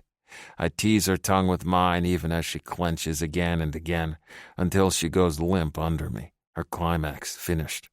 When she finally relaxes, she is panting, and when I press my mouth to hers once more, she leans in to my touch, sated. "Did I do well?" I ask her. It is my first time to pleasure my female, and I am suddenly nervous. What if I did it wrong? What if she wanted more touches, better touches? But she just burrows against me, snuggling close in a way that is nothing like when Pack snuggles against me. That was amazing. Her hands slip to my chest, and she brushes her fingertips over my chest. You sure I'm the first female you've touched? I think I would have noticed another, I point out. She chuckles, muffling the sound against my chest. Well, I loved that. I didn't realize how badly I needed it until you touched me. I hope you need it again soon, I admit. My cock is hard as bone, and it feels as if all the blood in my body has pooled there. I like touching you. To my surprise, she reaches between us and caresses my cock. I can tell. I clutch her tight against me. I thought my control better than this, but the moment she runs her hands over my cock, I am gone. Need throbs through my system, but when she tucks her cheek against my chest and sighs heavily, her hands abandoning my cock, I try to put those thoughts aside. She is tired. We can do more some other night, when we are not sharing a cave with others. Pack is a heavy sleeper, and there will be time enough to wring many, many sighs from her. Heartened, I wrap my arms around her and press a kiss to her brow. What do you think of the group? She asks, surprising me. What do I think? Does it matter? She needs them, and we need their food, so we are here. I want to shrug, but I know Steph likes words. I think it is a big group. And are you sad to be here? Her breath tickles my chest. Am I sad? I do not like it, but I trust her when she says that things are different, that Pack and I will be accepted, as long as we hunt and do our fair share around the camp. That is easy enough to do, and Pack needs more people. I would be fine completely alone, but I stop myself, because perhaps once that would have been the truth. But it is not now. Now I have a son whose laughter is so bright that it instantly makes any day better. I have a mate in my arms who is soft and smart and loves to touch me. I would miss those things if I was alone. The rest I do not care about. As long as my mate and my kit are well fed and happy, that is all that matters. I rub a hand down Steph's back. I have you. I am content. Are you sure? She looks up at me, her eyes full of worry. I know you didn't want to join us. As you have said, things are different now. I shrug. We will see what the future brings. Her fingers tickle over my chest and my cock twitches in response. Can I ask something else? As if I would deny her anything. Ask away. She hesitates for a moment, and then her fingers trace the lines of one of my chest muscles. My sack tightens, and I hope this is leading into a mating. I really, really hope. Perhaps that is greedy of me, but I can think of nothing else when her body is pressed up against mine, and my cock is hard and aching for her. Pack, Steph says, dashing my hopes. His hair is such a bright shade of blonde. Yours is dark, though. Is it true that he's not yours? For some reason, her words make me defensive. He is mine. I claimed him as my own son. I made sure he was fed. I took care of his stomach aches and his scratches. I am the one teaching him to be a hunter. He belongs to me. Steph lightly touches my jaw. I wasn't asking to hurt you, Juth. I'm sorry. I was just curious about his hair. I relax at that. This is my mate. Of course she wishes to know my past. She will not attack me with it or try to take my son from me. Just like everyone else, Steph watches with those knowing eyes of hers. She seeks to understand. I rub her back in silent apology. His mother, Hal, had the same pale mane. It was why she was outcast. She was older, but I was told those that bore her came from Longtail, and every now and then someone would be born with the same strangely pale mane. Looking back, it seems foolish to exile a perfectly healthy female simply because of her mane. She could hunt and fish as well as anyone else despite the color of her braid. It does seem silly, Steph says softly. And was she your mate? Is that why she asks? Is she jealous? For some reason, the thought makes me feel good. To think that someone would be jealous over an outcast. My hand slices to the curve of her buttock. She is soft and round everywhere, and I cannot stop touching her. I love it. Hal resonated to Ez. They did not like each other much. Most outcasts are very solitary and private. We do not get along with one another. I did not care for Ez, nor he me. The resonance was a surprise. Hal did not mention it until her belly grew and it was impossible to hide. I think they tolerated one another for a time, but once Pac was born, he was small and weak, and Hal did not live long after. I lose myself in thought, remembering those terrible times. Of Hal with little strength to do anything save nurse her son. Of Ez who wanted nothing to do with either because they were weak. I think Hal's cooey must have been weak, always, or the birth was too much in her old age. The cooey can mend many things, but it cannot fix everything. She died, and Ez did not care to take on the burden of the child. I had been caring for Hal, so when Ez abandoned them, I claimed Pac as my son. You're very brave, Steph says softly. I bite back a laugh, thinking of those times. I did not feel brave. Every day Pac cried and shook so angrily I was worried I was doing something wrong. He scared off the game. He needed to be held. He was weak and helpless and demanding, and every day I thought, this will be the day he dies. I did not know how to care for him. I did not know how to make him eat. I chewed his food for him like birds do their young and hoped it was enough. And eventually, Pac grew bigger. But those early days, I shake my head. Never have I been so afraid or felt so alone. Her hand caresses my face again. I think you're amazing. Being his father has been an incredible gift. Just thinking about my son makes me want to race over to the bed where the kids are sleeping to make sure that he is all right, to see the thumb tucked between his lips as he sleeps. Sometimes I need to look at him to make sure he is fine, that he is breathing, that he is not weak like Hal was. I should check on him. Steph pulls me down before I can get up, her hand going to my tail and holding it before I can get to my feet. He's fine, she reassures me in her low, soothing voice. He's 20 feet away. You would hear him if he so much as snores. Let him sleep. Her thumb moves over the underside of my tail, and my cock jerks in response. Stay with me. I glance over at him, just because I have been a father much longer than I have been a mate. I see his pale hair sticking out from between the two sleeping girls, and if I squint I can make out the thumb in his mouth. Steph is right. I am just on edge because all of this is new to me.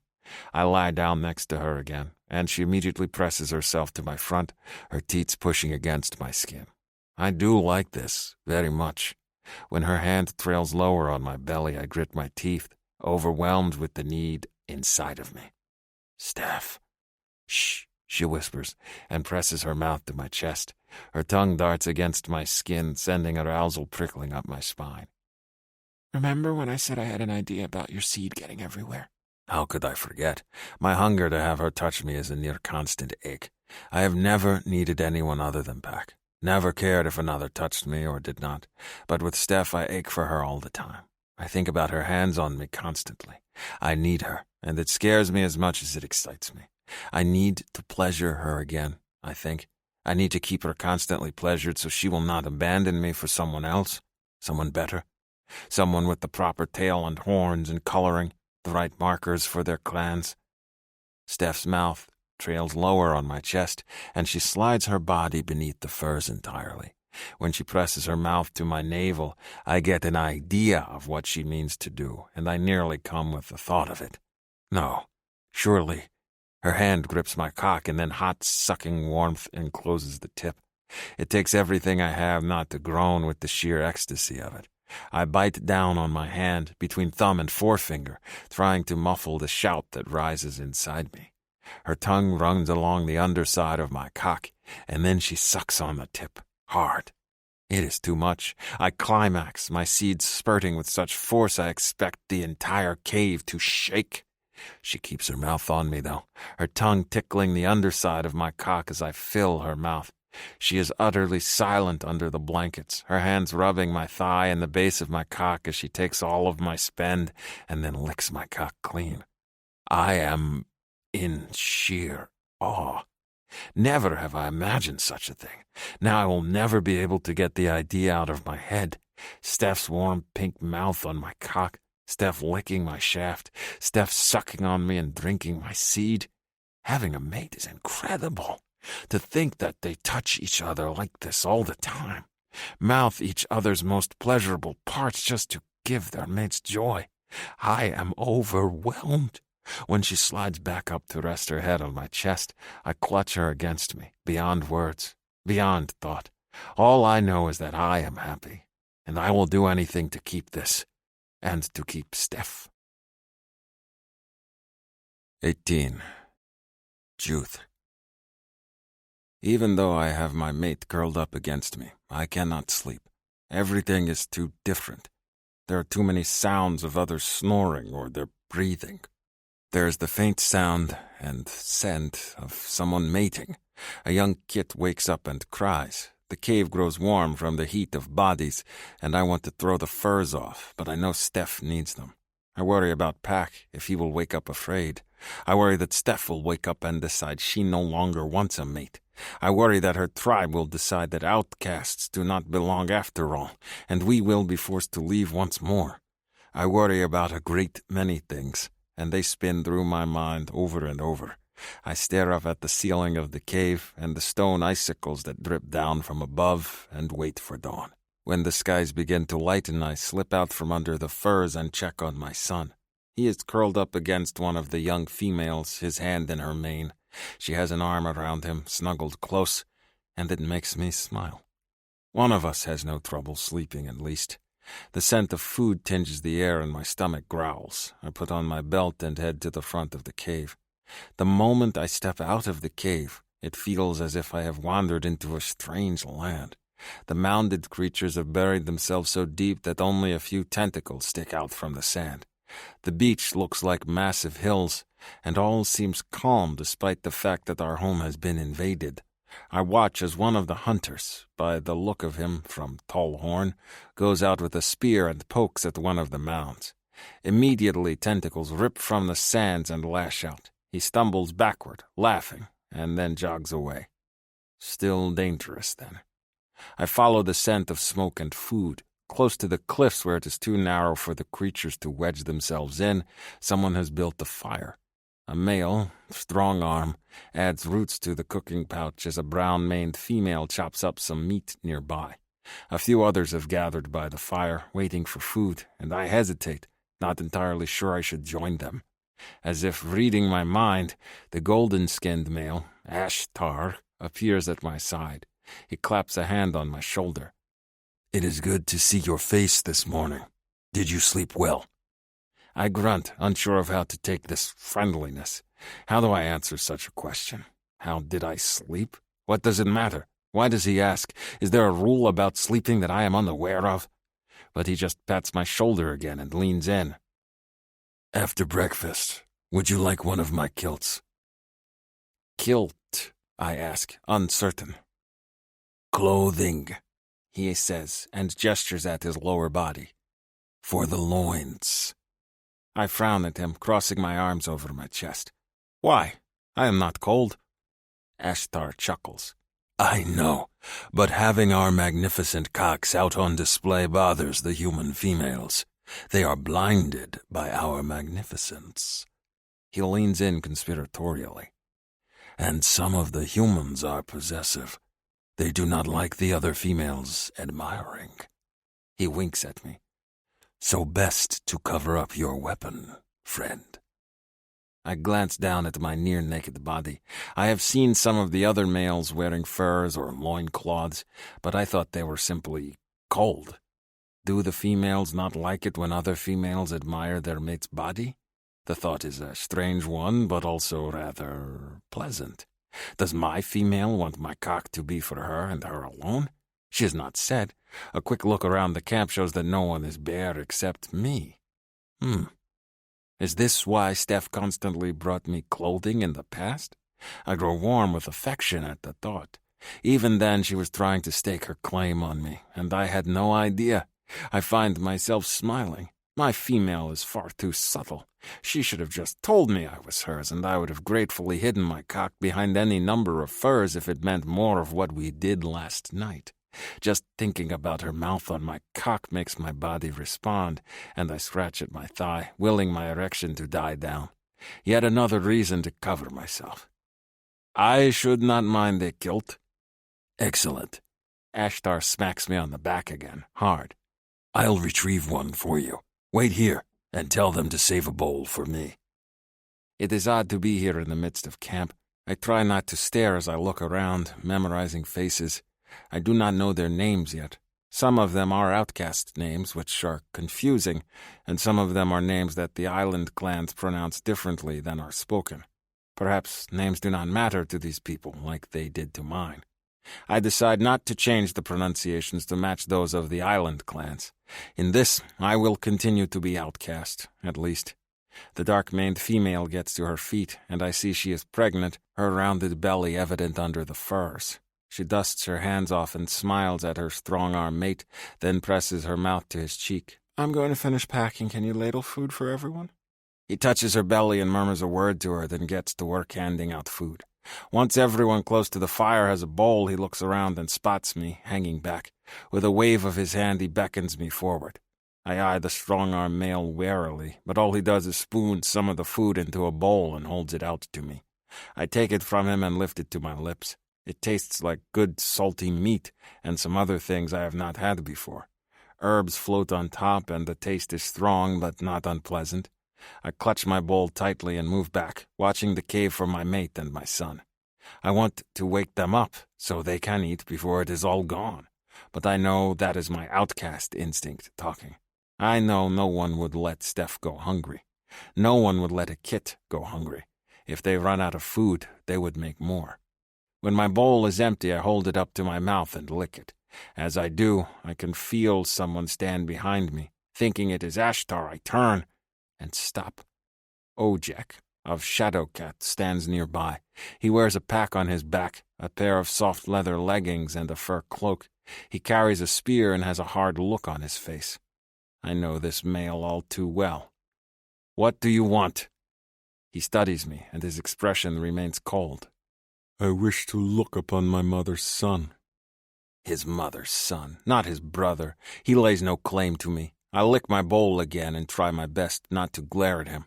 I want to fling this bowl into his face out of sheer hatred, but I will not waste whatever scrap of food is left. I despise Ojek. He is the good son, the perfect son, the son they kept, the son that did not have the wrong tail or the wrong horns, the son that carries all the markers of Shadowcat clan proudly. Me, they threw away. I have always known there was another son, that he is but a few turns of the seasons younger than me. How they must have rejoiced when he came out of the womb perfect, I think, bitterly, unlike me. And what do you think of your mother's son? I do not know what I think, he says carefully, but I wished to look at you before I left, in case you are not here when I return. My jaw clenches and I focus on my bowl. Is that a threat? Is he hinting that I should leave? That I do not belong? Look your fill, and then leave me alone, I tell him. My family will be up soon. My mate and my son will want their food. I turn my back to him, and when I finally look in his direction once more, he is gone. Good. 19. Steph. A few hours after all the goodbyes are said, everyone is gathered around the fire. No one is hunting for the day or fishing. I think we're all a bit shell-shocked, because it's so very quiet on the beach. Only the children seem excited. They're having a good time playing a game in the cave with some colored bone bits and a decorated skin. Well, only the children and Devi, who wanders up and down the beach all day with Nadek, her mate. It's like these creatures invading are a gift that keeps on giving in her eyes, and she can't wait for more. The rest of us aren't nearly as delighted. I can't help but look around at the beach and compare it to how it was before. Unnatural hills dotted with tentacles are everywhere, so tall they practically block out the sight of the ocean in the distance and make me feel slightly claustrophobic. I'm used to the sight of wide-open beaches stretching as far as the eye can see. Now, it feels as if we're pinned into one blind canyon close to the caves where the creatures are too big to wander through. Juth is quiet, too, which doesn't help my mood. He came to get me this morning, carrying me out so I could say my goodbyes to everyone as they headed up the path into the mountains. Part of me really wants to go with them, because I'd love to meet new people and see what the other encampment is like. Liz has told us before that the huts there have a rudimentary plumbing system, and I have to admit that sounds pretty freaking great to me. But I don't think Juth and Pack could handle it. And of course, there's my ankle. Pack seems to be adapting well, though. He's been shadowing Rukar, Harlow and Rook's sturdy, quiet little son, all day long. He's dressed in a fur poncho with the hood up and his bare bottom sticking out, and it's adorable to see the delight on his face as he follows behind Rukar like an adoring puppy. His dad, however, is tense. I think Ashtar is doing his best to befriend Juth, and I couldn't help but notice that Juth was wearing one of Ashtar's short leather kilts instead of wandering around totally naked. The others aren't quite as friendly as I'd hoped. I don't know if people are trying to give Juth space or if everyone's just moping because they're staying behind. I look around the group and realize that all of the island clans are going, with the exception of Nadek. Strongarm has gone with the group, Shadowcat has too, and Tallhorn as well. I was hoping a few of them would stay behind so they could get to know Juth and realize he's a great guy. But I can't push my wants on the others. The Sukui will, of course, accept him, and the others, Gren, Ashtar, and Vordis, won't know the complexities behind the clan lines that forced Juth to be an outcast. So, it's not ideal, but then again, neither is the beach being invaded by monsters. I can only hope that by the time the others return, Juth is so entrenched in the tribe that it becomes a non-issue. In the distance, somewhere, Devi makes another squeal of delight, and that causes a ripple of laughter through those of us seated by the fire. "I'm glad someone's having a good time," Gale says with a little smile. Zeren is on her lap, chewing on a long pale root. Every now and then he holds it up to Gale as if to show her, then goes back to chewing on it. He's teething, she's told me, and he loves to bite everything. She turns and looks to Liz and Rahash. "So, what's the plan?" Rahash glances at his mate. He opens his mouth to speak, and then the baby cries. Liz tilts her head, then taps her mate's leg. "That cry is a dirty diaper cry." He grunts. "On it." He gets to his feet and scoops up the baby, nestled on the furs near the entrance of the cave, where Angie sits with her baby, watching over the infants. I watch Liz waiting, but her expression is just thoughtful. "Obviously, we can't do a lot right now until our new friends leave the area. Devi says it won't be forever. It's some sort of migration, which means whenever they're done doing what they're doing, they'll get out of here. I don't know if it's going to be a week or a month or a year, though. So, until we have a better idea, we make temporary plans. We keep sleeping in the caves." Sessa makes a frustrated sound. "Would it not be wiser to start on the huts again?" He crosses his arms over his chest, his hands tucked into his armpits, and as he stretches, he looks really big. He's filled out in the last few months, lost the last of his gangliness. I've always thought of him as an older teenager about to break through into adulthood, but I'm wrong. He's definitely a man, and right now, he's a surly-looking man, too. Liz makes a face at him and gestures at our group. Who's going to work on huts, huh? Which member of our dream team here do you want to put on huts? She points at Angie.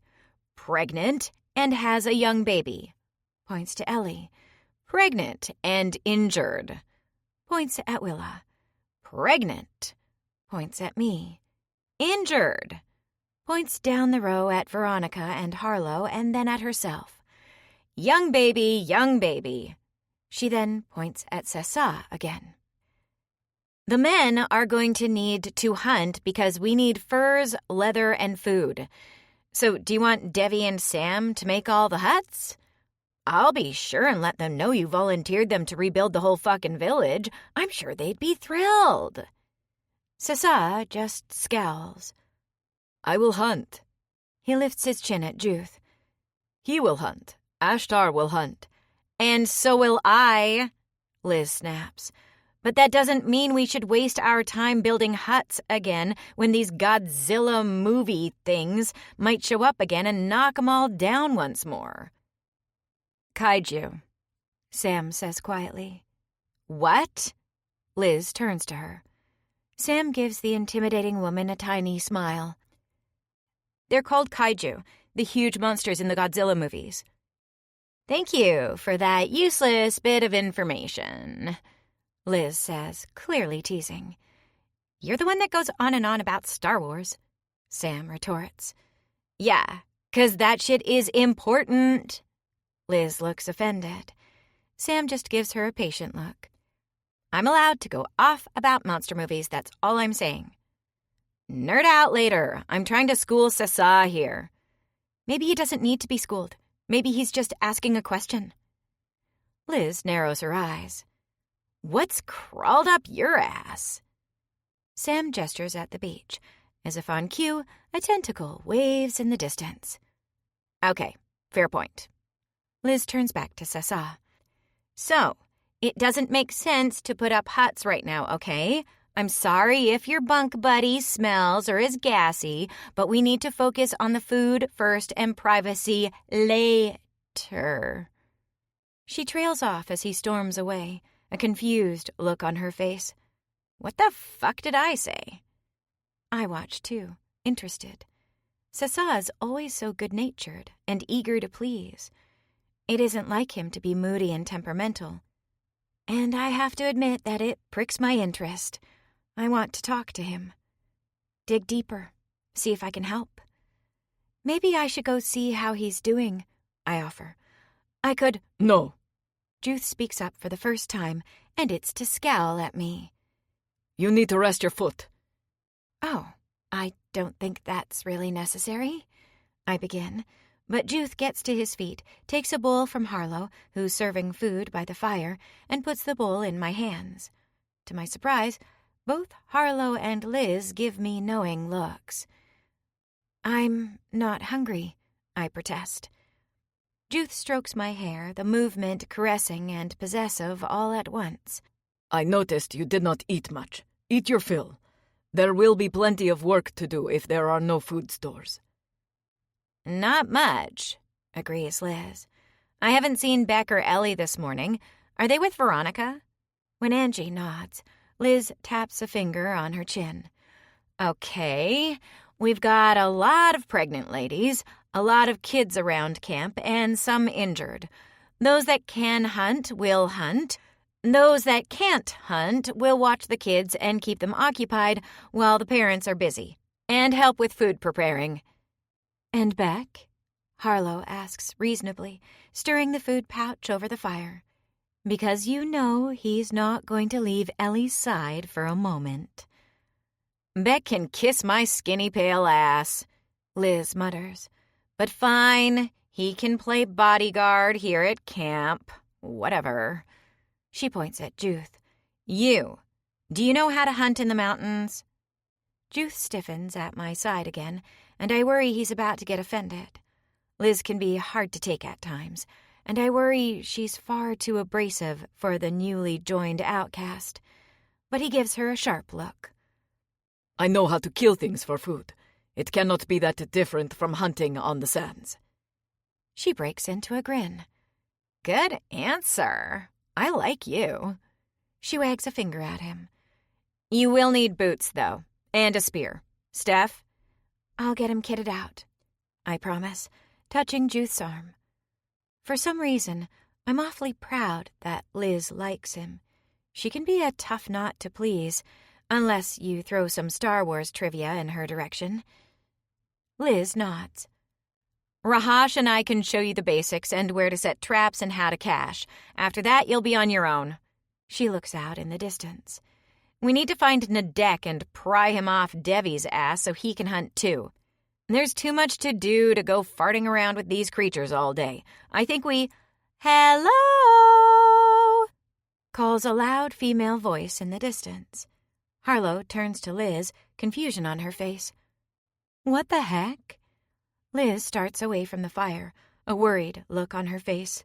Is something wrong with the travelers already? Fuck! What now? You think it's Brooke? Harlow asks. She's getting heavy with Kit, but she swears she can walk it. You think it's too much for her?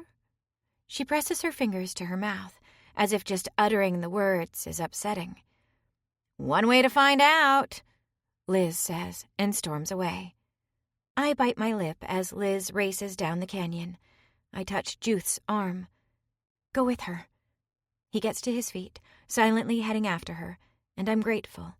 I exchange a look with Harlow. I hope it's nothing. I can't think of a reason for someone to come back hours after they left, unless something terrible has happened. My mind starts to run through all the possibilities. More of those enormous man-eating bird things, the Yeti-like Metlax that we've been told about but rarely see, an avalanche, more tentacled shell beasts. What? A few quiet, tense minutes later, Liz comes charging back into the camp, a furious look on her face. No jury would convict me if I murder her, she mutters as she passes by us. I'm getting Rahash. Harlow and I exchange a look of confusion, and a few moments later, it all becomes clear. Juth is the first one to return to camp, with a pack tossed over one shoulder. Behind him, her white fur cloak, wrapped around her like she's some sort of Hollywood starlet, is Daisy. A few steps behind her is Ojek, with the same stony expression that Juth is wearing. For a moment, they look so alike, it's startling. Daisy beams at all of us as she sits by the fire rubbing her hands. Hello again. What's for dinner? She looks over at Juth, who moves to my side. Oh, you can just set my bag anywhere, sweetie. Ojek will move it for me later. Juth immediately drops it on the ground next to the fire, earning him a frown from Daisy. He slides back in next to me and nuzzles at my ear in a very blatant way, and I find myself blushing and pleased. It's like he's staking his claim on me in front of everyone. How's your ankle? He murmurs, lips so close to my ear it sends shivers through me. Shall I rub it? Blushing, I shake my head. I'm okay. You two are so cute, Daisy says, clasping her hands in front of her and sighing dramatically. I love love, don't you? Harlow gives her a puzzled stare. Actually, I'd really love to know why you're back. You and Ojek both. Did something happen? Is everyone okay? Oh, everyone is lovely, Daisy gushes. Though they did stop for a while so Taushin could make the cutest little sled for Brooke and some of the packs. She wants to walk, but he's being all possessive and protective. Her gaze slides to me again, where Juth is practically draped all over my side, and a wistful expression crosses her face. You know how it goes. Ojek moves near the fire and picks up Daisy's pack. He adds it to his own and glances around at the group, his gaze lingering on myself and Juth. And then he heads toward the cave, no doubt to speak to Rahosh. Well, I'd wanted someone from one of the tribes to remain, didn't I? Guess I got my wish. Only I'd prefer anyone other than Ojek, who's both Shadowcat and generally unpleasant. Oh well. As for why we came back, well, Daisy touches her cheeks. My skin was just being torn apart by the cold wind and the snow. I didn't realize how much nicer it is on the beach here. The cliffs really do protect us from the worst of the weather. After a few hours of that, I realized I'd look like my leathers if we were traveling for very long, and so I insisted that I come back. Ojek offered to escort me, the sweetheart. Harlow's brows go up. She glances over at me and then at Sam. I'm sorry. Did you say you came back because your skin was dry? Well, yes, Daisy shrugs. I can't meet a lot of new people looking all chapped and terrible. She shakes her head. If I'm not going to look my best, what's the point in going?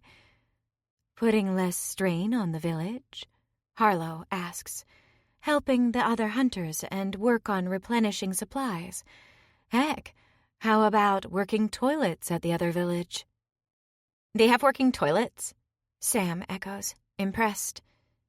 Yes, but I would look hideous when I got there, Daisy counters, patting her cheek. It's important to maintain my beauty. Sam gives her a look of disgust and leaves. Harlow seems as if she's doing her best to hide her opinion, but her mouth keeps twitching. I think I'm going to go talk to Liz.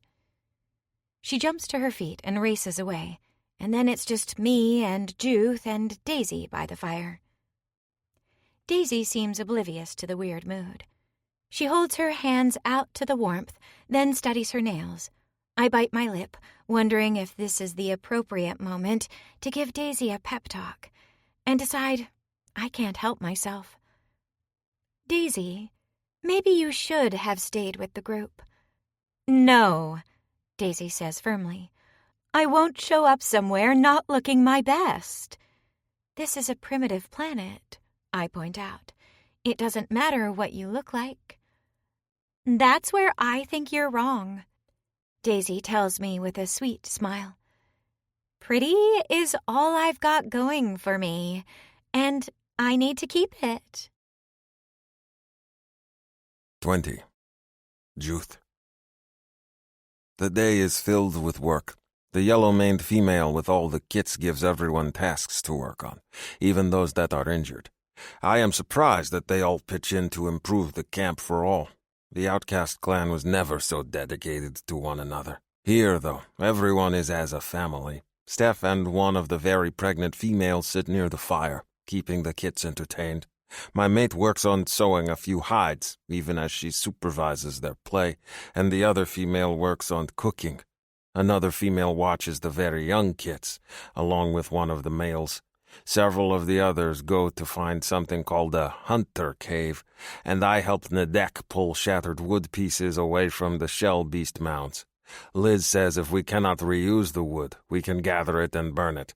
It alarms me when none of the elders stays near the fire, but Steph has assured me that all are welcome to make fire. She even offers to teach me.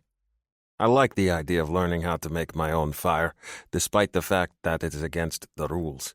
Beyond that, though, my thoughts turn to other things. Things like sleeping and my mate. I think about Steph and her mouth. I think about putting my mouth on her, between her legs where she is warm and slick, and I wonder what she will taste like. I think about how she grabbed my mane last time I touched her, as if demanding more, and my entire body throbs with need. When it comes time to sleep that night, though, Pack crawls between us and another family pushes up on the other side of Steph, and there is no privacy. I hold both my mate and my son and tell myself that this is temporary, that there will be plenty of time for mouth touches and licking later. For now, we worry about survival. and because I can hold them both, I am content. I wake up aching with need, but I am content. But as one day blends into the next, the crowding in the cave does not decrease. Neither does my hunger for my mate. Pack loves being with the mix of people on the beach. He is constantly eating something or chasing after one of the other kits, and it makes me realize how lonely he has been with only his father to talk to. I did not know my son needed other people. As long as I have him, I have been content. But meeting Steph has changed that for me. Now I need 2 people in my life. Just as I need my son's happiness, I cannot imagine waking up and not seeing Steph's face in the furs next to mine. I cannot imagine losing her scent or not hearing her bright laughter. I am obsessed with her, and as the days pass, I dream of being alone with her, of everyone on the beach disappearing and giving us the time to touch each other. I need this. I need my mate. I fantasize about touching her constantly, but we never seem to get time alone. There have been stolen moments, mouth presses that Steph calls kisses, and touches that hint at more, but someone is always around, and between the tribe and the creatures covering the beach I feel trapped, when all I want to do is touch my mate. Sometimes I try to touch her when others are nearby, but Steph seems reluctant. She does not want to mate in front of others, and tells me that she wants to be alone with me, that our time together is special and not to be shared. I agree with that, and I want that too. But sometimes it is hard to wait. It is especially hard to wait when Steph gives me lingering looks and sweet smiles. She clings to me when she sleeps, and sometimes I wake up with her teat in my hand and my cock hard and aching. We share a few small kisses, but there is never enough time alone. There are always chores to be done, animals to be hunted, my son to be chased down. I tell myself I can be patient. We will have huts soon. We will have the privacy that Steph craves. The shell beasts cannot stay here forever.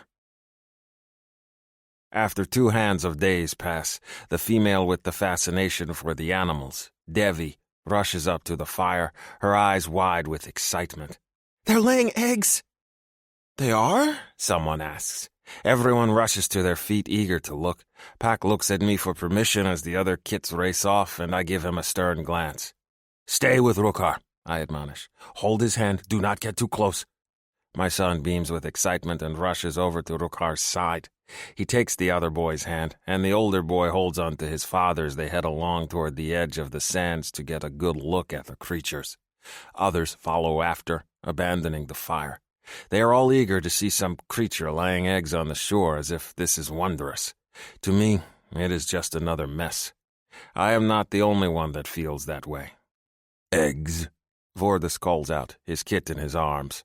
He stares off into the distance, shaking his head. Guess that solves the food problem. You would eat them? His mate says, aghast. She holds onto his arm, her hand on her large belly as she walks at his side. That seems wrong. Food is food, Vordis says, grinning down at his mate. I would eat anything if it tasted good. Angie just shakes her head and tugs him along, and they trail after the others. Steph gets up too, and for a moment I think she will follow the rest of the tribe to look at the egg layers. Instead, she pauses, lifting her foot and grimacing. I move to her side, my hand on her back. What is it? I ask. Does it still hurt you? I bend down onto the sand, running my fingers over her ankle. The healer has been working on her in small amounts so as not to exhaust herself, since several of the tribe have been injured in small ways. Steph assures me it is better every day, but I check for swelling anyhow, because I worry over her. It seems fine. I just stood up too quickly, she tells me, and her cheeks grow flushed. You don't have to stay down there. I have learned that my mate does not like it when people fuss over her. She does not like for anyone to pay attention to her needs and would rather focus on the needs of others. Knowing that she puts others before her makes me all the more stubborn when it comes to her, because if she will not look after herself, then her mate will. So I ignore her entreaty and continue to examine her ankle, running my fingers over it. Juth, she says softly. It's fine, really. Get up. I glance at her, but she is not looking at me. She is watching the others as they head down to the far end of the beach to watch some sea creature lay eggs in sand. It does not interest me in the slightest, but my mate's reluctance does. I run my fingers over her ankle again, rubbing the small, delicate bones of her foot, and as I do, she flushes pink, biting her lip. Then I smell it. Her arousal scent. My nearness, my touches, they are making her hunger for more. I suck in a breath, startled. We have stolen touches in the last few days, but not enough. Never enough. Now I look over at the people leaving the camp, and I hunger for more. I hunger to take my mate, to claim her, to taste her as I have been dreaming of every night. I wake up hard and aching, full of need for her, and must let her stay at arm's length. I glance down the beach, but no one is looking in our direction. This is my time. We should probably join them, Steph says in a low voice. She gestures feebly at them. See what all the fuss is about. I shake my head, sliding my hand up her ankle to caress her leg, then moving up to her thigh. She keeps her foot bandaged, so she has been wearing short kilts, much like my own, her legs bare so the bandage can be tightened throughout the day. I love that she is so bare, because it is the perfect opportunity for me to touch her. I skim my hand up her thigh. We will not join them. My mate needs me. Her breath catches. What? Judith? I slide a hand under her kilt and then the other. I cup her buttocks, tugging her closer until I can press my face to the furs hiding the vet of her thighs. I breathe in deep, because even through the layers she wears I can smell her arousal. You need me, do you not? Judith, she whispers. There's no privacy. We will make privacy. She glances around. I'm not sure. I get to my feet, and before she can protest any more, I haul her by the buttocks into the air. She makes a low cry of surprise, her arms flying around my head and clutching my face to her teats. Perfection. Sheer perfection. I growl hungrily and stagger toward the cave, which has been emptied out by all. I will have my mate, I tell her large jiggling teats. I will make her feel good, and if we do not have much privacy, then I must be quick. But I am no mate if my female's needs are not met. Judith, she breathes, and I can smell that your needs are not met, Steph. You are wet for me, are you not? You need to be touched. She whimpers, the sound she makes when I touch her, and I know I have won. My mouth waters with anticipation, and I take a few more steps inside until I find the furs we share. They are near the entrance, because Pax sometimes has trouble holding his bladder all night long, and I carefully set my mate down onto her back.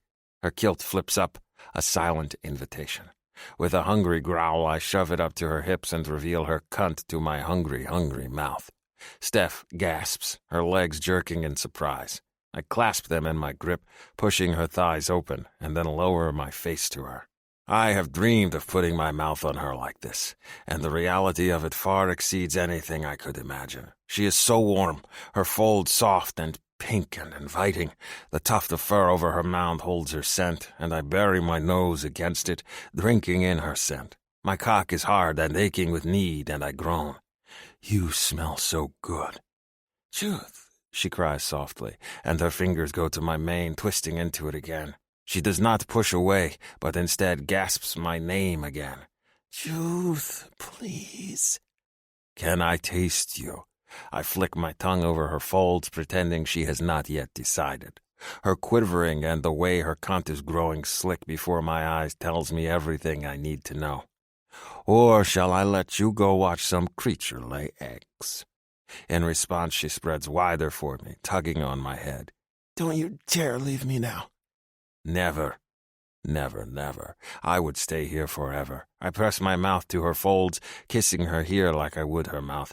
She squirms under me, and I wonder if I am doing it wrong. I think about how she tasted me. Her hands moved all over my cock, and then she put her mouth on the head and sucked. I cannot do the same for her. She is not built the same way I am. But I can give her pleasure, I think. I just have to figure out the best way to approach it. I lift my head, studying her cunt. As I do, I lick my lips. The taste of her is on my skin, and I want to revel in how delicious it is. Your taste is incredible, I tell her, and touch her cunt with a light fingertip stroking her folds. She's growing wet already, the core of her gleaming with her slick response, and I dip my finger there, wanting to touch her all over. Steph makes a choked response, jerking up against my finger where it circles the entrance to her body. I love how wet she is, but when I compare her cunt to my cock, they do not seem a match. I am big, and she is small. I am hard all over, and she is soft, soft, soft. Steph does not seem worried, though, so I will follow her lead. I rub my finger against her opening, and she arches up, panting. I want to put my tongue there, where she is wettest. I withdraw my hand, watching my mate, and when our eyes meet, I lick her taste off my skin. Another groan rips from my throat. I will never have enough of this taste. Never. I put my head between her thighs, and using one hand to hold her folds open for me, I drag my tongue over the entrance of her body, licking up that delicious wetness. She cries out again, the sound soft and entreating, and it only makes me hungry for more. I work that little hole of hers with my tongue, teasing and tasting and delving, pushing into it with the tip of my tongue and licking her everywhere I can. "Judith," she pants, saying my name over and over again, even as she quivers against my tongue. "Oh, God, Judith, that feels so good." Her encouragement only heightens my excitement. I continue teasing her with even more enthusiasm. To my surprise, something brushes against my forehead. I lift my head to see that she is touching her spot, the one that she likes to have rubbed. Of course, I want to laugh with how I could have missed something so very obvious. I push her hand out of the way because I am possessive, and I want to be the one to touch that spot for her. I lean in and run my tongue over it, and the breath hisses out of her lungs. Her thighs clench and she tries to curl her legs around me, like she did when I touched her before. Now I feel as if I am on the right path. She liked the other things too, but this she likes more. Eager to pleasure her, I adjust her thighs over my shoulders and work that spot of hers, the little nub of flesh that is so very sensitive. Steph's sounds grow louder, her cries more intense, and she rocks and moves against my face, trying to follow along with my tongue. My cock is aching fiercely, and I grind my hips against the furs, desperate for my own release. Steph comes first, though. She always comes first. I tease her, moving my tongue faster and faster, and when she starts saying please over and over again, I slide my finger into her wet heat once more. My mate makes a choked cry, her cunt fluttering and rippling against my finger even as a surge of new wetness floods her folds. It is too much for me, too.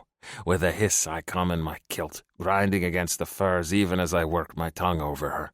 She rocks against me, shuddering, and then collapses back on the furs as if completely spent, a little mewling sound of contentment escaping her.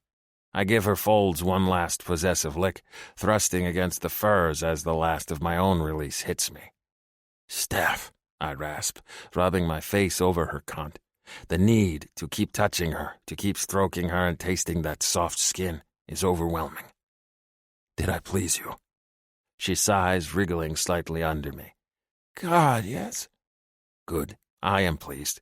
I press kisses to her damp folds, licking up every drop of her. She squirms under me. "What are you doing, Judith?" "I am cleaning you," I tell her.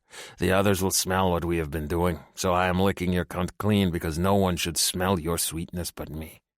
"Oh, Jesus, you think they'll smell that?" Her legs twitch as my tongue moves over her. "Without a doubt." I keep licking.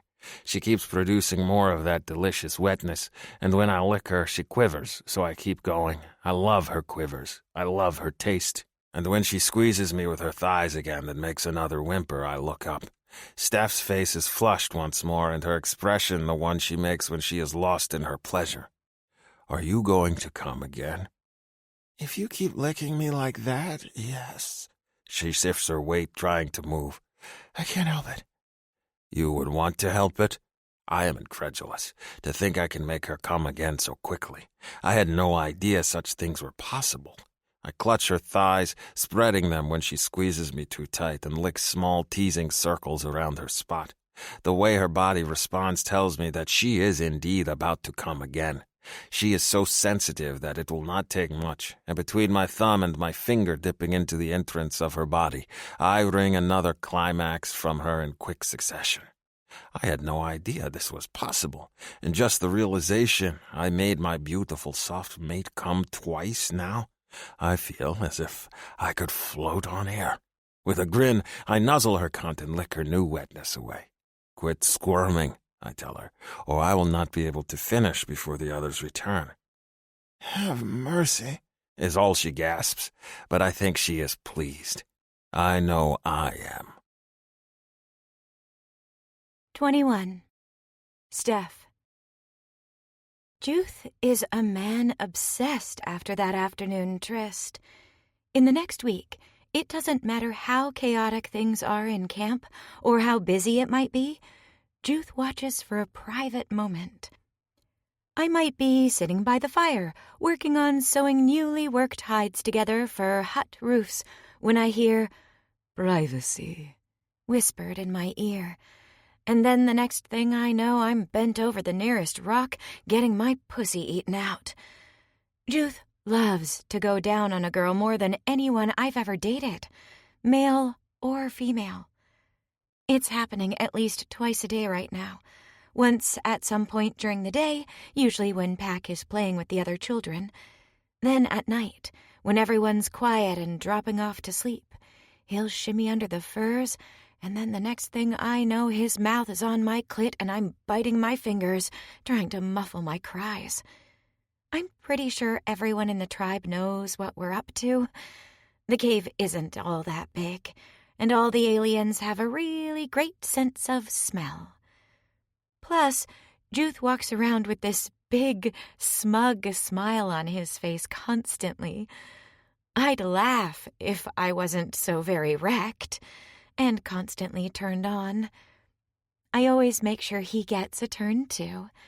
I know he likes my mouth on him. He always comes quick and fast, but I make sure that he knows that I find him sexy. How can I not? He's got huge equipment. He's handsome and muscular and sweet, and he loves to lick pussy. Every time he makes me come, he insists on licking me right through until the next orgasm, as if he needs to prove to himself that he can make me come twice. I've never come so hard, or so very often. The funny thing about sex, though, is that the more you have it, the more you want it. Before Juth came into my world, I'd lived on the Icehome beach for months. I don't think I'd masturbated once, just because there was so much going on that I never felt the need. Even my crush on Flora never quite hit sexual levels. I just really liked her and was looking for an outlet, or someone to rescue, if I'm being honest with myself. But now that Juth and I are together, God, I think about sex all the time. I think about touching him. I think about his big fat balls when I've never thought of a man's balls before in my damn life. I think about his thick cock and the spur, and I wonder how it'd feel when he's pounding away deep inside me. I think about his hands and his mouth and how I can't wait for us to have a hut of our own and some privacy. I have suddenly become the most sexually focused woman on the beach. Some of that's unfair, of course. A lot of the tribe left behind are young mothers or extremely pregnant, so I'm guessing they're not feeling the need to fuck every 5 minutes. Me, though? I can't even put on my skirt without thinking about how hot and eager Juth's mouth is when he slides the leather up to lick me. I can't touch my newly healed ankle without thinking about his hands on my skin. I can't sew leather or cook food or even pull my hair up in a braid without thinking about Juth. Juth and his hands, Juth and his mouth, Juth and his shortened tail that somehow looks perfect despite the fact that it's different. Juth and the way he looks so damn thrilled when he makes me come. Juth and the pleasant noises he makes when he's eating me out, like I'm his favorite dish. It's all very distracting. Like right now. I'm supposed to be picking through the wreckage on the beach. Since the creatures have started returning to the waters, they've made an absolute mess of the sands. The spots where the creatures were buried are easy to find because the sand is sunken there, the large body of the shell beast having displaced all of the sand off to the side. It means that the beach is full of pits and valleys, but with every creature that leaves, it also means there's a chance to recover some of our gear. Juth is off hunting in the mountains, so I have Pack today. Maybe it's weird, but I'm starting to feel like a mom. I dress Pack in the morning, make sure he's fed, and today he's wearing a little top knot in his wild blonde hair to tame it. He holds my hand as we walk down the beach, carrying a little messenger bag I made him of leather. It crosses over his chest, and he puts all kinds of things into it as we walk, most of them useless. We did the same thing yesterday, and his bag was entirely full of shells and debris and odd bits in the sand. Pack loves colors, so I made him a little tunic out of a variety of scraps in all different shades, and he loves it. He touches it constantly, and his little tail shakes with happiness under the hem of it every time someone compliments him on how handsome he looks. Pack is an easy kid to love. He's always happy, chattering and smiling at anyone and everyone. I've promised to make him a set of paints so he can paint our hut once we have one again, and he talks about it all the time. In fact, he's talking about paints right now, while I daydream about his dad and his incredible mouth. Yeesh, maybe I'm not that great a mom after all. Eggs are right there, Pack announced, hopping at my side. He's singing songs brightly. Watch your step, watch your step. I'm watching, I promise, even though I wasn't.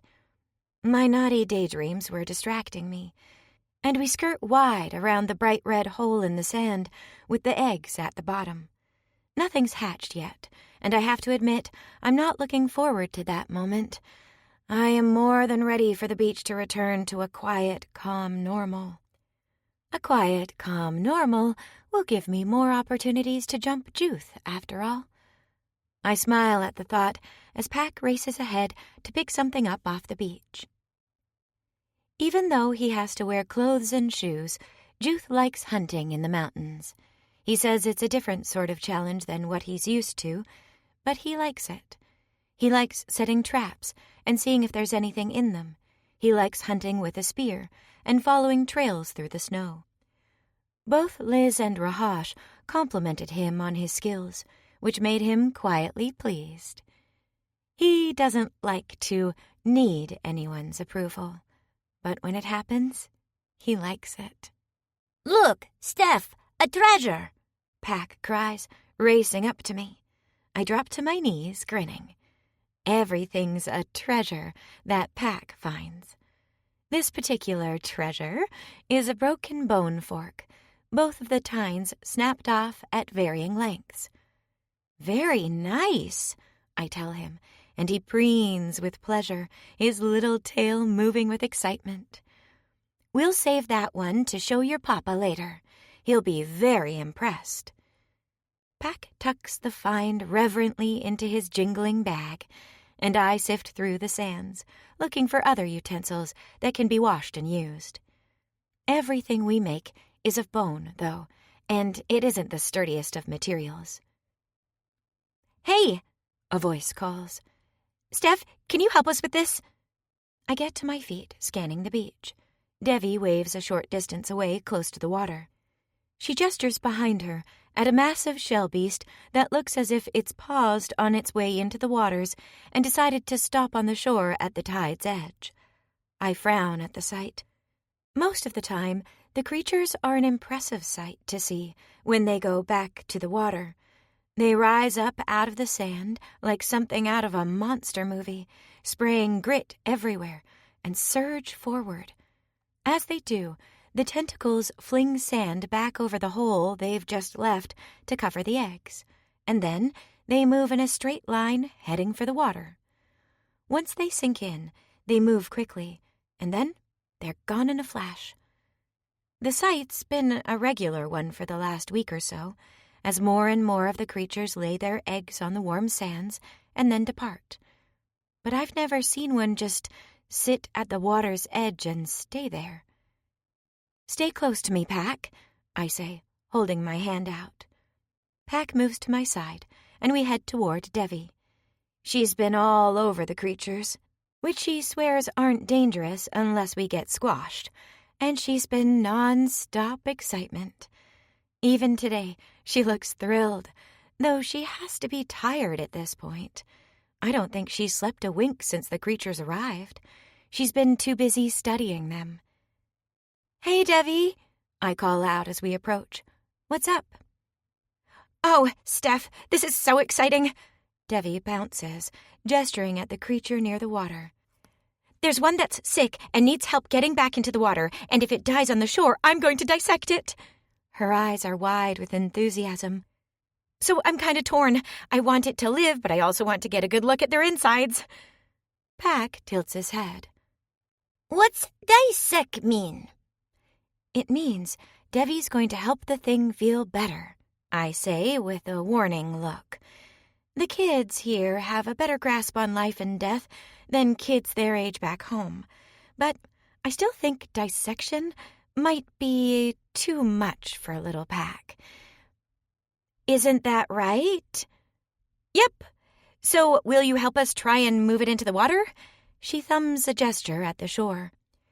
"There's a few people already there, and if it dies farther up on the sand, it's going to be hell to get rid of." She's got a point.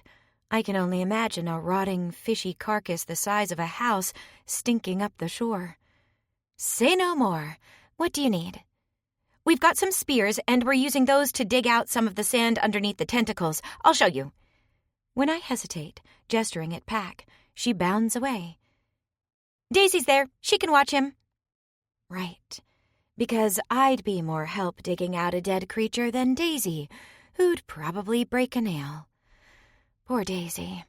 She'd have so much to offer if she thought higher of herself. I shake my head at the thought. "I can help with the digging, I think. Who do you have helping?" "Nadek's with me, of course," Devi says, affection in her tone. Not surprising, given that she and her mate are rarely a few steps apart. "Sam and Daisy, but she's not being all that helpful. Ojek's there, too." Hopefully that should be more than enough to give the creature the shove it needs into the water.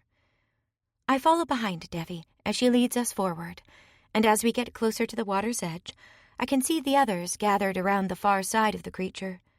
Daisy stands next to Ojek, while Sam and Nadek busily dig into the sand with their spears.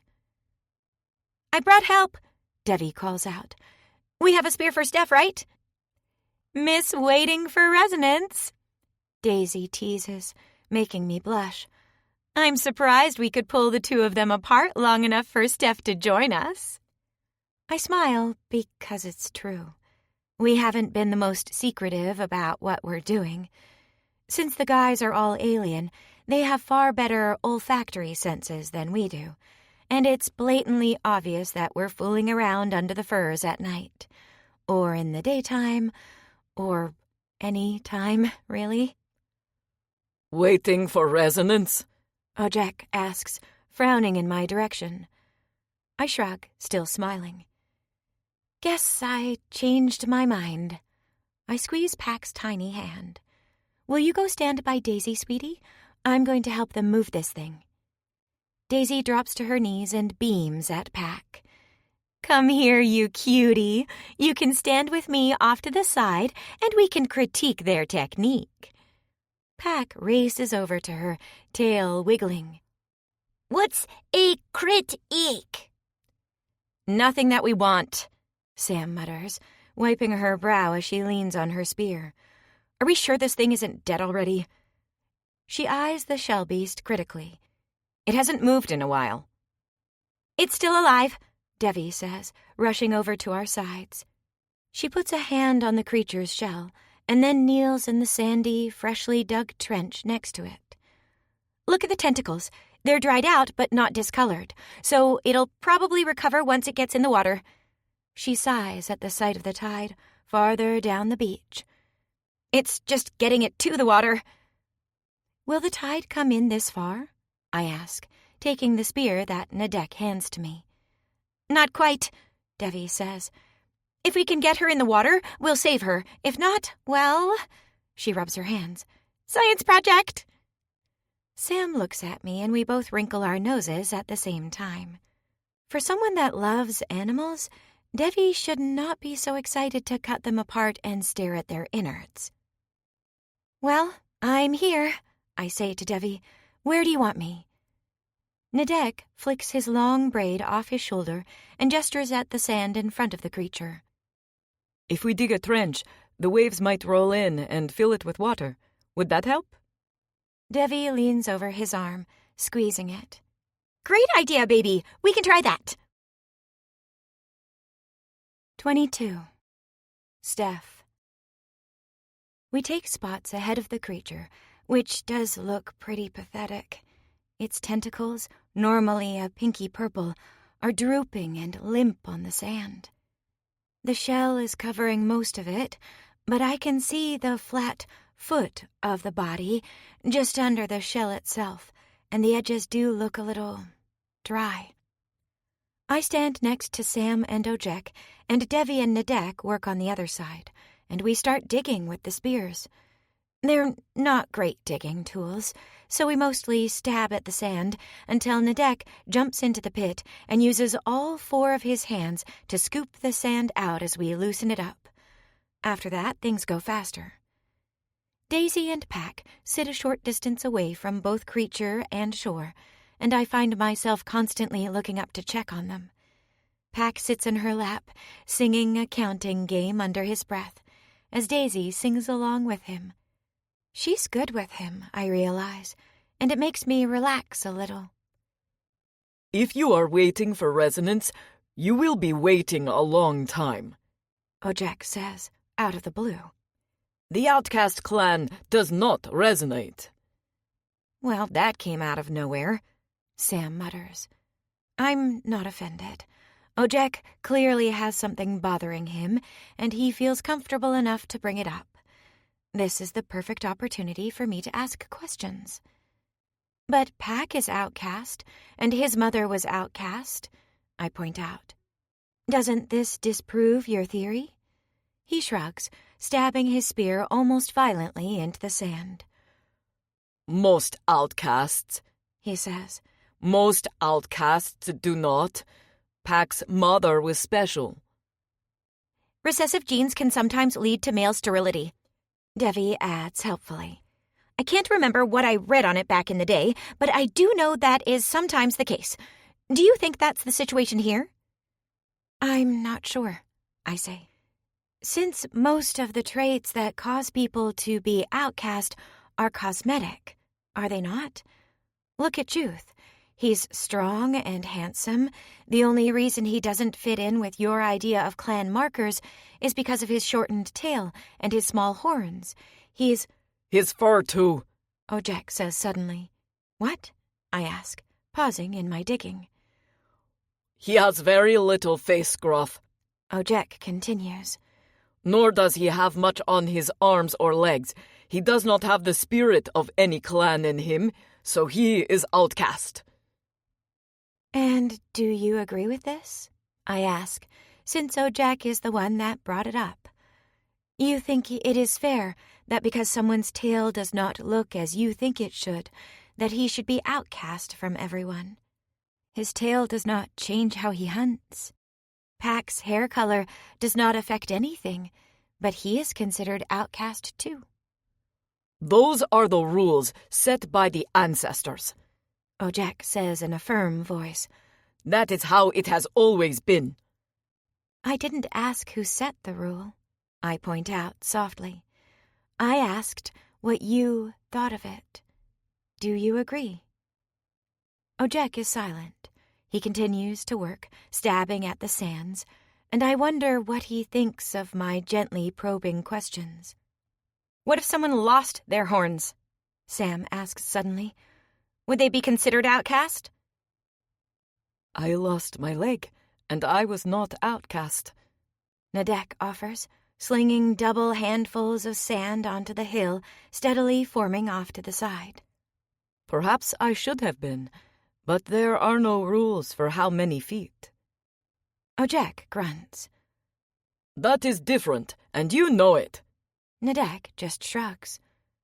Sometimes I wonder. I was more of a burden to my clan than Juth would have been. He is an excellent hunter. Part of me preens inwardly at the praise for Juth from Nadek. I'm going to tell him about that later, but for now, the conversation we're having is too important to interrupt. What if we had joined you on the island? Then we would all be eating ash, Ojek says in a sour voice. No, really. What if there was no volcano, no smoking mountain, and we all lived on the island with you?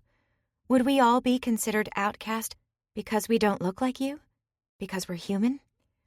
Ojek shoots me an exasperated look, and I suspect he's reached his limit.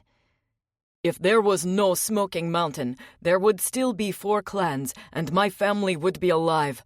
All of the clans would be whole and healthy, so this is a foolish argument to make. I shrug, digging as I do. I was just curious. It's something to think about. How much a person's appearance matters versus how much they contribute to the group as a whole. I don't point out that Daisy is not great at contributing anything but being pretty, and no one nags her about it, except possibly me, because I want her to realize that she is worth more than her prettiness. I want her to want to become a productive part of the group, so people will respect her more. Everyone tolerates her like just another kid, but I worry that someday, if food is thin, people won't be quite so forgiving. Humans dye their hair, you know, Devi points out. She wipes her brow, then reaches down and tweaks her mate's braid in an affectionate gesture. You're killing this, Nadek. Good job, baby. I cannot kill this, Nadek says, gesturing at the sand. I am digging. Do you wish me to kill something? That's true, Sam adds.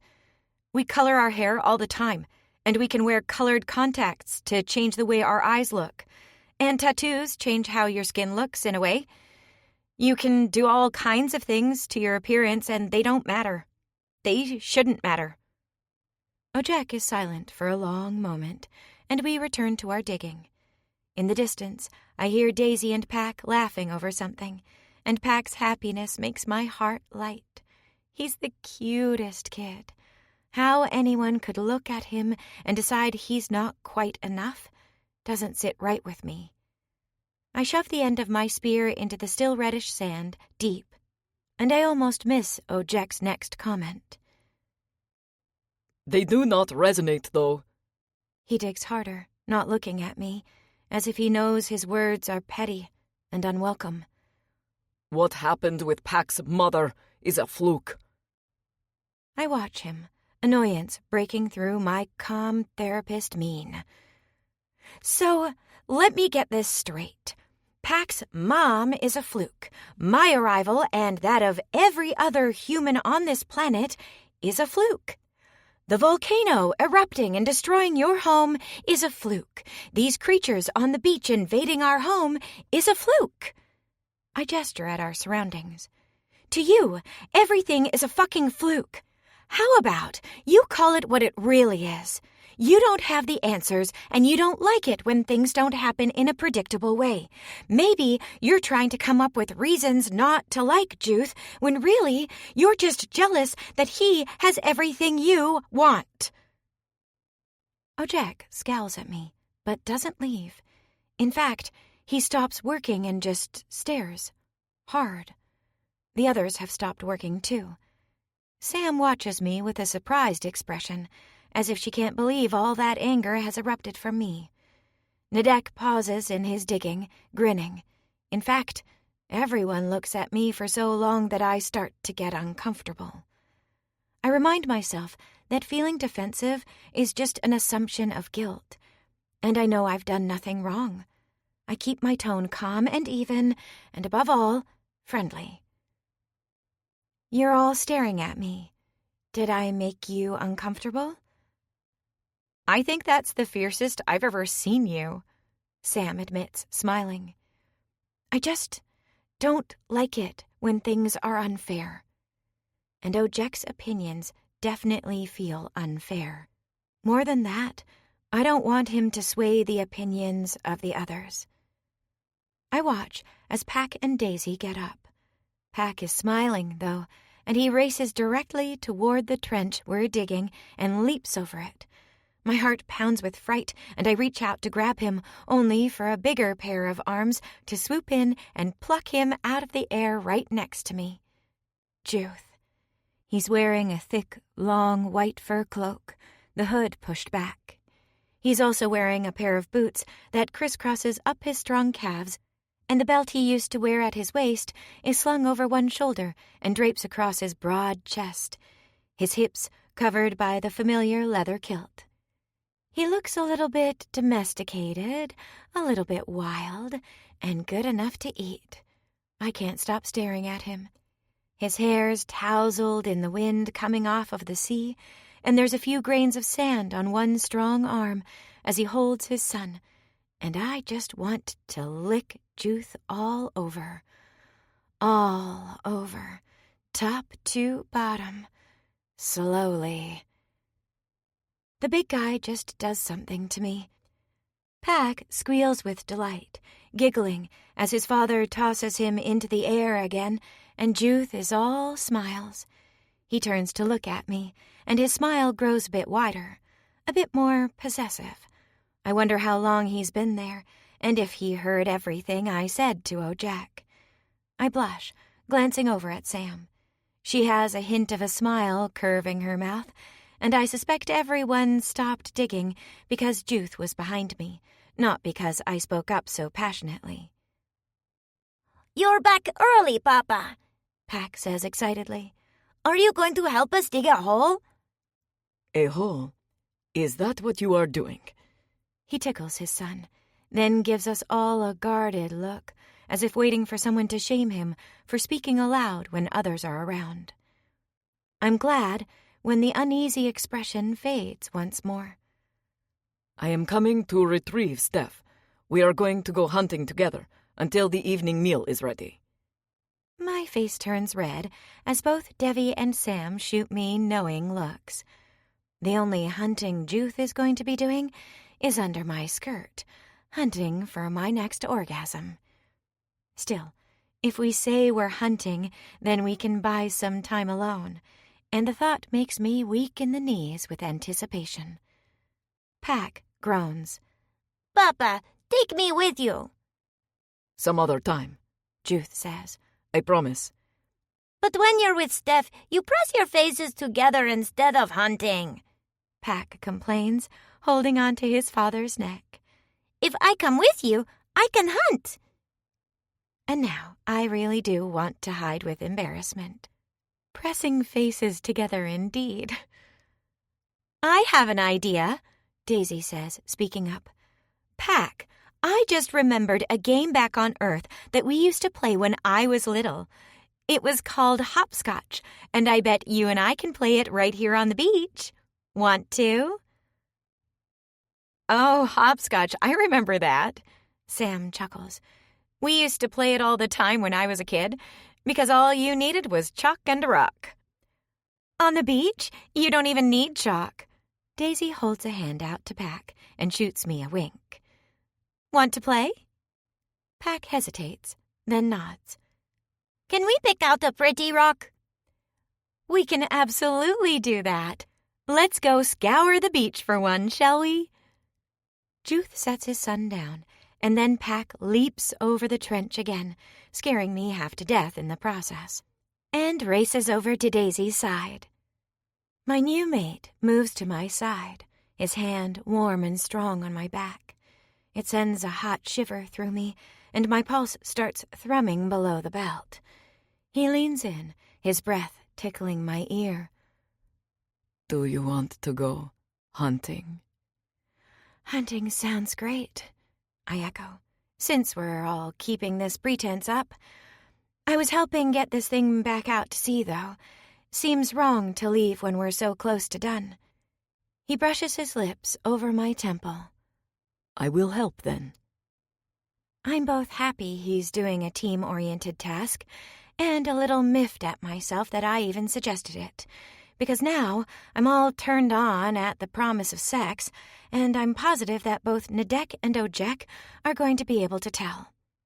But the tide is coming in, and the trench starts to fill up with water even as we dig, and then we all get behind it and shove as the first brush of the ocean waves touch the shell beast's tentacles.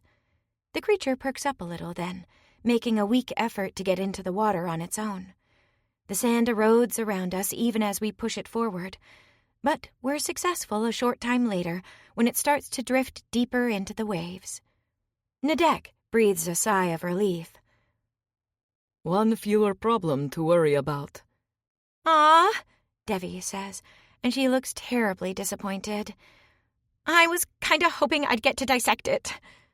He places a big hand on his mate's head, stroking Devi's silky black hair. Some other time. I bite my lip and look over at Juth, who's watching me with a burning look in his eyes. The sight of it makes my knees weak all over again, and I glance to where Daisy is hopping with Pack farther down the beach. She looks over at us and waves, and then gives a thumbs up, letting me know we're good. We have a little time to ourselves then, and I take back every frustrated thought I've had about Daisy. Maybe we just need to find the right focus for her to help with the tribe.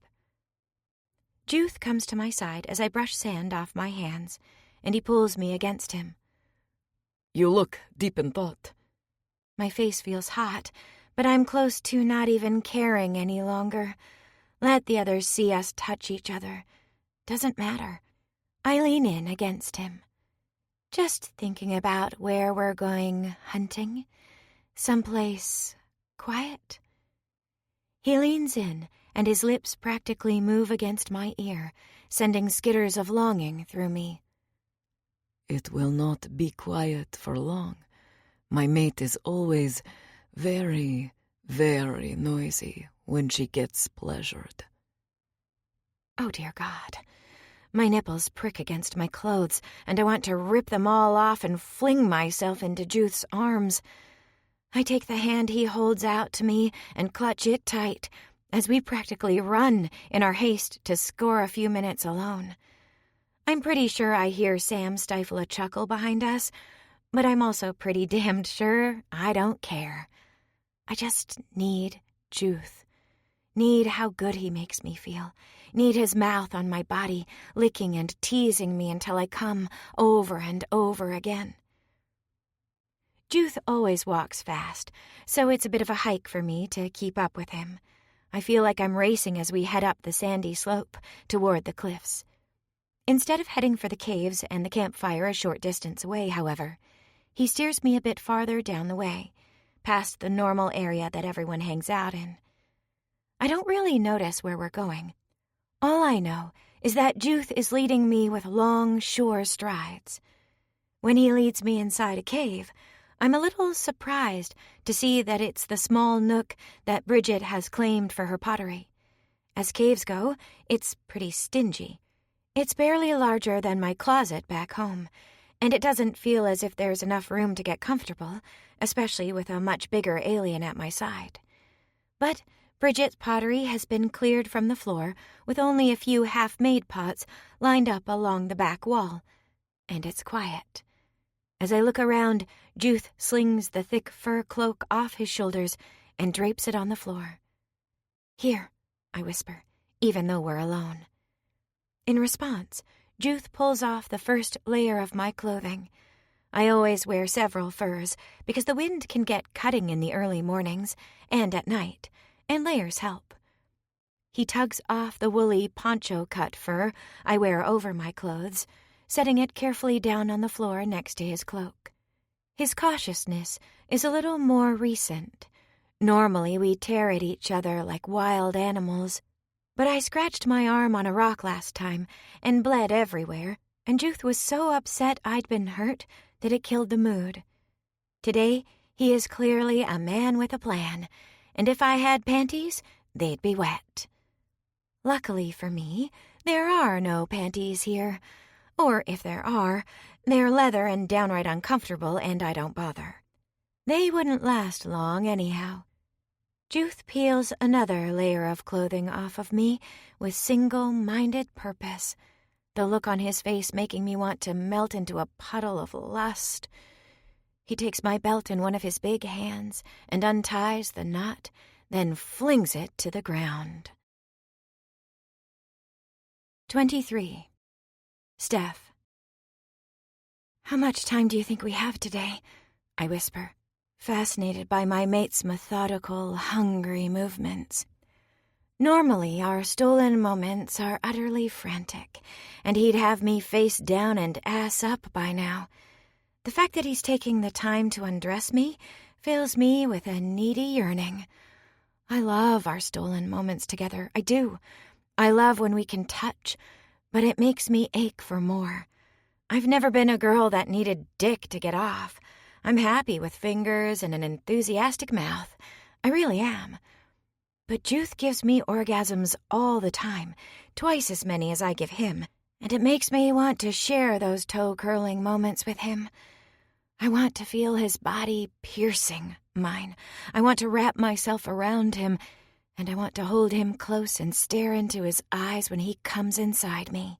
It's a level of intimacy we haven't gotten to yet, and I find as he tugs my tunic top off, I crave that intimacy. I'm aching and hollow inside with need for him. "You didn't answer me." I run my hand up his arm as he reaches for the knot that holds my double-strength breastband together. He's fascinated with my breasts, I think. He loves to free them and watch them bounce, then tease the tips with his mouth while his other hand works my pussy. I love it. God, I love all of it, really. I'm addicted to him and his touches, because I know that the one that is slightly exploratory and cautious today is going to be greedy and assertive the next time. He learns what I like, and he applies it like a musician learning an instrument. He tugs apart the knot, and the elaborate network of straps I use to keep everything from jiggling falls apart. My breasts spill out, and Juth groans, utterly entranced at the sight. He always makes me feel so damn good. My boobs have been heavy all my life, and as a result, they're not particularly perky or bouncy. Juth looks at them as if they're the best tits ever, though. He reverently touches one, as if he's never seen anything as perfect and gorgeous as my heavy breast, and in his eyes, I'm the sexiest creature alive. It makes me bolder, and I reach out and rip his kilt off his hips, revealing his hard cock and heavy sack to my gaze. "You defended me in front of Ojek," Juth murmurs, cupping my breast and teasing the nipple with soft movements of his thumb. "He said things about Outcast clan, and you got mad at him. You told him he was wrong." It's hard to think when he's touching me like that, but I try anyhow. I don't like anyone thinking that you're less just because your tail looks a little different. It's just a tail. No one has the right to make anyone feel like less because of how they look. "You defended me," he says with another incredulous shake of his head. "You were proud of me." "Of course I am," I say softly. "I'm your mate." He groans and drops to his knees on the furs, then pulls me down with him. I slide against his big body, wrapping my arms around his neck as his mouth meets mine. We kiss hungrily, and it doesn't matter that I'm slightly sweaty and topless, and one of my breasts is probably flattened into a pancake against his chest. He kisses me like I'm the only thing in the world that matters, and it suddenly makes me angry. Juth shouldn't be so surprised and moved when someone defends him. Everyone needs to realize how fucking amazing he is. You're a good man, I tell him between hungry kisses. You're a strong hunter and a wonderful dad. I bite down lightly on his lower lip because I know he loves the scrape of my teeth. And you're an amazing lover. Never let anyone make you feel like you're not worth it. You are. This is why you courted me for so long? He asks, his gaze reverent and full of so much emotion that it makes my heart hurt. Courted? For so long? Does this seem like a long time to him? We mesh so well together. Sometimes it feels like he's always been mine and I've always been his. Other times it feels so new that it's staggering. Just know that I think you're the best man on the beach. I rake my nails lightly down his back. The best kisser, the best dad, and absolutely the best at licking. He slips a hand under my skirt, seeking out the heat between my thighs. It is because my mate has such a tasty cunt. I cannot keep my mouth off of it. I whimper as he claims my mouth in another scorching, claiming kiss, his tongue thrusting into my mouth in a way that leaves no doubt in my mind what he's thinking about. My body clenches around nothing, and it only increases the ache inside me. God, I want him, but I don't know how long we've got before dinner. We need to be quick if we need to head back soon. Juth doesn't answer me. He just kisses me again, and then cups my breasts in both his big hands and teases the nipples. I moan, rubbing up against him when he coaxes the tips into points. Maybe, I breathe, maybe we have a bit more time. He stares down at my breasts in fascination, his fingers moving over them. He always looks at me so intently, as if he has to study everything I react to in order to please me. It's like I'm the hardest test of his life, and he's determined to ace it.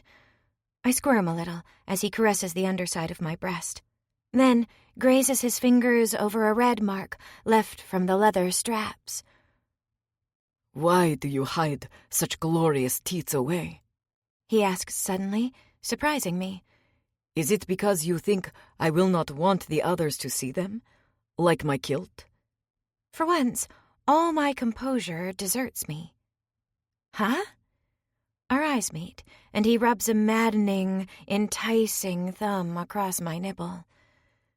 The male, Ashtar, told me I should wear a kilt because you would not like the other females staring at what belongs to you, that you are possessive of my body. Is that why you hide your teats away? You do not wish to show your beautiful body to the other males and make them jealous of me. Oh, that's a bizarre misunderstanding. Part of me wants to smack Ashtar for lying to him about why to wear a kilt over his loins. But then again, maybe in Ashtar's eyes, that's the truth. How do I explain human body shame to someone who thinks you only cover up when it's cold? I certainly don't want to teach that body shame to Pack, who loves to run around pantless all day long. And I think it's cute, because his little tail wags constantly. Do I tell Juth that the reason I bind my breasts so tightly is because I'm well aware that I'm a larger woman, and flattening my chest not only stops things from bouncing, but it makes me look a little slimmer, a little more svelte under the thick furs we wear? Looking up at his rugged face, full of alien planes and glowing blue eyes, I realize that to him, I am beautiful. I'm not short and dumpy. I'm not top-heavy or unimpressive. To him, I am glorious. It's something I didn't know I needed to hear until just now. I wear it because everything shakes too much if I don't, I admit, and because I've never liked them. The look on his face is utterly incredulous. Not like them? Why? They're big. So big, he breathes, his expression reverent as he gazes down at my boobs. And not really perky. He nods. But I like the way they fall into my hand, as if they cannot resist my touch. Well, that's one way of looking at it.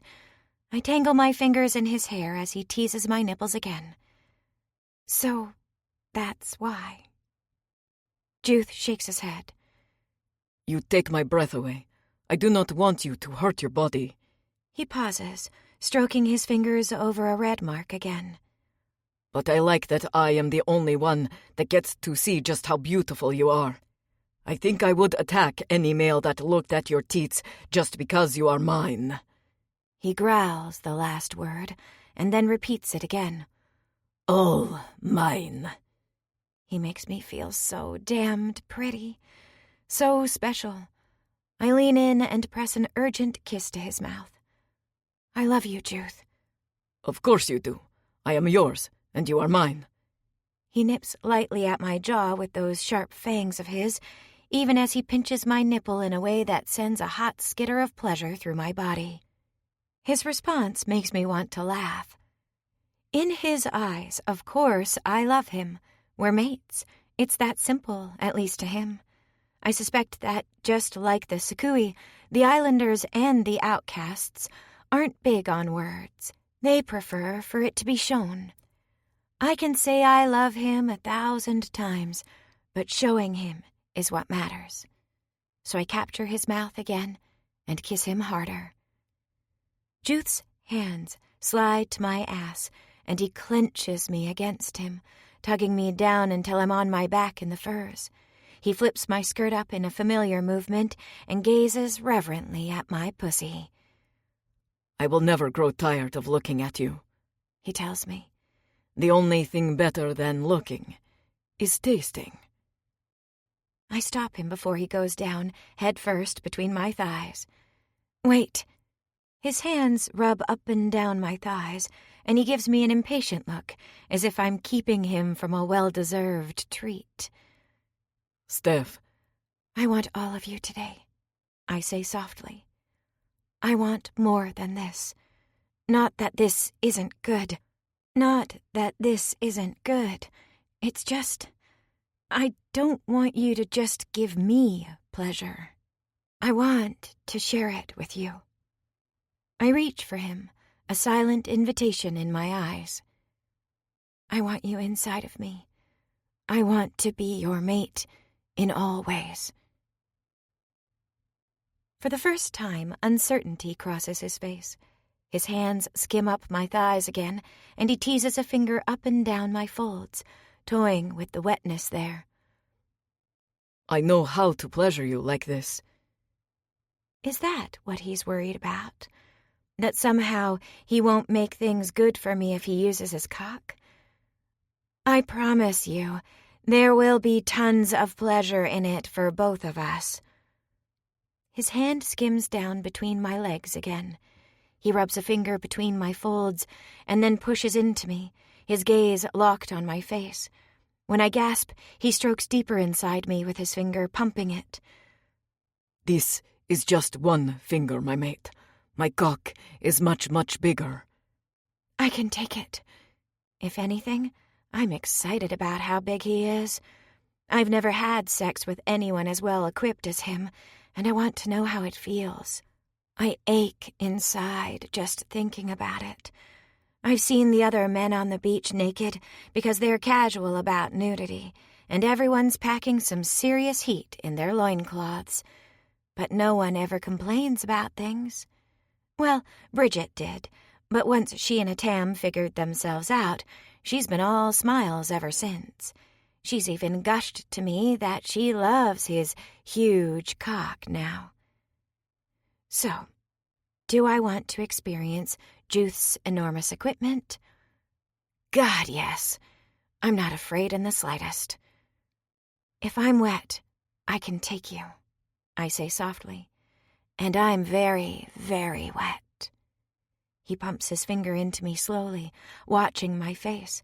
My body is making embarrassingly wet sucking sounds, but I don't care. It just means I'm turned on and ready for him.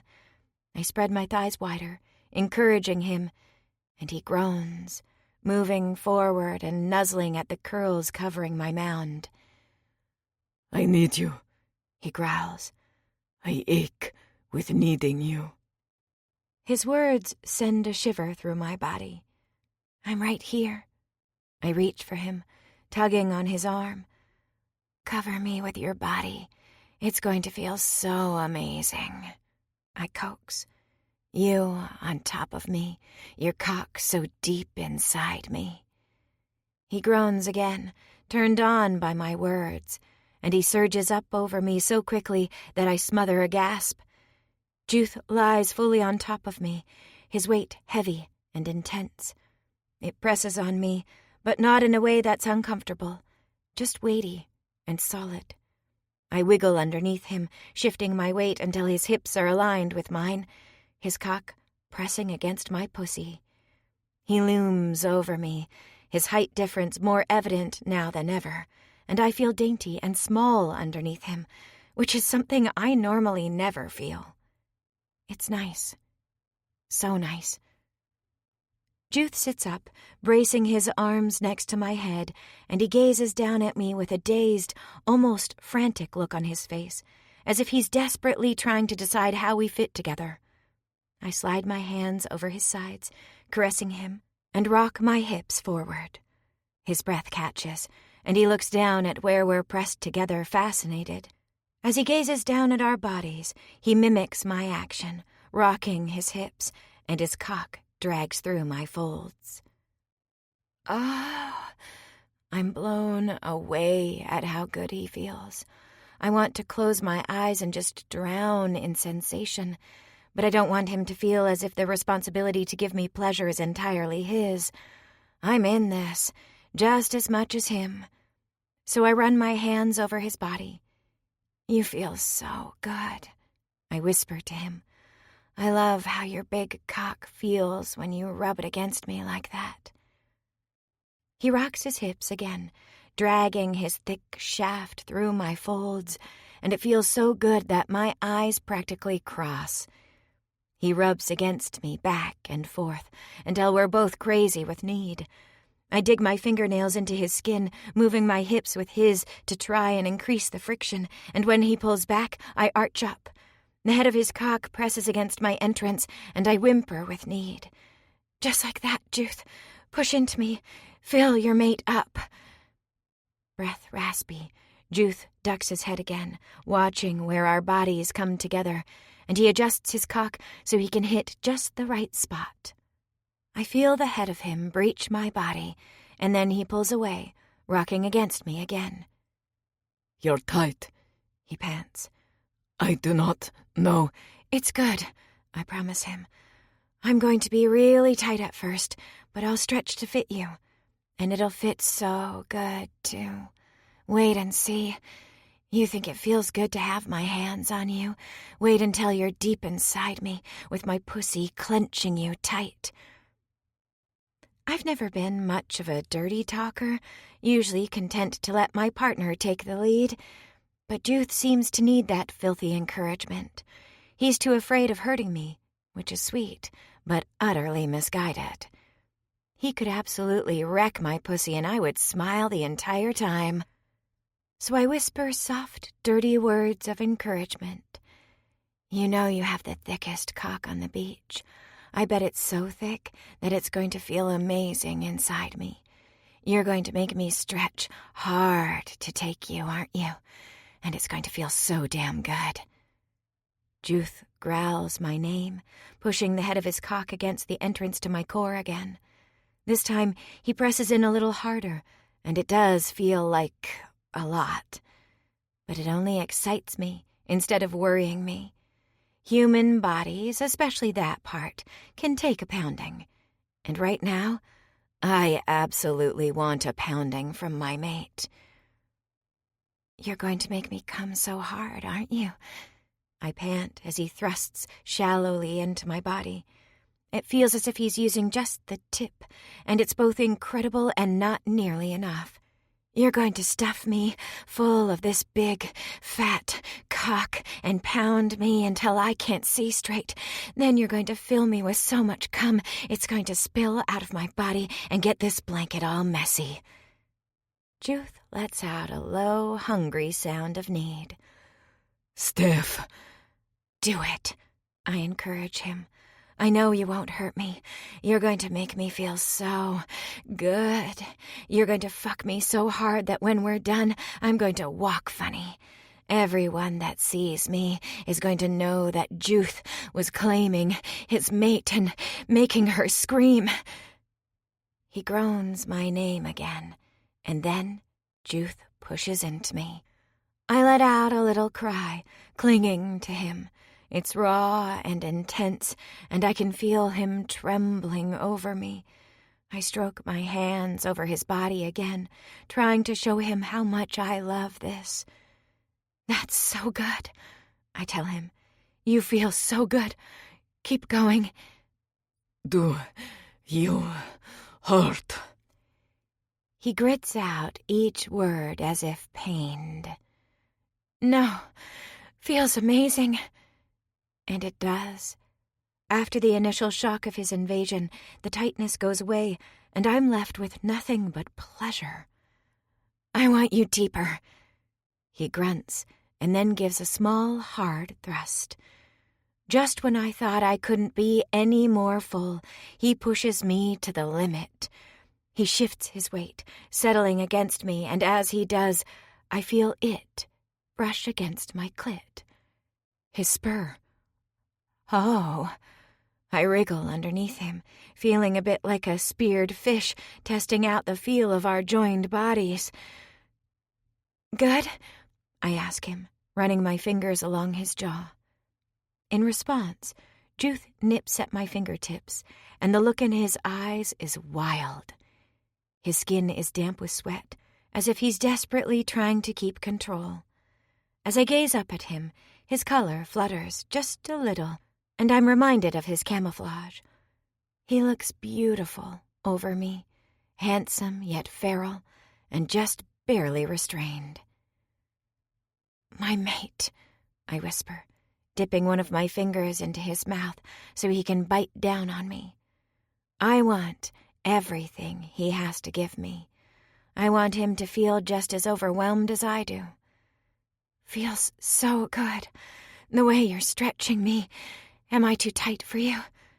Juth groans, his hips jerking.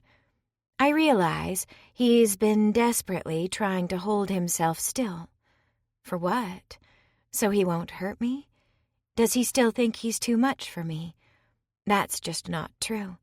I lift my hips, and even though I feel full and tight with his cock, I rock my hips, trying to increase the pleasure between us. Steph, he manages thickly.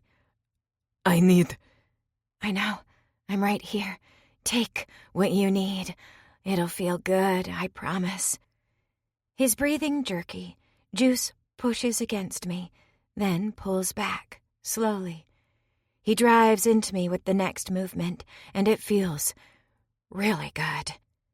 It's a bit like a punch to the girl parts with the intensity of it, but I gasp, my nails digging into his big body as he moves.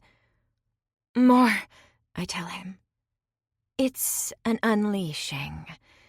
Juth makes an utterly wild noise in his throat, and then he thrusts into me again, and again. His movements aren't measured or tame, and there's no rhythm to follow and meet. I hold on to him desperately, letting him use me, because I can always come after he's gotten his. He needs this badly. Me and my vagina will just be martyrs to his need. I hadn't counted on the spur, though, or the ridges on his cock. That weren't all that noticeable until he starts to move inside me. Then I notice everything. Dear God, do I notice. As he drives into me, each ridge feels like it's dragging along my insides, brushing over my sensitive parts. Each time he pushes deep into me, his spur rubs against my clit.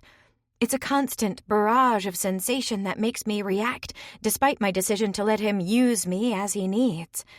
Instead of lying passively underneath him, I find myself making small whimpering noises as he pounds my pussy, because he's making an orgasm build slowly, deeply inside me. Juth! I keen his name as he thrusts over me. I dig my nails in, my hands scrabbing at his skin as he teases that orgasm closer and closer to the surface. Oh, fuck. I need... Keep going. Don't stop. Steph, He groans, and I know he's close. I want to tell him that it's all right, that I'll get the orgasm next time. But when I open my mouth, his spur drags against my clit in that perfect way, and the only sound that comes out of me is a choked gasp as everything inside me shivers with release. The orgasm barrels through me, so hot and brilliant that stars swim before my eyes. It feels as if my entire body is clenching up and folding over, and I try to curl around my mate, because it's so, so good, and too much at the same time. my mate, Juth says, pumping into me. my mate, mine. I'm barely aware of his release, too lost in my own as he keeps nudging and bumping against my clit. I cling to him, letting the pleasure wash over me, and when he collapses in my arms, I manage a soft laugh, holding him tight. We remain locked together, a sweaty pretzel for a time. I don't mind that he's crushingly heavy, because it feels good. In fact, when he finally raises up on his elbows, I make a small noise of protest. Juth studies my face, gazing down at me. I'm pretty much at his chest level, but I just give him a content smile and sigh. Best way to spend an afternoon, I murmur. Absolutely best. Did I hurt you? He asks. Was I too much? God, no. That was great. I heave another happy sigh, enjoying the languid aftermath of pleasure. You were amazing. I have never done that before, Juth admits, one hand stealing up to tease my breast. I was not sure if it would be better than your mouth. I chuckle. And is it? I have decided that I like both. One is fresh. This peaceful moment is yours. Rest in it, breathe in it, and let it soothe you before the story resumes.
bloody meat straight from the kill. The other is warm soup by the fire. Both are good.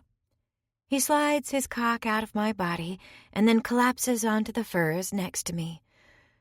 Very, very good. Most girls would probably hate their vagina to be compared to soup, but I know Juth, and I know it's a compliment. So you'd want to do that again sometime?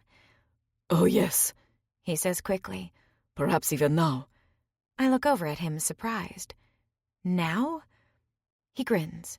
My cock needs a moment to breathe before it regains its strength. But I do not. Oh, dear Lord.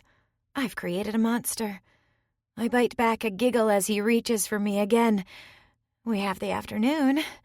Might as well use it. 24. Steph.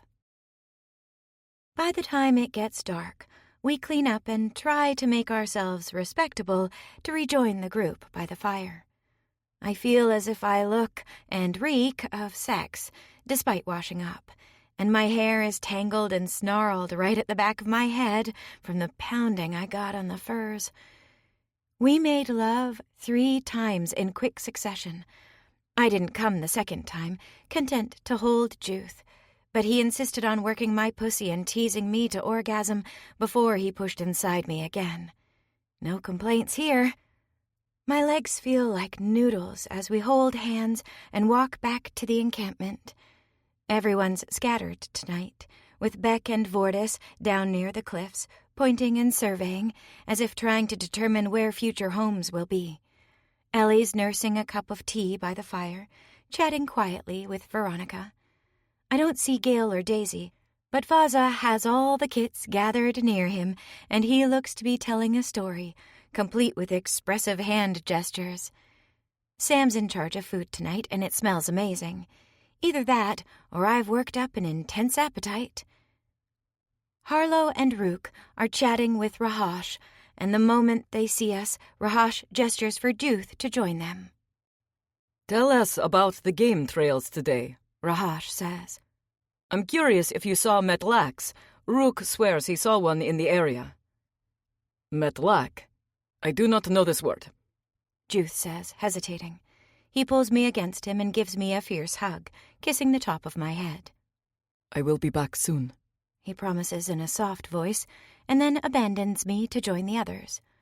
Smiling, I head for the fire to claim a seat nearby. When the food is ready, Sam offers me a bowl. No sooner do I take it than Daisy saunters into camp, her eyes lighting up at the sight of me. She sits next to me, crossing her legs delicately, and leans in. Do we get the gory details? Nope, I say, stirring my soup. Daisy pouts. But you guys were gone all afternoon. Surely you're going to tell us a little something about Juth? There's nothing little about Juth, I tease back. Ellie coughs into her tea and Daisy squeals. Oh my God, you tramp! I love it! She wraps her arms around one of mine, ignoring the fact that I'm trying to eat. You two were gone for a while. Should we consider this the honeymoon, or will you need more babysitting? She leans in. Also, I know a trick to get rid of those hickeys. Hickeys? I want to touch my neck, because I remember Juth nuzzling and kissing me there, but my hands are full. I have to admit, Sam says as she makes herself a bowl of food and sits down on the other side of me. You were so fired up about waiting for resonance that I'm surprised you've fallen into domestic bliss so quickly. Geez, they're making me sound like some sort of resonance stickler. Doesn't everyone want resonance at some point? Oh, yes, Daisy gushes, a dreamy look on her face. Sam's expression grows tight. Not everyone. No. I watch her, but she doesn't elaborate. Okay, then. I'll have to prod her some other time, when there's less people around. I'm fine with resonance or not, really. It's not that I want kids right away or anything. I just make bad choices when it comes to romance, so I figured I'd let the cooey choose for me. Daisy leans in, whispering. I thought you were gay, actually. Was kinda hoping you and Floor would be a thing.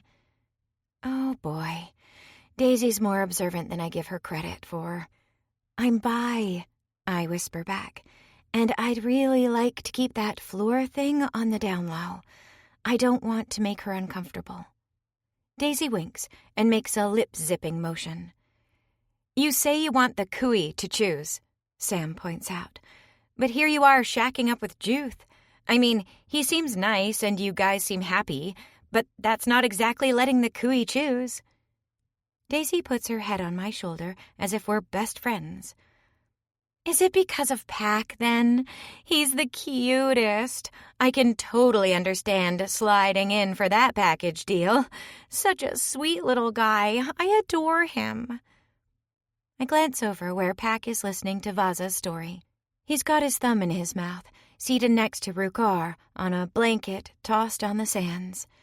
His little tail moves slowly back and forth, a blonde puff of excitement, and his eyes are wide as he watches Vaza with fascination. He is absolutely an easy kid to love, and I've spent so much time with him and Juth that I've come to think of him as my kid. It doesn't feel weird to wake up in the morning and get him dressed, or to spend the day with him at my side. It's surprisingly easy. I love Pack, I admit, but that wasn't the deciding factor. Did the cooey choose after all? Sam asks. Did you just not tell us? I bite my lip, wondering how much to share. There's nothing to be ashamed of, though. I'm allowed to change my mind, and telling them will get them off my back at least. Actually, Juth decided, and I decided I agreed with him. Juth decided? What do you mean? Sam gives me a quizzical look. Quiet Ellie frowns in my direction. He's not pressuring you, is he? Sam turns upset, and I swear that her bowl shakes as if she's trembling. These guys aren't supposed to pressure anyone. No, I say quickly. It's not like that at all. It's just... I think for a moment and then shrug. So, you guys know I liked to deliver the stuff for Juth and Pack, right? Well, Juth thought I was declaring that he was my mate, and I was giving him gifts to show him what a good mate I would be. I smile at the thought. And he was so attentive and lovely, and I realized I liked him too. He said he wanted to join the tribe, and it seemed silly to correct him. Aww! Daisy's expression grows soft. I love.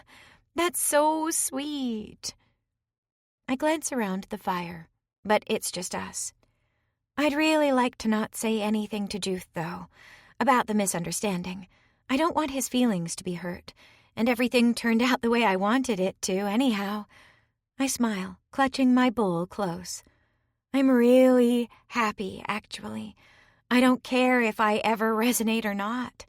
I just like being with him, and Pack is a wonderful kid. Jack says that the Outcasts don't resonate. Daisy lets go of my arm.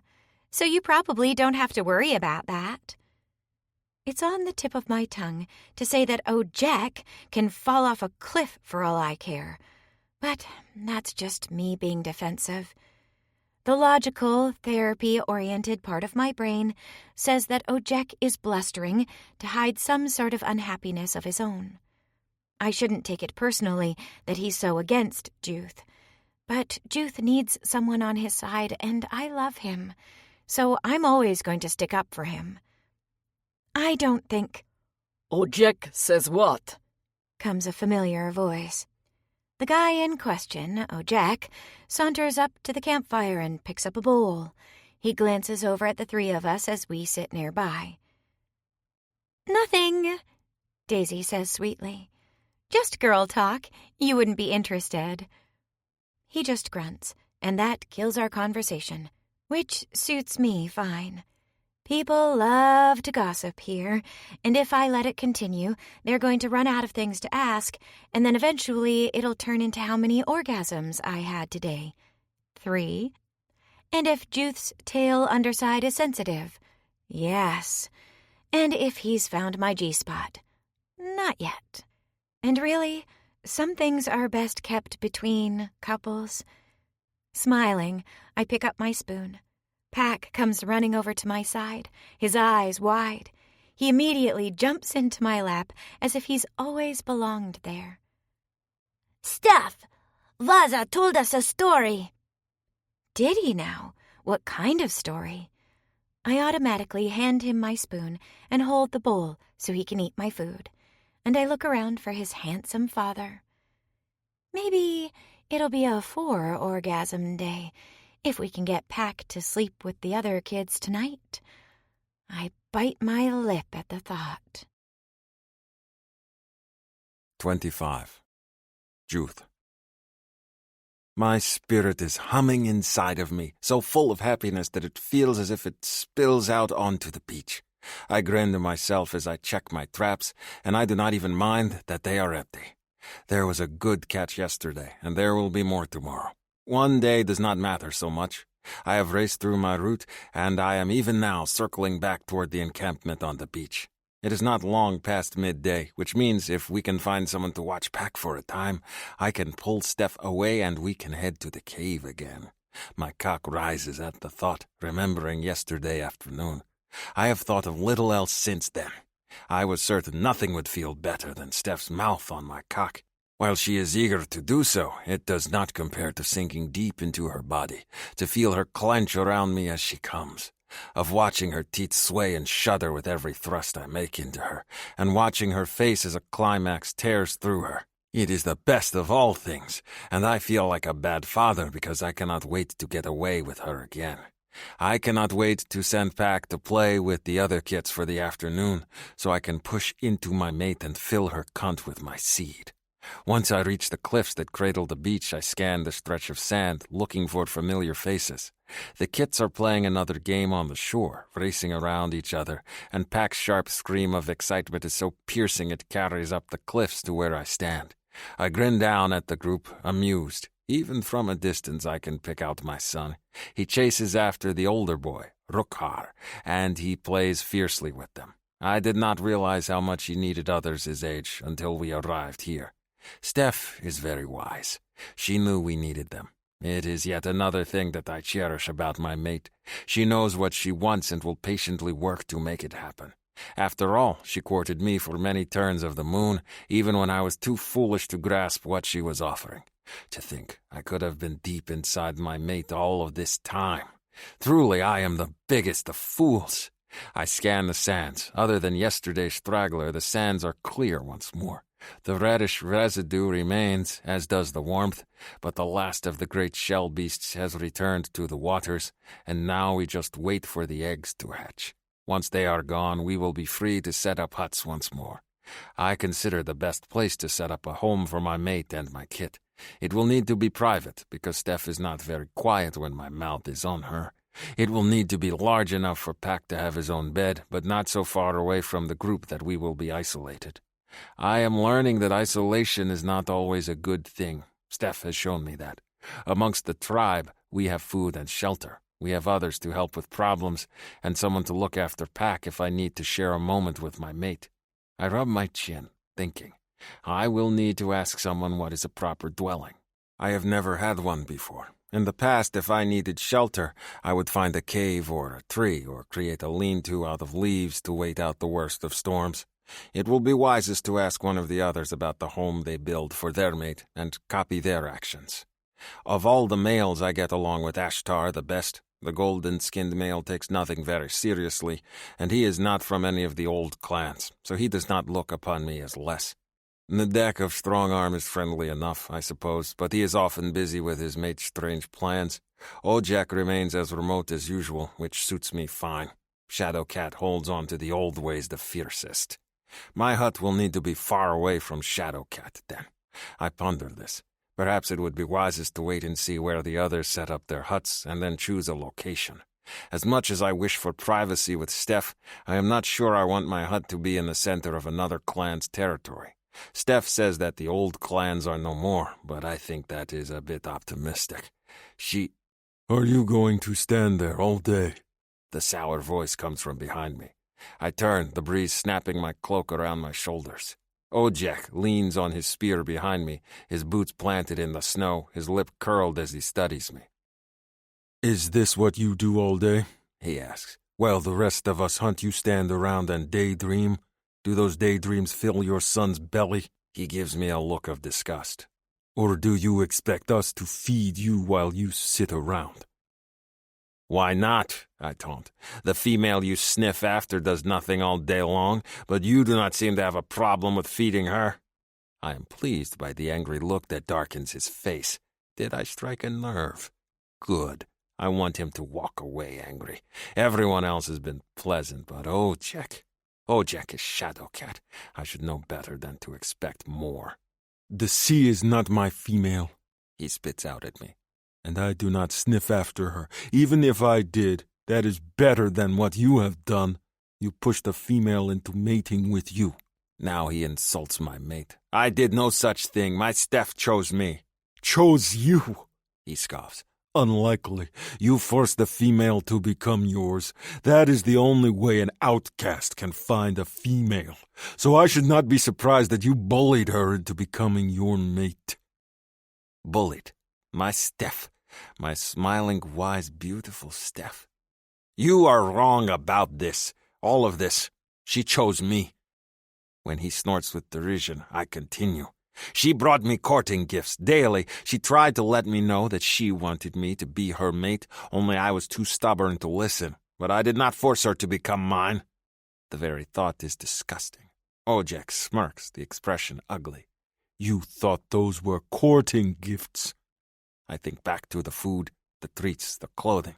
What else would they be? The entire tribe was sending you those baskets of food. They were not from Steph. She was just the one that was delivering it. He looks at me as if I am a fool. She merely wanted you to join the tribe. She had no thought of being your mate. I frown at him, because this does not match up with what I know. He does not know Steph touched me, rubbed against me, and claimed me as her own. He does not know about her hot mouth on my cock under the blankets, or her words as she encouraged me to mount her, to fill her with my seed and claim her with my cock. You are full of lies. Ojek just laughs.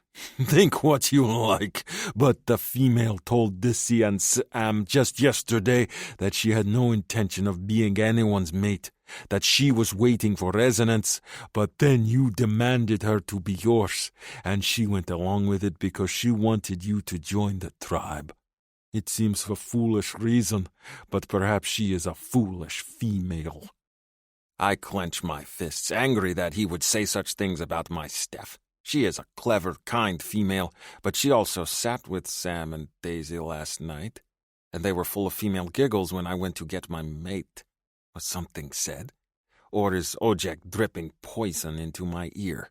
I storm down the cliff paths, wanting to leave him and his taunting expression behind. Poison, I decide. It is nothing but poison meant to tear me apart from my mate. Even so, when I enter the camp, I spot her next to Sam. They have many hides spread out on the sands and are stitching them together to be the roof of a hut when it is safe to rebuild. Pack plays with a few colored rocks nearby, tossing them into a cup and then pouring them out on the sands again, and looking over at Steph each time he does so. As I approach, I watch her smile at my son and give him words of encouragement. She never treats him like an outcast. Or me, for that matter. Ojek is wrong. But if he is wrong, why do his words have a tinge of truth to them? Why am I marching over to my mate with cold fury in my gut? Because Steph is kind, I realize as I look over at my sweet mate. Because it would absolutely be something that Steph would do. Go along with someone simply because she did not wish to hurt their feelings. Because she would want to understand their motive behind what they are doing. She always wishes to understand everyone, even Yarek and Ojek. And as not everyone declared such surprise that Steph took a mate without resonance.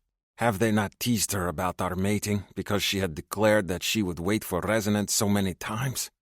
Those are not the actions of a tribe that knew a female was courting a male for many turns of the moons. I feel cold, miserable. Has everyone in this tribe been laughing at us all this time, thinking Pack's father is a fool? Steph!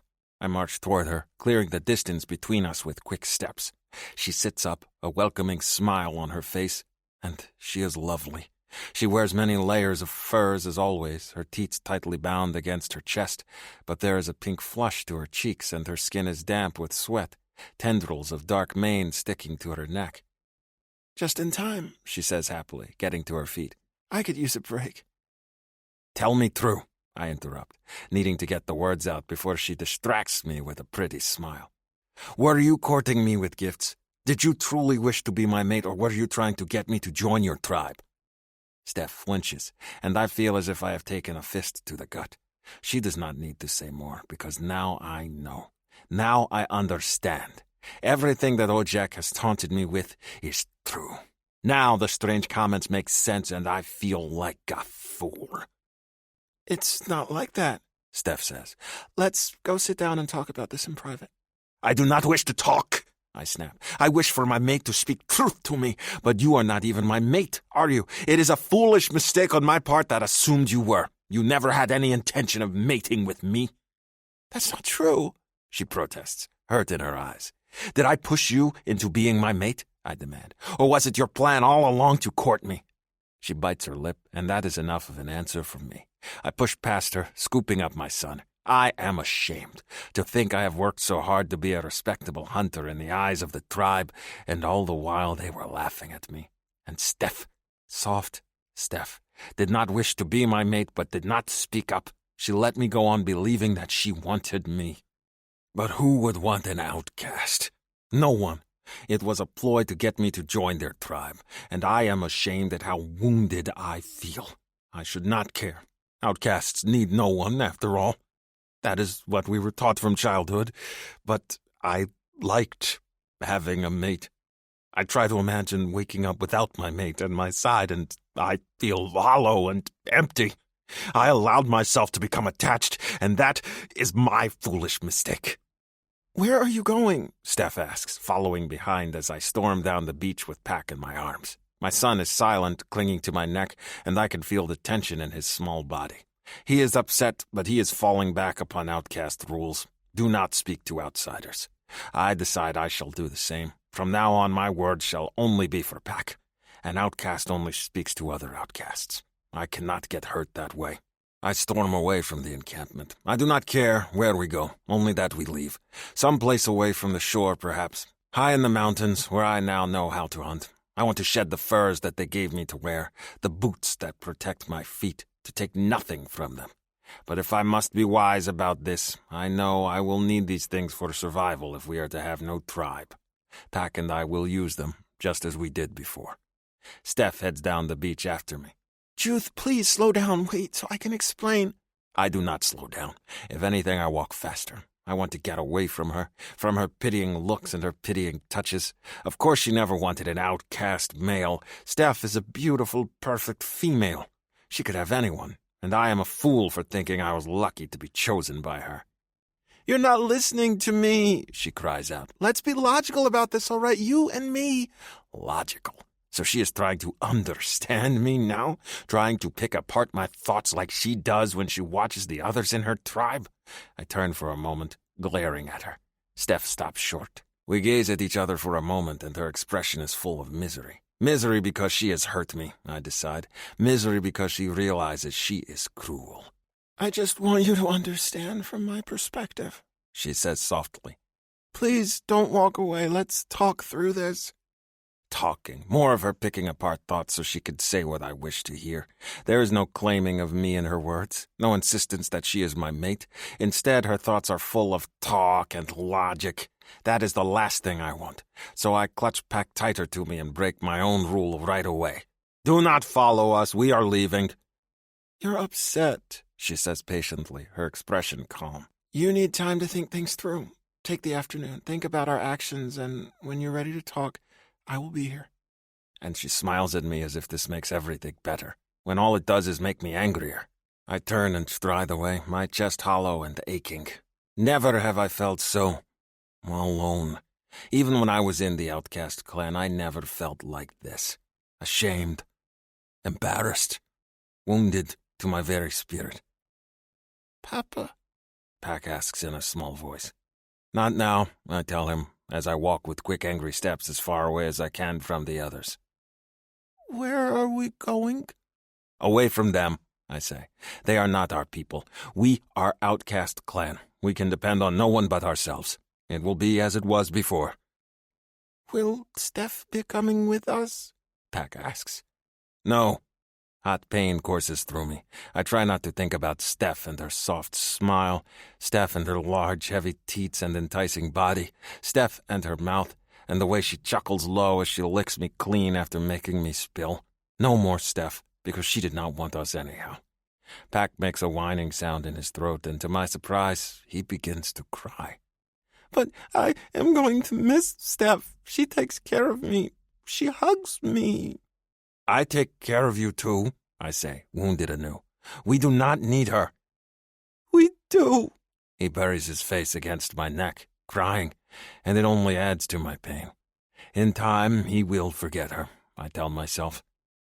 I am not certain I ever will, though. 26. Steph. I try not to panic. Logic tells me that Juth is upset, that he needs some time away to think about things, that once he's ready to talk, we can discuss things. That until then, it's best that he get it out of his system, and when we're in a place to be calm, we can hash things out. Logic tells me that's the best move. It's just, my heart wants to race after him, to beg him not to leave, to let me explain, to throw away hours and hours of psychology classes and cling to his leg, shouting that I love him. Logically, I know that you can't change a person, that if they're determined to leave, you can't stop them. And I know my actions should speak for themselves.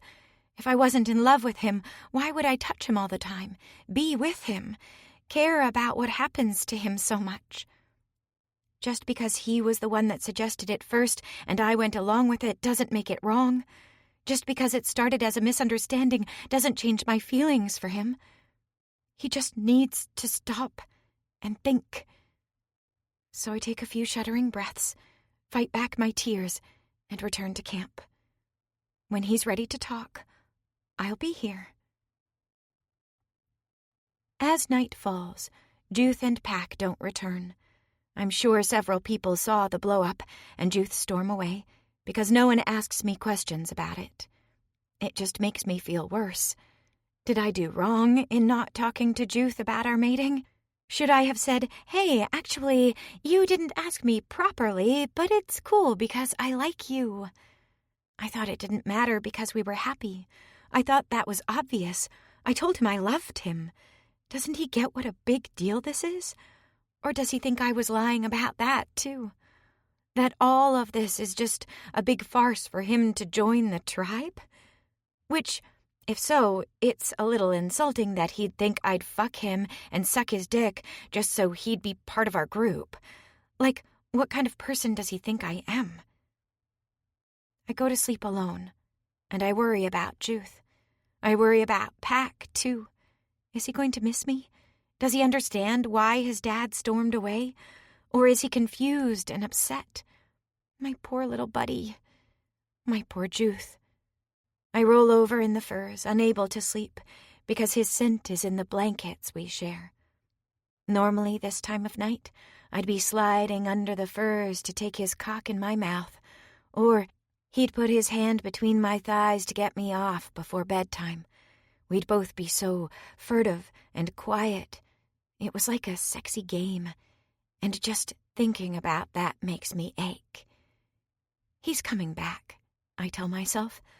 He needs a night to himself to work through his feelings, and then when he returns in the morning, we'll talk. But in the morning, he isn't back, and I feel more helpless than ever. This isn't like having a fight back on Earth where someone is only a phone call or a text away.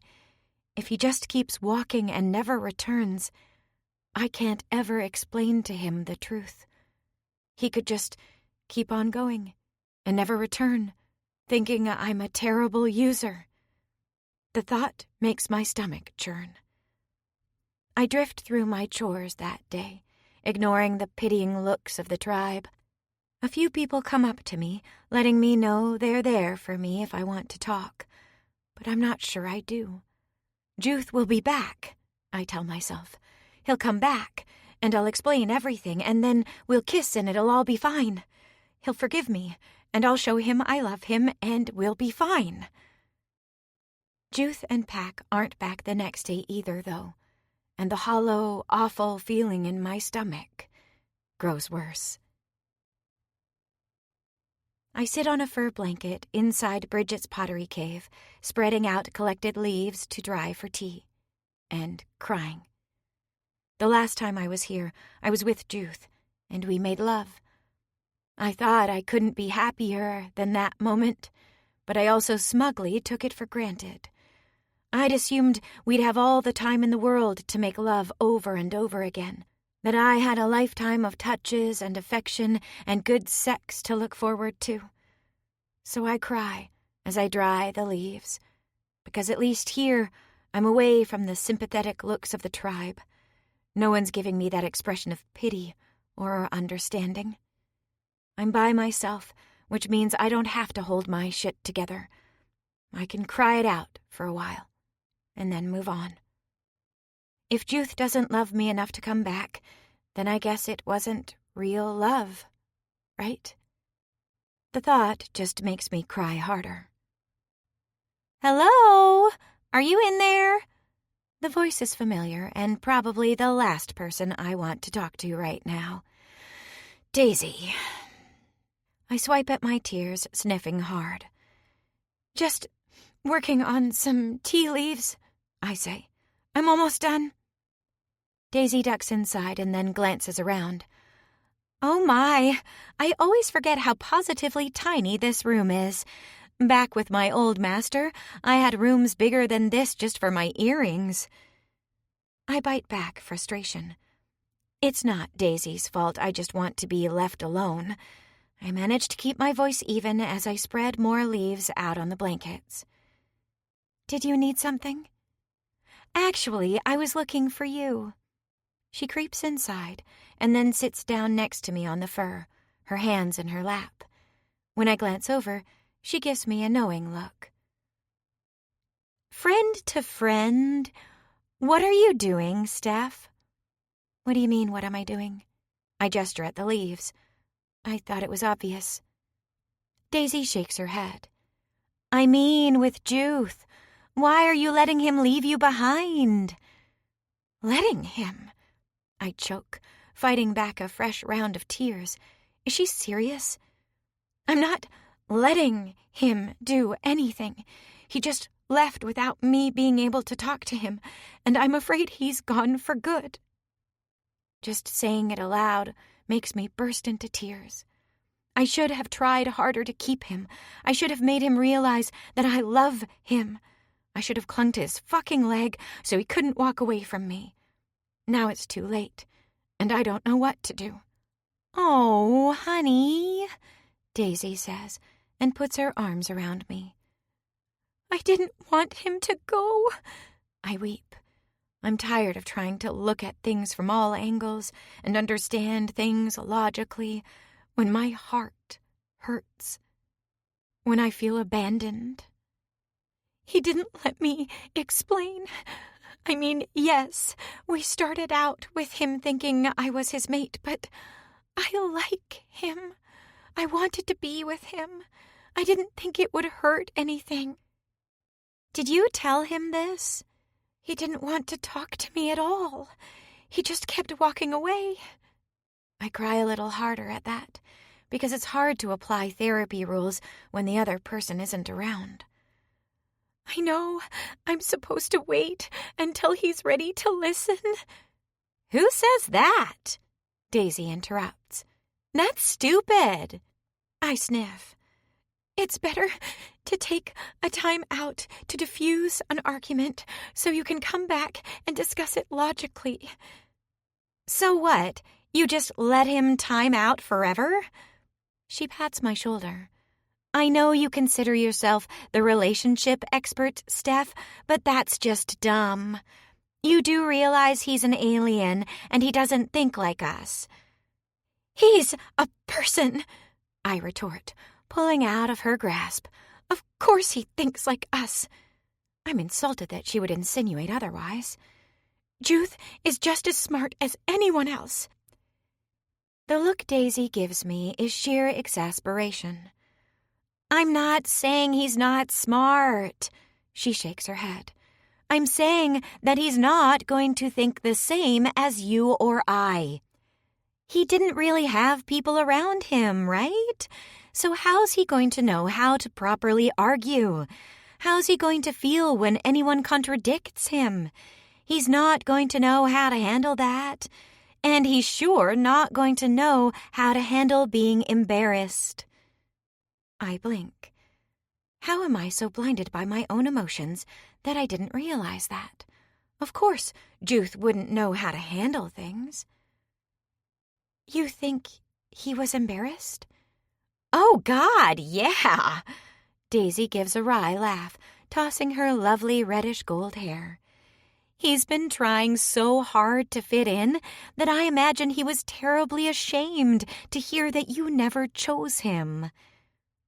That's not what happened, I protest. He thought we were mates at first, and I didn't correct him. That was wrong of me. But I liked him, too. That's why I never said anything. And I'm happy with him. I love him. I never brought it up again because, to me, it doesn't matter. We got together, and that's all that matters. And yet you let him walk away, Daisy says gently. She studies me, then picks up one of the leaves I'm drying out and twirls it. Here's the thing. When you feel unwanted, it's hard to stay around. There's a husky note in her voice that tells me she's speaking from experience. Sometimes it's easier to flee where no one else can look at you hurting. But let me tell you, she shakes her head, her expression sad as she studies the leaf she holds out in front of her. If I was feeling abandoned, I'd give anything to have someone come after me, to show me that I'm so important to them, to show me that I matter. Because when no one comes after you, it just reinforces the feeling that you're nothing to them. My throat feels like one big knot. Oh God, she's right. Juth has been abandoned all his life. Of course he's going to expect that no one wants him.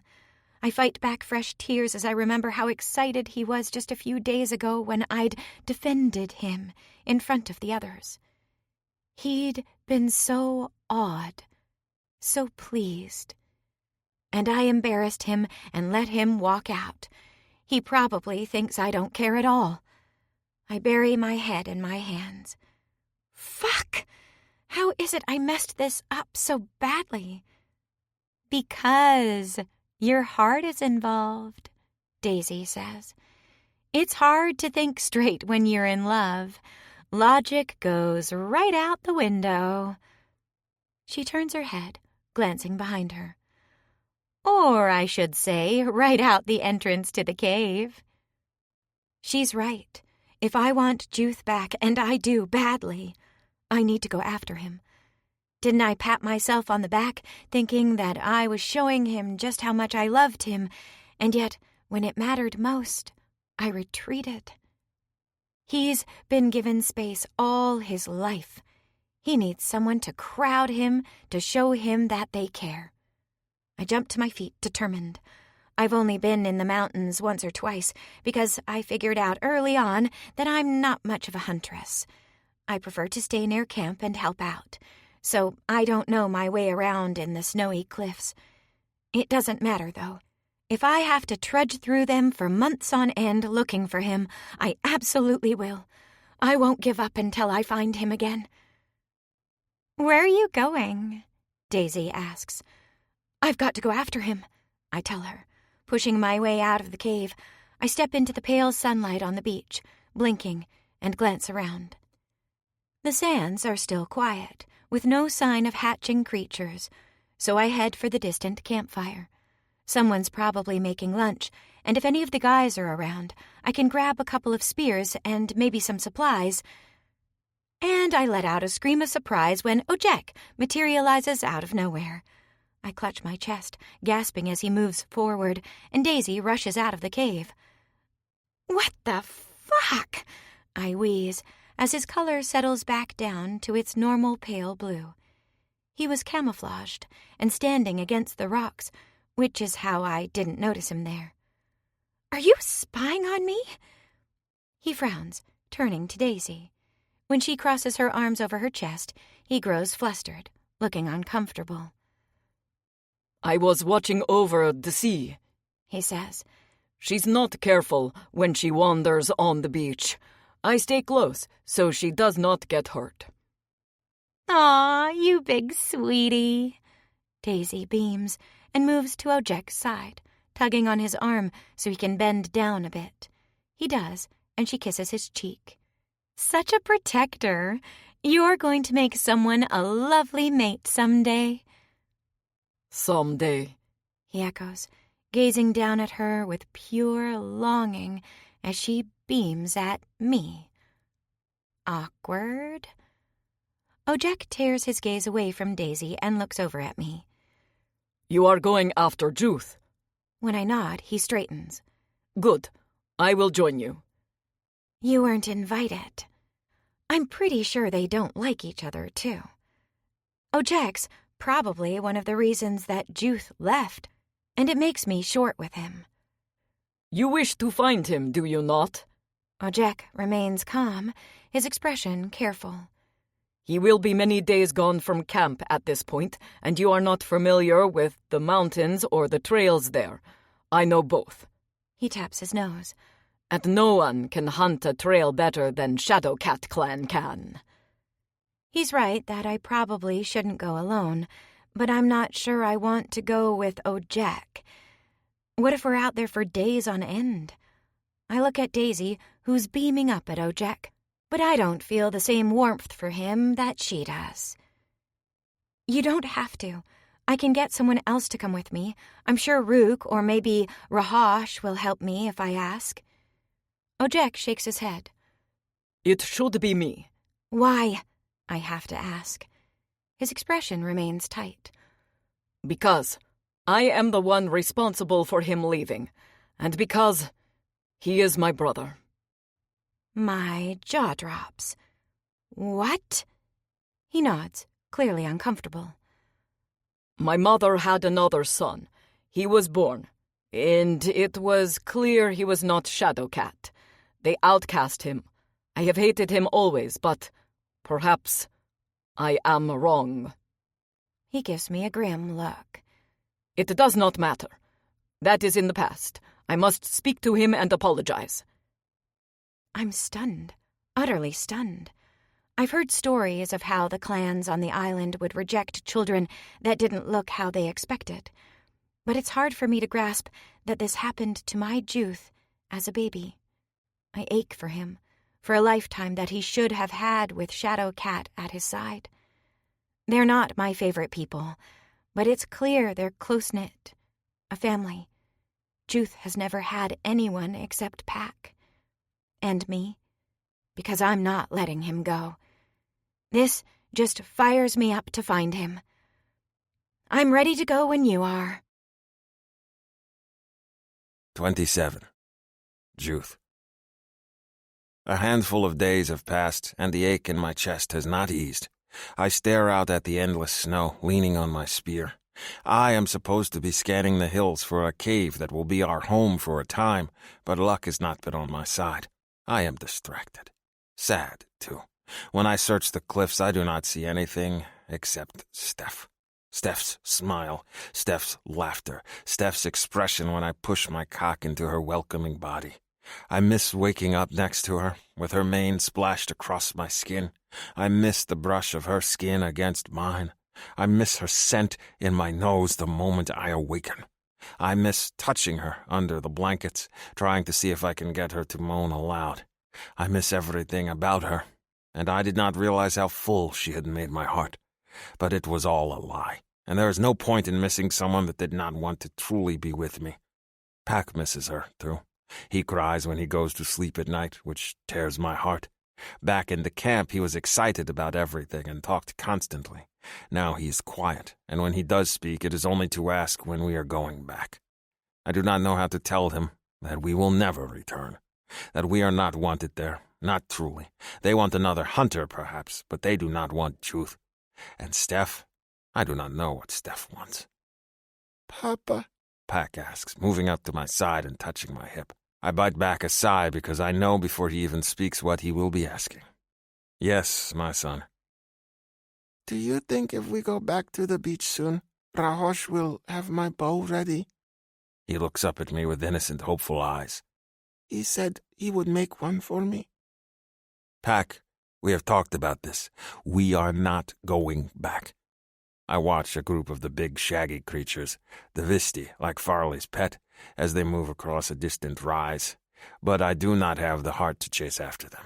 It does not seem worth the effort when it is only myself and Pack to feed. Pack is not deterred by my answer. We do not go back today, no, but maybe tomorrow? Or the day after tomorrow? No, Pack. We are outcasts, remember? But you said... I know what I said. It is different now. I force myself to remain calm, because it is not Pack's fault that he does not understand. I should never have let Steph pull us into her camp. I should never have mated with her. I should have known it was a trick. No one ever gives to Outcast Clan. They only take. With that sour thought echoing in my head, I gesture at the creatures on the horizon. We will head in that direction. Come, perhaps there will be a small one we can pick off. I do not like killing the small ones, Papa, Pack says uncertainly. They are small like me. They are young, yes, but it makes no sense for us to kill a full-grown adult and waste so much meat. Steph had promised to show me a way to smoke and preserve the food for later, but if we are outcast, we are not allowed to build fires. It is against the rules. Only elders can build fires, and so we cannot smoke meat. I do not like killing the young either, but it is better than wasting things. Perhaps we will find a lame one instead, I offer as a compromise. Come on. I shift my spear to my dominant hand and Pack takes my other, holding it tight as we trudge through the snows. It is much colder up here in the mountains, with the ever-present snow covering everything and frosting the air. I did not realize the difference in temperature with the beach, but it explains why everyone is covered in clothes. Both Pack and I are bundled up in everything we have, and at night it is cold enough that we huddle together, despite the fur layers. The beach is far more pleasant an environment, but this is our world now. We must go on because there is simply no other option. As we head toward the Dvisti herd, Pack tugs on my hand. Do you smell that, Papa? On the wind? I lift my head, trying to pick up the scents. Yesterday we ran into a pair of hunting snowcats. And while I manage to chase them off, I do not like the thought of one catching my son unawares. Pack is small and could be a good meal for the creatures. I breathe deep, and then go still. One scent is that of smoke and leather, and a familiar female musk that makes my heart race. Steph. For some reason she is out here, in the dangerous mountains, instead of by the safety of a fire. There can only be one reason why she is here, and my heart leaps. But the second scent, it is Ojak, and this fills me with fury. She brought the one that mocked me with her. Perhaps she is not here for me after all. Perhaps she is here to demand anything I have left. I was warned that those in the clans would seek to take anything that an outcast had. Maybe Ojak is here to steal my son. The thought breaks me, because Pack is the only thing I have left. My heart aching, I snatch my son up, abandoning my spear at the base of a nearby cliff. Shift your colors, I tell him quickly, pulling his furry white cloak over his head to hide his pale yellow mane. Be silent, we must hide in the snow so they do not see us. Pack just nods, watching me with wide eyes. I race toward a snowbank by a trickling stream of heated water. The water flows from atop a cliff, and off to one side the snow is thicker, as if it has fallen from above. I skid into it, tucking Pack against me and ducking into the thick snow. Between the shadows and our camouflage, we should be hidden, as long as the wind does not change. We watch, and my heart pounds as Ojak and Steph head into the canyon. Ojak looks as he always does, but Steph looks tired, worn. Her mane is tied up in a bedraggled knot atop her head, and her cheeks are chapped, a bright red from the cold and the wind. She leans heavily on the spear she is using as a walking stick, and her shoulders are slumped. Even from here I can smell the sweat on her skin. She smells amazing. My foolish spirit fills with yearning at the sight of her. I devour the sight of her with my eyes as they move closer to our hiding spot. There are dark circles under her eyes, and her cheeks look less full. She limps, and for a moment I am furious at Ojak. Her ankle will be weak for at least another turn of the moon. Why is she not by the campfire, resting? Why is she out here, several days from where it is safe? Steph pauses and turns to look at Ojak, breathing heavily. Any closer now? Very close, he says, scanning the valley. They came through here. Look at the footprints. I inwardly curse because I did not have time to cover our tracks. I only thought to hide our scents. I remain silent even though Pack twitches next to me. His tail wags happily, and his small fingers clutch at my arm. He is excited to see them because he does not understand why we are gone. He wants to go back. Part of me wants to go back, too. Ojak touches one of our tracks left in the churned snow. These are recent. It has not crusted over again. As I said, they are close. He glances around. They will be camouflaging and hard to see if they keep the wind on their side. Steph sags, and her bright bluish-pink lower lip quivers. Are they avoiding me? It is possible, Ojak says in a flat tone. He heads farther away, his back to me, as he looks at our tracks. Perhaps they do not wish to be found at all. His words sapped all the strength out of Steph. She slumps to the ground and tosses her spear aside, sitting in the snow. She looks utterly defeated, staring at nothing at all. As I watch her, hungrily devouring the sight and scent of her, she sniffs loudly and swipes at her eyes. Pack touches my arm again. She's crying, Papa. This feels wrong. I do not want Steph to cry over me. Steph is always kind, always thinking of others. Someone should be there to wipe her tears, and I do not want it to be Ojak. I touch my son's cheek and then get to my feet, tossing off my cloak. I let my color ripple back to its normal shade and take a few steps out of the shadows and into the afternoon sunlight. It still takes a moment for Steph to realize I am there. She is lost in her misery, sniffing and wiping at her chapped face. I approach her, letting my feet crunch in the snow, and when she finally looks up, her eyes go wide. Her lips part, and then she bursts into fresh tears. I drop to my knees next to her. This is no place for you. I touch her ankle, the one that should be resting instead of trudging through the snows. Are you in pain? Her breath shuddering, she nods. Somewhere behind me I hear Pack moving, hear Ojak walking toward us, but I cannot take my eyes off of Steph. My beautiful, soft Steph, who has tears all down her cheeks as she looks at me, her eyes full of misery. Even my pride is not worth her tears. If she asked me in this moment, I would return with her. I would dwell at the edges of the village, an outcast alone, if she would only stop crying. Where do you hurt? I ask, when she does not answer. Her hand goes to her heart. Right here. Heart pain is bad. Worry surges through me and I pull at her leathers before I realize she means her heart, her spirit, is hurting. Oh. Our eyes meet and she reaches out and takes my hand. I was wrong to you. My heart thuds with hope. Steph? No, let me say it. She tells me, her voice soft. You need to hear me say it. I remain calm, even when Pack puts his cold hands on my shoulder and clings to my arm. She has my hand, and I would stay here forever. Steph smiles briefly at Pack and then looks down at my hand again. Her fingertips, ice cold because Ojak does not take proper care of her, brush over my skin. She will not look me in the eye. I have things I should have said to you before, Steph says. And I should start with apologizing.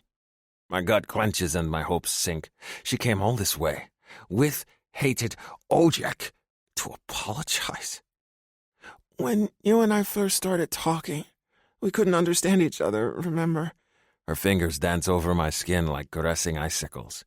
I didn't realize how big of a difference it would make in our conversations, or how much I just assumed you knew. I felt like we were understanding each other just fine. Her mouth curves into a faint smile. And then, of course, the shell beasts came, and I hurt my ankle, and everything changed between us. She keeps her head bowed and just traces the lines of my palm over and over. I guess I was always fascinated with you. You know me, I like to try and understand people and how their minds work. A half-hearted smile curves her lips. You were a project, and I was determined to be the one to bring you guys into our little group. But you took care of me, you looked after me, treated me like I was special, and no one's ever really done that for me before. I didn't realize I needed someone to look after me, too, you know? I'm just so busy all the time trying to help everyone along, to make people happy, and I didn't realize that I needed something for myself, too. And I guess that's when I started to fall in love with you. Her lip quivers. Because I felt like, to you, I was a person. You saw me, and you saw what I needed, and you made me feel beautiful and desirable, and I've felt anything but. Questions burn in my throat, but I do not want to interrupt. And so, when you misunderstood and you declared that I was your mate, and I had chosen you and we were going to go back to the tribe together... She hesitates. I should have spoken up then, but I didn't want to correct you in front of the others when we were just meeting them. And you were so proud, too. Her voice grows so soft. Like you'd lucked into someone special. I liked you, too. I liked kissing you and touching you, and I thought, okay, what does it harm if I let things go on for a while? So I let it continue because it felt good. And it felt right. Being with you just felt so easy and natural that I never stopped to think about this big misunderstanding between us. And after a while, it wasn't a misunderstanding, you know? I am your mate. I love you. I love being with you. I love that you take care of me. I love that you're a good dad and a good provider. I love that you make me smile and laugh. I love that you're strong and you persevere no matter what is thrown at you. You never think about giving up. It was just so easy to be yours. And I know I should have said something. I just didn't stop to think about how it might hurt your feelings, to learn the truth. Her smile grows bitter. It was selfish of me. She wishes to be my mate. Happiness blooms in my chest, chasing away all the misery of the last handful of days. Steph. I should have come after you, Steph says quickly, her tone urgent as if she must spill all her words before I stop her. It's just, I knew I was wrong, so I retreated a little. I told myself you needed time to cool off, and then you'd come back and we'd talk it out. I never realized that you just might keep going. She chokes a little, and more tears slip down her reddened cheeks. I was thinking like I was back on Earth, trying to do conflict resolution instead of realizing that you're here, and you're different, and what works on Earth doesn't always work here. I should have gone after you. She gazes up at me, her eyes full of emotion, and then quietly lets go of my hand. I am moved by her words and still as besotted with her as ever. But I do not know why she is here. What is she asking? You came all this way to apologize. I glance over at the hunter hovering a short distance away. With Ojek. Oh. Steph flushes and then shakes her head. No, actually, I came here to tell you that I didn't choose at first. But I'm choosing now. I should have told you when you confronted me that I choose to be yours. That I always choose to be yours. That being with you brings me joy. That I want to be your mate and Peck's mother. She bites her lip, clasping her hands in front of her as if she is worried she will reach for me again. I love you, and I want to be with you. And if you don't want to go back to the others, then I'll be Outcast with you. What? Ojek interrupts, startled. My son flings himself at Steph, and she lets out a startled squeak before wrapping her arms around him. She smiles, hugging him tight, but her gaze is on me. Her eyes are full of questions and hopes. You would be outcasts with me? I ask, incredulous. Steph holds Pack against her, settling him against her body as if he has always belonged there, and for a moment I am jealous of my small son. She nods, giving me a tentative smile. I love you. I feel things for you that I've never felt for anyone else, not even Floor. Floor? Ojek sputters, utterly confused. Steph ignores him. I love you, she tells me softly. I'm sorry I hurt you, but I want to be with you, if you'll have me. My heart is full. I want to crush her to my chest, but Pack is in the way. I reach out and touch her cheek, stroking my fingers over her face. She turns and presses her mouth to my palm, and I am hit by a bolt of intense need. My mate, my female, she has come for me. You have my heart, my Steph. I will go back with you. Oh, are you sure? I don't want you to feel uncomfortable. I shake my head. You need people. Pack does too. I will learn to get used to it. I brush my thumb against her mouth, and when she nips at it, my cock stiffens. I just want to be with you. Her eyes shine with happiness, and Steph presses a kiss to Pack's forehead even as she gazes at me. Pack, baby, I'm going to press faces with your daddy now, she tells my son. Go see Ojek.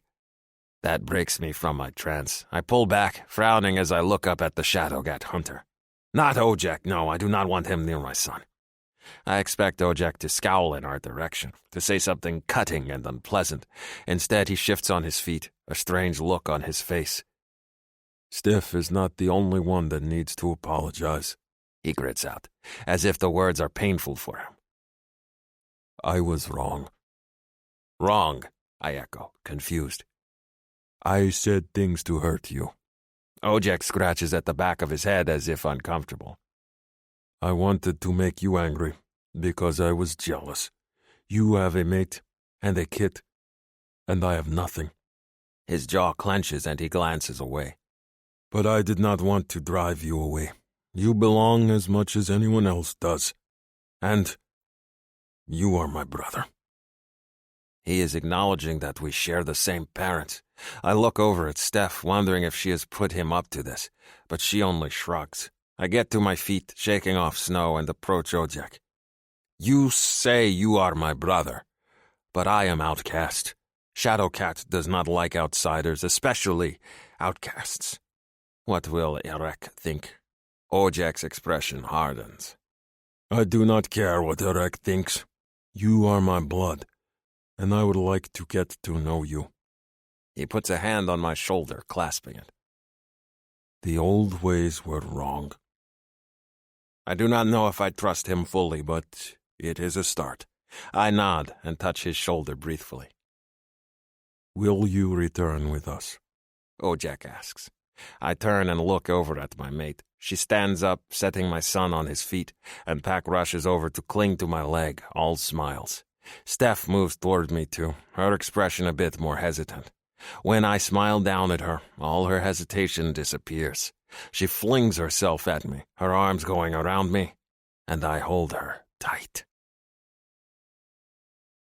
28. Juth. Time alone with my mate is near impossible on the journey back. I want desperately to kiss her, to press faces, as Pack says. But she is exhausted, and it is cold, and Pack is all excitement, bouncing from her lap to mine when we sit by the fire. Ojek is thawing as well. We talk some, but he is far more interested in my son. He creates a little spear for Pack and spends much of our traveling time teaching him how to hunt, pointing out tracks and signs that game has come through. Pack is initially wary, but by the end of the first day he is following behind Ojek like a tiny shadow. It gives me a chance to touch Steph. We do little more than hold hands or steal a quick kiss or two, but it is enough to stoke the flames that burn just under my skin. That night, we sleep in a hunter cave, and Ojek takes a watch at the front. Pack curls up against Steph's back, and the moment he falls asleep, I take the furs he dozes on and drag them to the far side of the fire so I can have a few moments alone with Steph. When I return, my mate presses up against me, her hands on my cock.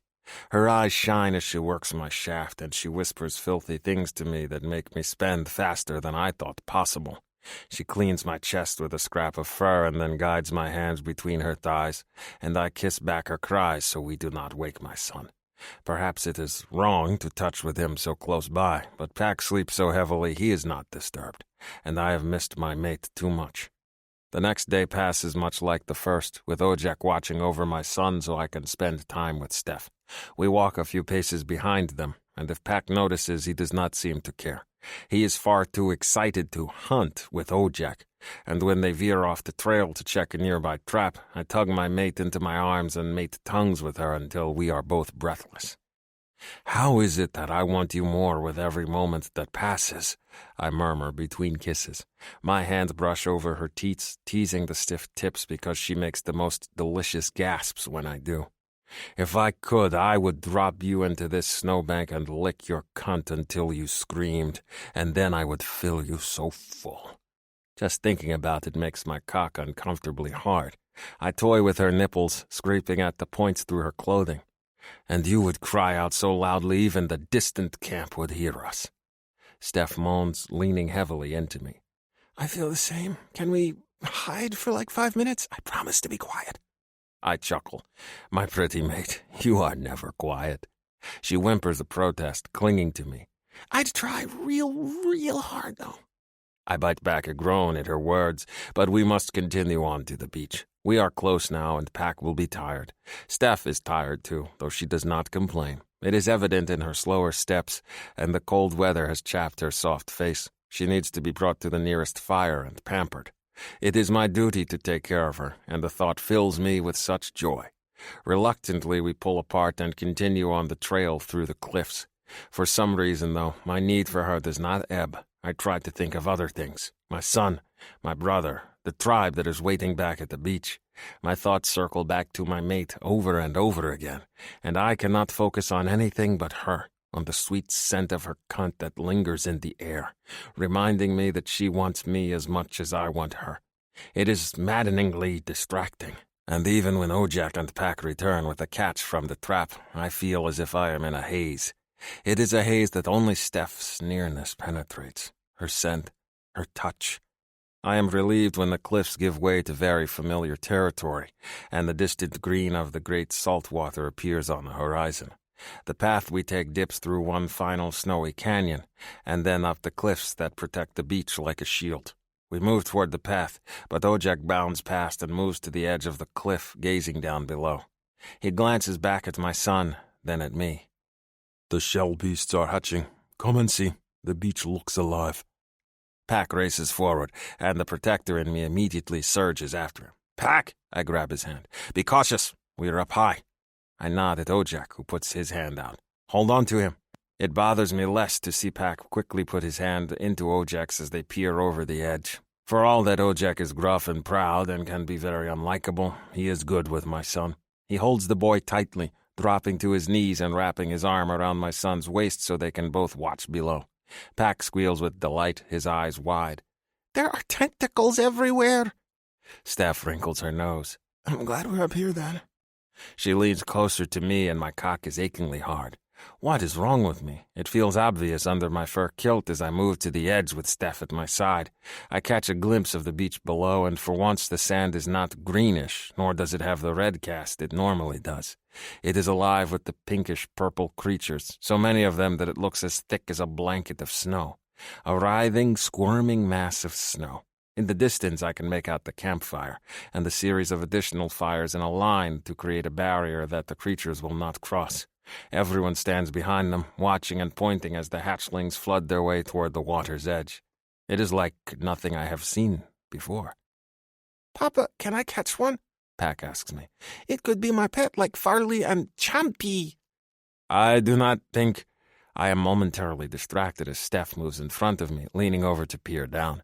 I put a hand on her hip to anchor her, and then I cannot look away from the sight of her full, rounded bottom, so close to my cock. I could tug her hips backward just a little, and then my cock would be nestled between her buttocks and... "Juth." I run a hand over Steph's hips, entranced at the sight of them. Her skirt is not short but goes to mid-calf.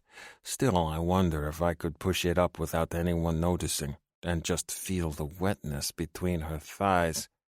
Juth, brother. I blink, trying to clear my head from the fog that has taken over my senses. Steph straightens, but she leans back against me, her eyes closed, and it is another distraction. My pulse thunders in my ears. When Ojek says my name a third time, it takes everything I have to turn and look at him. He lifts one hand and taps his chest. Confused, I touch my own chest, over my heart, and then I realize what has happened. Resonance. I am singing to my mate, my cooey, recognizing Steph as my own. No wonder I am distracted. No wonder my cock has been rock hard all day long, making travel an agonizing, oversensitized experience. Steph turns to look at me, her eyes wide, and a moment later I hear her cooey begin to sing. Oh, wow, I didn't expect. It seems I am wrong again, Ojek says. There is no smile on his mouth, but I sense his amusement all the same. Outcasts do resonate. I bark out a surprised laugh, but it turns into a hiss the moment Steph moves forward and rubs against me again. Distracted, I cup my mate's face and look over at my son. I need to get him safely home. He will be tired and need something to eat and a comfortable bed to sleep on. But my need to grab Steph and drag her into the shadows so I can pound her cunt is overwhelming. I hesitate, torn. I cannot abandon Pack when the beach is a mess like it is. Would you like to ride on my shoulders, Pack? Ojek asks. The beach might be slippery from the hatchlings, and you can get a better view up high. He glances over at me, understanding in his eyes. Once we get to the group, I bet Shale has something delicious for you to eat. His words ease some of the pressure. He is telling me that he will look out for my son, that he will take care of him while Steph and I fulfill resonance, as long as I trust him. Can I, Papa? Pack's tone is full of excitement. If he has noticed me resonating to Steph, he has not indicated it. He is merely excited to return home and to see the creatures and for a shoulder ride. I turn to Ojek again. We gaze at each other for a long moment, and then I nod. If he is to be my brother, then I will trust him. Ojek nods and leans down to the snow, patting his shoulders so Pack can get on. There is a storage cave on the far end of this valley, the Shadow Cat Hunter casually mentions. I believe there are extra furs there. Oh, Steph says, and she sounds breathless and distracted. Her cooey hums wildly, the song so loud it threatens to overpower my thoughts. You know, we do need some furs for camp. Settling Pack on his shoulders, Ojek gets to his feet. He nods at us. We will be with the group if you need us. We'll catch up, Steph says, her hands going to my belt as if she will strip me down right here and now. You two have fun. Pack gives us an excited wave, then turns his attention back to the beach. There's so many of them. Look, Ojek. I watch my son and my brother for a moment longer, fighting the urges in my body. My gaze is locked on Pack, but my mind is on Steph. Her scent is maddening, so thick in the air I can think of nothing but her. My cooey thrums in my chest, drowning out Pack's excited cries at the sights of the creatures on the beach, and I am in a daze when I glance down at my mate. Her eyes are soft, heavy-lidded, and she presses her body against me. Juth, I need you. I am here. I cup her face with one hand, running my thumb over her soft mouth. It is a little chapped, just like the rest of her face, but she has never been more beautiful to me. No, I really need you. Her breath comes quickly, and her hand slips under my kilt, grasping my cock. Right now, please? I groan as she strokes me, and my hips jerk, pumping my cock into her greedy grasp. Right here, she demands. Lie down, Juth, we can fuck right here. In the snow, with her face already reddened. That will not do. It is the most difficult thing I have ever had to do, but I pry her hand off my aching, leaking cock. Come, I tell her. That's the plan, she purrs, her voice humming with the force of her resonance. I bite back a laugh and scan the valley, a cave at the far end. I glance at Steph, who looks tired, and also looks as if she wants to rip my kilt off. She needs a cave, a shelter, warmth, and a blanket. So I haul her onto my shoulder and start marching toward the far end of the valley. She protests, squirming on my shoulder. Please, Juth, she moans, wriggling. I need you. Don't make me wait.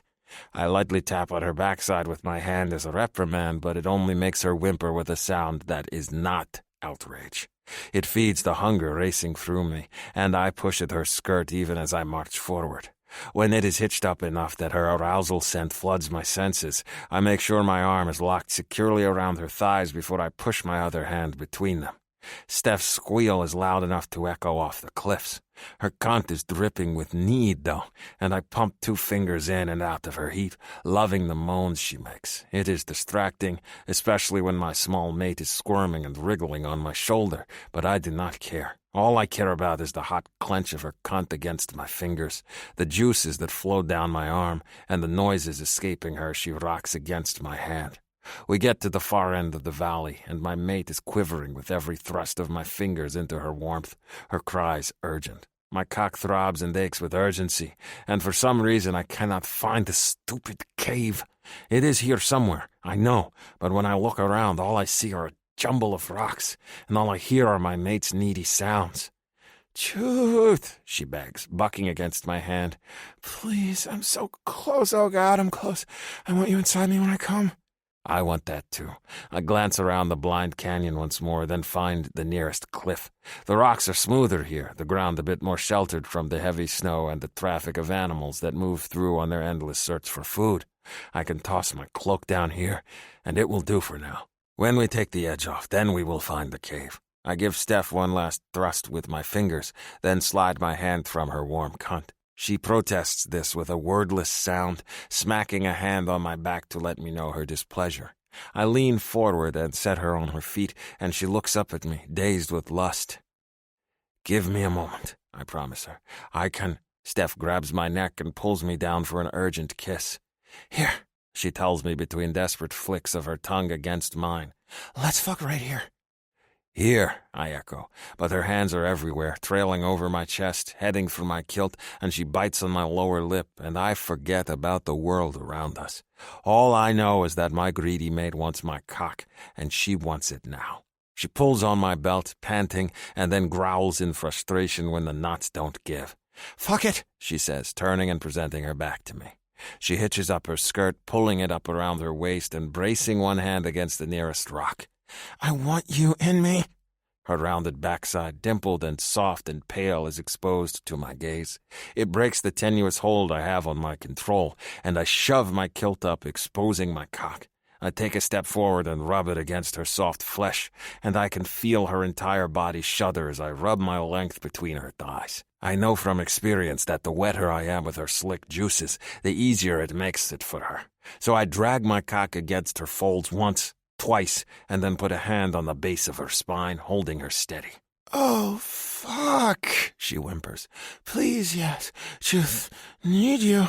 I thrust into her with a single jolt, and our cries echo through the canyon together. She is so wet and ready that I sink in without resistance, and when I am deep inside her, my spur brushes against the pucker of her backside, which makes her quiver. I grip her hips and take her, thrusting hard enough that it jolts both of our bodies. Steph's cunt is wet and welcoming, and she pushes back against me with each movement, increasing the friction between us. I cannot seem to stop, even if I wanted to. I pound into my mate, claiming her hard, my sack slapping against her skin with each thrust, and all the while she makes keening noises of encouragement. We have never made it so hard or so fast, but it feels as if I am not in control of myself any longer. There is resonance, and it demands fulfillment. Steph clenches hard, her cunt tightening around me as she comes, her cries drowned out by the roar of my cooey singing in my ears. I am lost in the spell of our mating. Nothing exists outside the slap of our bodies, the thrust of my cock into her incredible warmth, and the tightness of her cunt as I stroke into her over and over again. When I come, it feels like perfection. Completion. I spill inside her with a hard thrust and then hold her onto my cock as my seed pulses forth over and over again. I cannot seem to stop coming, and I drag my cock inside her as the pleasure waves crash through me. They last for so long that I feel wrung out and utterly spent by the time I pull out of her, and then I collapse on the snow at her feet. Steph lets out a breathy giggle, and then drops onto the snow next to me, tugging my kilt down over my wet cock. Can't have that freezing off. I manage an exhausted chuckle, pulling her against me. My cooey is singing just as loud as it was a moment ago, and my climax has not silenced it in the slightest. I touch her chest, nuzzling at her throat. Are you still? Yeah. She snuggles my chest against her teats. We're probably going to be here all night. Hope you're all right with that. I could not be more all right, I admit, the wonder of the situation blooming through me. My mate, my resonance, and in a few turns of the season, my kit, a sibling for pack. Truly, I have everything a male could want. Epilogue. Months later, end of bitter season. Steph. I put my hand to my brow, shielding it from the tepid sunlight, and watch as Beck helps Nadek erect the teepee top of Nadek and Devi's new hut. It's looking really nice, don't you think? At my side, Sam makes a sound of agreement. I think we're getting better with the 2.0 huts. It's like we've got practice in now. Though I'm going to be honest, I'm really hoping there isn't a 3.0. I'm tired of sand and everything. God, I hear that. Not that the huts will be better at getting the sand out of the blankets, but it'll feel like home instead of just piling into a cave at night with everyone else. When your home is temporary, even the smallest of irritations, like sand in the furs, can feel like a big deal. It's more than just the sand, though. I know what Sam is saying. It's that we've set down roots just to have them pulled up again. A return to normal is exactly what we need. We're getting there, I tell her, watching as the poles go up. Beck is standing atop one of the walls, hoisting the contraption, while Vordis is below, handing it off. They look good, until a baby cries. Then Beck loses his concentration, and everything crashes back down to the hut floor again. A moment later, Beck jumps off the wall, then races over to the boulder seat in the sand nearby where Ellie is waiting, nursing their baby. Sam just chuckles as Beck takes baby Emma from his wife and rocks her gently, his entire concentration now on the little one. Boy, these guys are big and scary, but they sure do turn to mush the moment their woman has a baby. I think it's sweet, I offer, grinning. Beck's always been protective of Ellie. It's just now amplified 1,000 times now that Emma's here. It's no surprise to anyone that delicate Ellie would have an equally delicate daughter. Ellie carried for a while longer than Veronica expected, and when Emma was finally born, she was so dainty that we were all worried over her health. She's small but strong, though, and when she screams her outrage in her father's ear, Beck grins like he's been given a present. Emma's pale-skinned like Ellie, but she doesn't have the red hair. Everything else is Beck, right down to the attitude. I watch as the baby hammers a fist on Beck's jaw as Ellie gets up and stretches, and Emma bellows her rage at everyone. Poor Ellie looks tired, Sam says, crossing her arms over her chest. I'll take over dinner chores tonight. She looks like she could use a nap. Willa always looks tired too, you know. Babies must be hell. I glance at Sam, but I don't pry. She's just now starting to open up to me. She's intensely private, and I don't want to scare her off again, but I've definitely noticed a few things about Sam. She watches people constantly, as if she doesn't trust them. She never goes off alone with any of the men, and if she has work that needs to be done, she always makes sure to bring another woman along. If there's no one else to go with her, she feigns a headache or cramps and sticks by the camp. And she always talks about resonance negatively. It's not that I think she hates kids. I actually think she likes them. But the moment anyone talks about mating or resonance, Sam withdraws. I've pried a few times, and she's mentioned that she's happy being alone. But I'm not sure if that's true. Sometimes she seems lonely and lost, but it's a mystery I'm still working on unraveling. Sam needs a delicate hand. Have you decided where your hut is going to go up? I ask Sam. Once all of the couples build huts for themselves, a few more are going to be built for storage and for those that haven't resonated. I know Ojek is putting his near ours because Juth is his frequent hunting buddy, and he likes to go on morning walks with Pack. Maybe the location of Sam's hut will give me another clue toward her general thinking. She just shrugs. Wherever it's not too crowded, I don't mind sleeping in the storage cave until Floor and the others get back. I make an unhappy noise at that. She was just complaining about sand and everything, and the cave definitely has a sand problem. You heard what Ashtar said, though. No one's coming back until the brutal season is over. That's a long time to sleep huddled up against a bunch of baskets and furs. I don't know, she says, watching Beck pace, rocking his squalling daughter. I don't mind the cave. It feels safe, being close to the main fire and all. Safe. Would you feel unsafe in a hut by yourself? I can't help but pry a little. Call me nosy, but it's worth a shot to ask. But Sam only shrugs. Bunk with Daisy? Daisy insists on her own hut, Sam says wryly. And really, I don't think I'd want to wake up before dawn to watch the beauty regimen. Okay, yeah. Daisy's definitely a work in progress. At least she's taken up herbalism, even if only so she can create lotions and soaps to preserve her looks. It's something, though. She still spends far too long on her appearance and laments about how dry and awful her beautiful red gold waves are. Then again, who isn't a work in progress? We all have our hang-ups. I think about my own mate and how he steadfastly refuses to even consider going to visit Croatoan and the other tribe. I bounced around the idea for a while. Ashtar's made the offer to fly us there if we didn't want to make the trip overland. But Juth isn't interested. The beach is his home, and the beach is where he wants to stay. I think some of it is still uncertainty with his position in the tribe. Even though he's accepted, whenever there's a conflict, I can tell he struggles with it.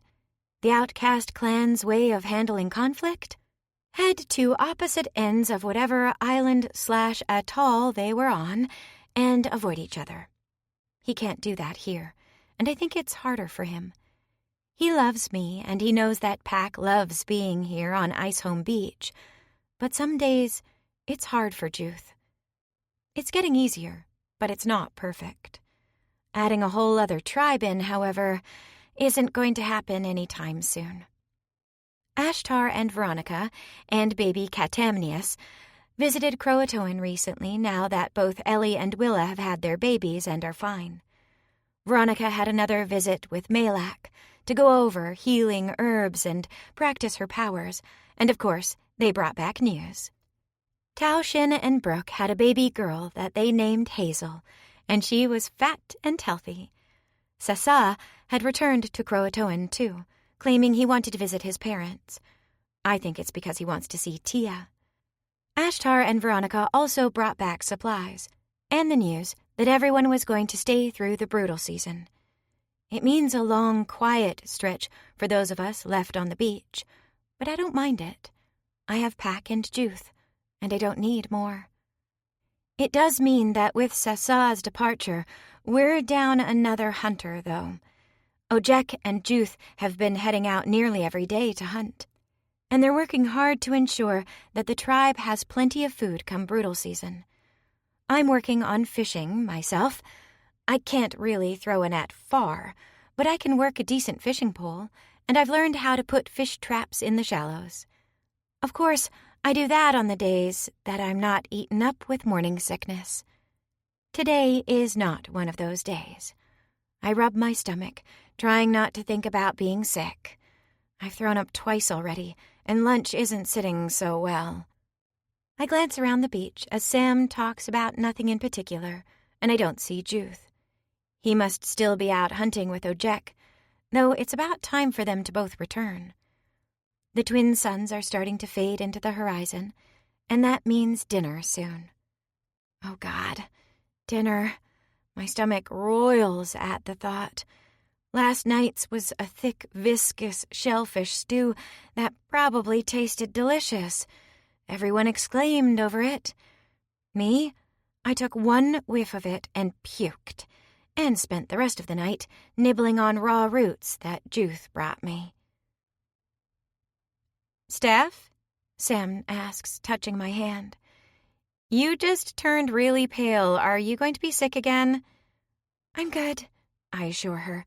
"I'm good." A cold sweat breaks out over my body and my stomach heaves again. "Actually, not good." "Oh boy, come sit over here next to Ellie." She grabs my arm and pulls me along so I can sit down next to the other woman. No sooner do I sit on the stone seat next to Ellie than everything comes up, and I puke into the sand for several wretched minutes. Sweat cascades down my face, and my stomach lurches, and I know I just have to get through this, and I'll go back to feeling all right again soon enough.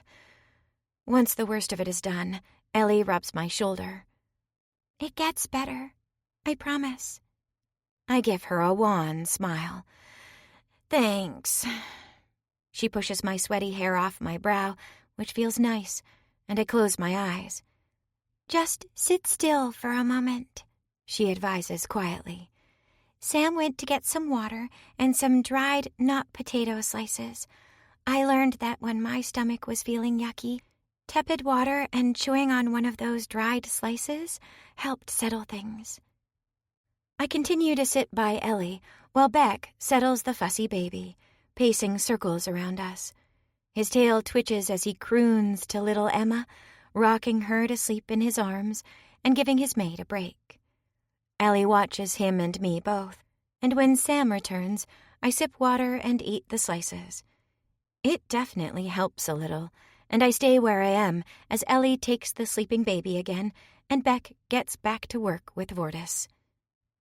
By the time the suns hit the horizon and the sky turns a brilliant, streaky, pinkish purple, the new hut's roof is on, and Sam cooks dinner over by the main fire. I remain where I am, just in case dinner is unpleasant looking, and chat with Ellie about nothing in particular, mostly about those that are staying in Croatoan through the brutal season. "I like it here better," she offers. "It's really cold in Croatoan, and here the stars are so bright." Her slender face broadens into a smile. "And I like the thought of raising Emma alongside Gail's Zeren." I nod in understanding. Ellie and Gail are very close, just like Juth is becoming with Ojek. Mama! I turn the moment I hear Pack call my name. He approaches with little Rukar and Daisy, who has her herb basket on her hip, a smile on her face. Daisy's reached a quasi-compromise with camp chores, I think. She rarely leaves camp, and she isn't much for cooking or sewing, but she always makes sure to watch at least one of the kids. It gives everyone a bit of a break. Pack loves Daisy, and I appreciate when she takes him on adventure walks up and down the beach, because it allows me alone time with my mate. Pack races toward me, his eyes alight with pleasure as he holds up something shiny. "Look what I found. It's a shell beast in a rock." I take the rock from him, and sure enough, a twirled shell impression curls in a fat circle in a small chunk of rock. "It's a fossil," I tell him. "I bet Devi would love to see it. She can help you name it." "We can name it?" His expression grows even more delighted. "Maybe, but ask Devi first." Pack starts to race back to camp, but then he pauses, turns around, and flings himself into my arms and kisses my cheek. I hug him and kiss him back, because I love the little squirt, and then send him on his way. Devi's fascination with creatures makes her one of Pack's favorite people, and he sometimes colors specimens for her on leather. It's usually a hideous drawing, but Devi treats it all quite seriously, which is adorable. Daisy lifts her chin at me. We were coming over to tell you that Juth is heading in, but I guess Pack got distracted. She grins, putting a hand on Rukar's head. Come on, little friend. Let's go see what Pack gets to name his rock, And if my mate is returning, I should head back too. I get to my feet, groaning at the uncomfortable gurgle in my stomach, and manage a weak smile for Ellie, who looks concerned. It's just morning sickness. It'll ebb in the next few months, hopefully. How long did your morning sickness last, Ellie? She shakes her head. You don't want to know. Oh boy. If that's the answer, yeah, I don't. I scan the distant cliffs that cup the beach protectively, but no sign of Juth. I head for the fire, since he'll look for me there, and then immediately head in the other direction once I get a whiff of dinner. Fish stew. My stomach hates fish anything right now, and just the thought makes bile rise in the back of my throat. Pressing my fingers to my lips as if that will somehow keep everything down, I head for my hut. Ours was one of the first huts up, because Juth wanted privacy, and I have to admit, I love it. It's cozy and cute at the far end of the camp to give us space. Sometimes it's too many people around, which bothers Juth, so we're a little bit farther off from the main group. Ojek has set his hut up halfway between ours and the rest of the camp, with Daisy's, which Ojek built, in the midst of the camp, right next to Willa and Gren and baby Shade. Most days I don't mind being the farthest out, but today it's a long-ass walk, and my heaving stomach isn't a fan. I pause several times, and by the time I get to the hut, it's dark out. I step inside, and the fire pit is banked to nothing but coals. So I work on them to get a bit of a fire going again. Once there's enough light to see by, I move to the furs and lie on my back, waiting for the nausea to subside. In the darkness, it's hard to see the swirls and colorful handprints that Pack painted all over the inside of the roof, but I know they're there. It's just another way to make our little hut special, and I love the sight of our handprints just above the entrance. Juth's big one is next to my smaller one, and Pack's is next to mine. I rub my stomach, which is a little harder, but otherwise unchanged, and think about the baby and putting another handprint on the roof. I doze off. When I awaken, there's a big familiar body sliding under the furs next to mine. I breathe in deep, turning toward my mate, who smells like sweat and the outdoors and Juth, a mixture that I love. He runs a finger lightly along my forehead and then presses a kiss to the top of my head. I did not wish to wake you. Pack? I ask, yawning. Eating dinner and telling everyone about his rock creature. Juth presses a kiss to the tip of my nose. We have some time alone. There's a suggestion in his voice that makes me clench in all the right places. Even so, I'm wary of my stomach, since it hasn't played nice all day. Do we have time to let me rinse my mouth out and eat a few dried knot potato chips? That makes Juth sit up. In the darkness, I can see him frown down at me. Sickness again? I pinch my fingers together. Just a little. I do not like this. The healer should be helping you. He rubs his fingers up and down my arm in a caress. What can I get you? What do you need? Water, a handful of knot potato chips, then frisky time with my mate. Juth immediately gets up, moving around the hut. His shortened tail swings back and forth in sharp, angry flicks. I know what that means. Possessive mode is now activated, and I'm going to have my mate hovering over me and coddling me all night long. And I kinda love it. Not as much as sex with Juth, but close. I'm sure I'll be fine after I eat, I promise him. How is hunting? He grunts a response, moving back to my side, and then hands me a bone cup full of water. Drink this. My day is not as important as making you feel better. Oh boy. It's perfectly normal, Juth. Everyone gets sick in the early part of their pregnancy. But you are not everyone. You are my mate. He hands me a dried circle of knot potato. I do not like it. I gnaw on the circle. They're not exactly like the potato chips from home. They're dried out and smoked, chewy and nearly tasteless.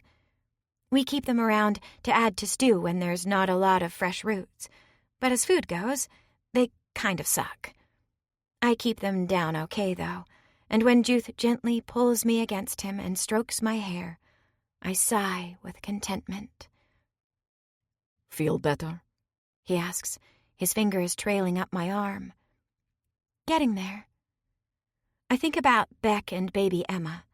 I can absolutely see Juth as an overbearing dad just like that when our baby is little.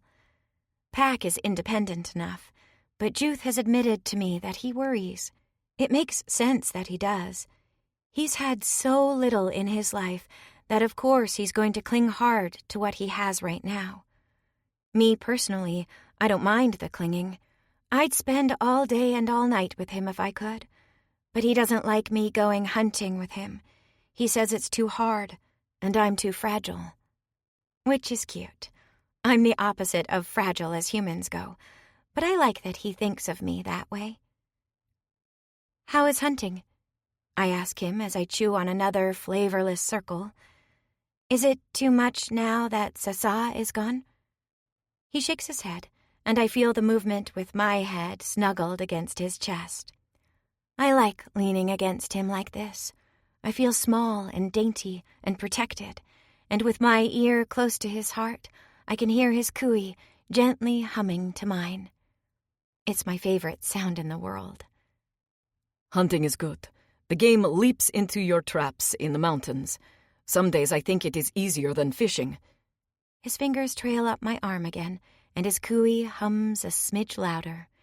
But I do not like that it keeps me away from you all day. I should have been here if you were feeling poor. But you're here now, I point out, dragging my nails lightly up his thigh. And I'm feeling better. Juth's chest rumbles low with pleasure. Steph, we do not have to mate tonight. Not if your stomach... My stomach is great now, I whisper, turning in his arms so I can kiss him.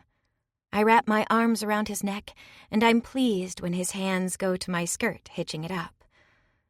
But an orgasm or two might make me feel better.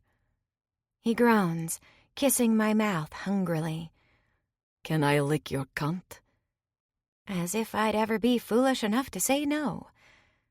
I'd like that. I kiss him again, then press kisses along his jaw. I'd also like your big, fat cock filling me up. I tell him, my breath in his ear. I'd like for you to drive into me so hard that we shake the hut and everyone on the beach hears you fucking me. Juth hitches up my skirt, his breath coming sharp and fast. He loves it when I talk dirty to him. I never thought of myself as much of a talker during sex, but I love pushing him over the edge. It adds an element of excitement to mating for both of us. Which do you want first? He asks, dragging my skirt up to my waist. Do you want your wet little cunt licked clean? Or do you want me to claim you? Both, I tell him, wriggling against him. I want both. I want your pretty teats in my mouth first, he demands. I want to rub them all over my face and lick your nipples until they are hard. Are they too sensitive today? I shake my head, my core clenching with excitement. My breasts have just gotten bigger with my pregnancy, and Juth could not be more delighted. I'm afraid they're going to be watermelons by the time I give birth, but I don't feel ungainly. If anything, I feel sexier, because Juth adores everything about me, even the changes. I told him about stretch marks and showed him a few old ones on the insides of my thighs, and he's excited for them to appear on my belly, because then our child will be closer to being born. Show me your lovely body, my mate, Juth demands, tearing at my clothes. I want to kiss you all over. Well, now I want that too. I pull at my layers, and together we manage to strip everything off of me with only a little effort. When I'm naked, he pushes me back onto the furs and teases my breasts until I'm panting and wild. He heads for my pussy next, and by the time he pushes into me, I'm on to orgasm number 2. Our mating is quick and delicious, and I hold him close as he comes inside me, feeling warm and languid, and oh so loved. Afterward, Juth presses more kisses to my breasts, and I think about the other village, and Brooke and her new baby. I think about all the other people we haven't met, and running toilets. Toilets would be really, really nice. Do you ever think about going to the other village? I ask, playing with Juth's hair. Just for a while. Why? He presses a kiss to my nipple, then licks the tip with his tongue, just to watch it stiffen. Because it's something different. Because it's a new place and new people. Because they have running toilets and ready-made huts. Ellie says that not all of them are full. Some of them are empty, and all they need is a roof. What is wrong with the roof here? Nothing. I wrap a lock of his thick hair around my finger, wondering if our baby will have the same thick texture as his hair, or the finer, softer waves of mine. I was just curious. Juth runs his lips over the slope of my breast. I do not like change, Steph. I'm not surprised. I know. There is nothing that the other village has that I want. He runs his face along the valley between my breasts. A valley that's wide open now that I'm on my back and the girls are wandering off to my sides, and kisses me over and over again. You are here, and you are happy here. Pack is happy here. My brother is here. We have friends and good food. We have good weather and warm homes. I have a mate that carries my kit and a full belly. My son has friends to play with, and we are part of a clan. Icehome clan. A tribe, I want to correct, but I bite it back. There's little distinction between tribe and clan, and at the end of the day it doesn't matter. It's just a word. Just like love, which means nothing without the actions to back it up. If every day was exactly the same as this one, Juth continues, I would be content. No, more than content. I would be happy. This is nothing like before. Before, I felt alone, even amongst my clan. Here it is different, but I am never alone. Here, I have a mate and another kit on the way. Here, my son is happy. So no, I do not want to change any of this. I run my fingers through his hair, which always looks slightly messy and unkempt, despite my best efforts to tame it. He's right. Do we need more than this? Do I need a running toilet? Or do I take what I have and be happy with it every day? You're right, I tell him. Change sucks. I like it here. Juth chuckles and slides a finger between my legs, teasing my still sensitive clit. My mate, I am always right. The big dork. I grin, and I'm going to correct him on that. Right after round number 2 of sex. This concludes Steph's Outcast by Ruby Dixon, narrated by Felicity Monroe and Sean Crisden. Copyright 2021 by Ruby Dixon. This unabridged audiobook is published by arrangement with Ruby Dixon, care of Root Literary, and was produced in the year 2022 by Tantor Media Incorporated, a division of Recorded Books, which holds the copyright thereto. Please visit Tantor.com for more information on our growing library of unabridged audiobooks.